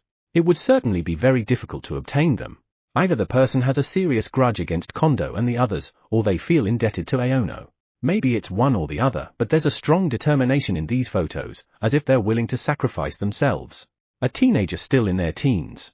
I wonder what they've been through to muster the courage to do this. Minors who still need to be protected. Since I started this job, I've seen countless situations where adults fail to protect children. Students unable to attend school because of debts incurred by their irresponsible parents. Students who grew up without love and affection, turning to delinquency. And students like Aono, maliciously bullied and with distorted futures. I want to find these students and reach out to them. It might seem arrogant, but I feel it's my responsibility as a teacher. Before something happens, so that this time, it's not too late. I will fix everything. I contacted the principal and vice principal and shared the information. The next morning. Kondo's Po v. Well, let's go relieve some stress by beating a lower-ranked team. I'm still sleepy, though. When I enthusiastically opened the door to the clubroom, most of the members were already waiting. But, a different, colder look than usual pierced through me. What the hell? You guys, I'm supposed to be the ace of the club, so there's no way they'd greet me with such looks. Something's wrong. Kondo, you, Watanabe, the captain, grabbed my chest and pushed me against the lockers. Chapter 47A Tattered Soccer Club. Kondo's Po v. Ouch! What the hell are you doing? I protest as my body is pressed against the locker. No matter how important Captain Watanabe is, there are things he can and cannot do. Shut up! What are you doing? At a time when this club activity is so important. Who? I don't know what he's talking about. Has this guy finally lost his mind? Don't play dumb. Look at these photos. The photos presented to me show the critical moment of Miyuki and me entering a love hotel and another of me being arrested by the police. What the hell? Who the hell is? No way. There are traitors in this club. My blood runs cold. No, how far has this gone? No way, even the teachers? Or, my father was supposed to cover it up, but this bass_odd took this picture of me on the verge of arrest. Oh no, no, no, no. My recommendation and fame will be ruined. I don't know. It wasn't me. Stupid words came out of my mouth. I'm lying. It's clearly you. Stop fooling around. He grabbed my chest and slammed me against the locker again. Humiliation. Humiliation. Humiliation. I am the king of this club. Defying the king is a death sentence. Damn it. What will happen to our final tournament because of you? I'm relying on a sports scholarship.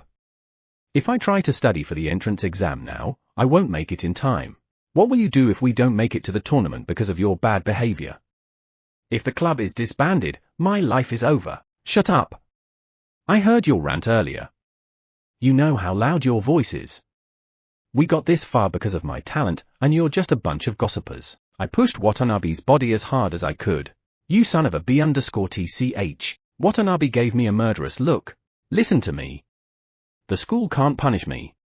This is just a case of promiscuity. People do it in high school. It's just a little suspension. There's no way it's going to affect my club activities. Besides, my dad is on the council. He's an upperclassman. He can easily cover up a scandal like this. I'm in a different league than you. Don't equate me, the chosen one, with your values. Who? The school wouldn't dare get rid of me either. They wouldn't risk expelling a famous high school soccer player. If this got out, it would be a huge scandal, and the school's reputation would be damaged. How could the conservative teachers here dare to do such a thing? I said smugly. Indeed, one of my juniors agreed. Yes, of course. I'm proud of my words. See, I'm invincible. I'm not like you. I'm different. Yes, I'm special. You bunch of gossipers, my dad can handle this. My soccer skills will show you the magic. Kondo! Watanabe shouted as he approached me. So I said to him, let me remind you, you're my servants, aren't you? It's an undeniable fact that you participated in Aono's bullying. What do you think will happen if that becomes known? Besides, do you think you can win the tournament without me? Hey, do you think you'll get a recommendation without me? I shook him, and Watanabe, trembling with anger, stopped moving. It seems my poison has taken effect. Damn it, he shouted in frustration, trying to control his rage. Watanabe kicked the trash can as hard as he could, scattering its contents. So shut up if you understand. Yeah, you can't win without me. Grow up, you bastards! I taunted the club members and began changing into my sports uniform. I have the power of life and death over these guys. That's right, they're all my pawns. I can do anything. That's how it should be. From now on, if you put us at a disadvantage, you'll take responsibility, Watanabe said pathetically. Yes, the slave speaks. I laughed and ignored him. It's okay. It's still going to be okay. I'm the chosen one. All the pent-up stress will be released in this friendly match. I shivered as I made my way to the field. 2 hours later. What the hell? The scoreboard read 4-1. We should have been the ones with 4. Why? How could we concede 4 goals against a weaker opponent and not even score in overtime? I can't accept this result. Our club is completely destroyed. All that remains is the brutal truth that this is the beginning of the end. Chapter 48 The Fallen Woman. Kondo's POV. Why? Why didn't I get a pass? We returned to the clubroom, dejected after our disastrous defeat. I kicked the trash can hard.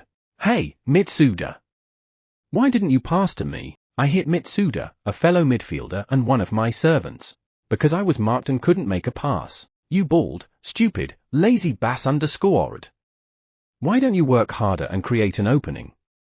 Do your job, you little fish. Sorry, Completely useless. Even so, Kondo-senpai, your opponent studied you today, and you lost the ball right away, didn't you? Besides, even when you lose the ball, you don't even try to get it back, one of the second-year members muttered to me. Blood rushed to my head, and I banged on the locker. Who the hell said that to me? No one in the second-year group dared make eye contact with me. Damn! The forwards are so bad, you can't attack at all. The only goal we scored was a penalty kick I took. If it's like this, we won't win matches that should be winnable. And you, Watanabe, didn't you say you wanted to get a sports scholarship? Don't talk nonsense. You're not at that level yet. In the end, Watanabe just fell silent, even after saying such great things earlier. Ah, that was satisfying. What's the matter? Say something. You're just little remoras. So just do your job and don't challenge me. You can't even do that, you're incompetent. Ah, that's refreshing. No matter how good a captain he is, he can't go against the king. That's how it should be. Shut up. Who? Shut up, you piece of shit. Thud. Watanabe angrily punched me in the stomach with his fist. It happened so suddenly that I couldn't do anything and ended up taking Watanabe's fist. Ah, the clean hit made my esophagus burn. The pain was so intense I couldn't even breathe. Breathing heavily, Watanabe glared at me, and a moment of fear washed over me. Hey! What are you doing? Did you all see that? That guy attacked me. I'll tell the teachers. You're finished, Watanabe, but all the club members were silent, and no one helped me. Instead, just like Watanabe, they stared at me coldly. Oh, hey. You all saw that, right? The captain hurt the ace in front of so many club members, but no one said a word. Watanabe laughed coldly and said, "Who, did he fall and hit his head? He just fell down, didn't he?" Right, everyone. The club members nodded slowly in agreement. Yes, Senpai just got frustrated and fell down. Everyone says so, so it must be true. They looked at me with disdain. Some juniors were even mocking me. Damn! These guys. Okay, so you're going to make things worse for me? Then you'd all better get ready. I'll make you regret it. I have a weakness on every one of these guys. That's fine. When I threaten them later, they'll come crawling back. For now, I'll just scare them and wait for things to cool off. Frustrated, I went outside. Damn! I should have contacted Miyuki today instead of yesterday. Damn it! I regretted reaching out to her yesterday. I can't help it. I'll contact plaything number 1. Come to think of it, she said she'd support me today. Kondo-kun, speak of the devil, there she is. The woman who slept with me when I was in middle school. Aono Eiji. Before she met me, she was a good-looking girl with long black hair. But to suit my taste, she dyed her hair brown and cut it short. In the 3rd year of junior high school, she stopped going to school for 2 months at a critical time. Annoyingly, she was still trying to get into the same high school as me. Miraculously, she worked hard at her studies, and here we are today. By then, though, she'd lost all her friends from junior high. And since she hardly studied after entering high school, her academic performance plummeted. She gave up everything for me, but in the end, we never got back together. Now, she's just an unfortunate woman who became my S_X friend. I can't deny that I robbed her of her precious youth. She used to be an honor student with no makeup. Now she's dried up, a shadow of her former self. Kondo-kun, that friendly match was unfortunate. The rest of the team is really bad and incompetent. They're useless. Her personality, once kind to everyone, has been distorted like this. To be honest, I could just throw her away now, but she's like a trophy to me. So, I'll keep her for now. Yes, that's right. The only one who truly understands me is you, Eri. As soon as I say something like that, she wags her tail for me. Now, let's go have some fun and relieve some stress. Chapter 49 Dating begins and the snitch's plan. Ages Po v. Saturday morning, I went to the station to meet Ikijo-san. I had trouble sleeping the night before because having a movie date with the school idol was a big deal for me. I woke up early, skipped breakfast at home, and decided to eat at a family restaurant outside the station. I had about 20 minutes before our meeting. As expected, I felt uncomfortable eating alone, so I decided to walk around the station to kill time. Suddenly, I heard a voice behind me say, "Hey, senpai! You're early. There are still 20 minutes until the meeting." It was Ikijo-san. I'd only ever seen her in her school uniform, but now she was wearing a dull pink one-piece dress that looked elegant on her. Her little white bag added to her gentle appearance. Yes, I was a bit excited. That's why I came so early. I was so fascinated by her that I couldn't help but express my true feelings. Suddenly, what are you saying? Matilda? She giggled and blushed in embarrassment. That dress looks perfect on you. All I knew was that in moments like this, I had to comment on her outfit. Oh, thank you. Just as I thought. Senpai, you're used to dealing with girls, aren't you? She laughed but made a complicated face. Maybe she realized I'd just been dumped and betrayed by Miyuki. That's not true. I'm just fascinated by your appearance. But maybe on the contrary, since Ikijo-san is so popular, you're the one who's used to dealing with boys. No, actually, this is my first holiday date. Yesterday's date at the coffee shop after school was my first. And this outfit, someone, helped me pick it out. Who? I couldn't help but let out a strange noise. It was true that she didn't seem experienced with dating, but I hadn't imagined her to be so conservative, or rather, a late bloomer. Please don't dig too deep. I'm just a bit embarrassed. I'm a high school student too, and there's no way I wouldn't be interested. Senpai seems to be used to this, so I feel safe. Let's have some fun. Ikijo-san looks more like a girl than usual. I'll do my best. And it really felt like everyone was looking at her. The special time had truly begun. Okay, let's go buy the tickets. She was excited and ready to start the date. Oh, that's okay. I reserved the seats online yesterday. I thought it might be full since it's Saturday. I'd already taken care of that yesterday. Who? What's wrong? My date was stunned for a moment, and then her face turned bright red as if she'd had an emotional outburst. Senpai, I was the one who asked you out, but I didn't expect you to be such a good partner. I'll pay you back, I said. Okay, and walked away, smiling bitterly at Junior, who was a bit upset but trying to get her wallet out like a little animal. To be honest, Ikijo-san had helped me so much that this little thing didn't mean anything to me. I'd made up my mind to do my best to entertain her today. Saturday's fun had begun. Endo's POV. I watched the soccer team practice from an empty classroom in the school building. Since my school is also a preparatory school, they open classrooms as study rooms even on holidays. Well, most of us study at cram schools, so the classrooms are almost empty except for third graders. So it's perfect for observation. I brought binoculars to watch the soccer team. Kondo no longer gets passes. Yesterday's photo seems to have caused significant damage. Kondo was isolated and humiliated by the lower teams. It was a satisfying loss to watch. From the sidelines, I saw Eri coming to cheer him on. My former childhood sweetheart showing her ugly side only deepened my disgust. Apparently, my plan worked. Kondo, now torn to pieces, will probably look to Eri as an outlet for his stress. When that happens, we'll see something even more interesting. And then I'll take that interesting thing and hand it over to that other B_TCH. Kondo will fall apart even further. Honestly, I'm still struggling to gather the most convincing evidence that Kondo is the mastermind behind the bullying. The entire soccer club needs to be destroyed along with Kondo. But unless something severe happens, the club members won't confess out of self-preservation. So my strategy is to stir up the parties involved and let them slowly destroy each other. I've also informed the school. This will make the crackdown even harsher.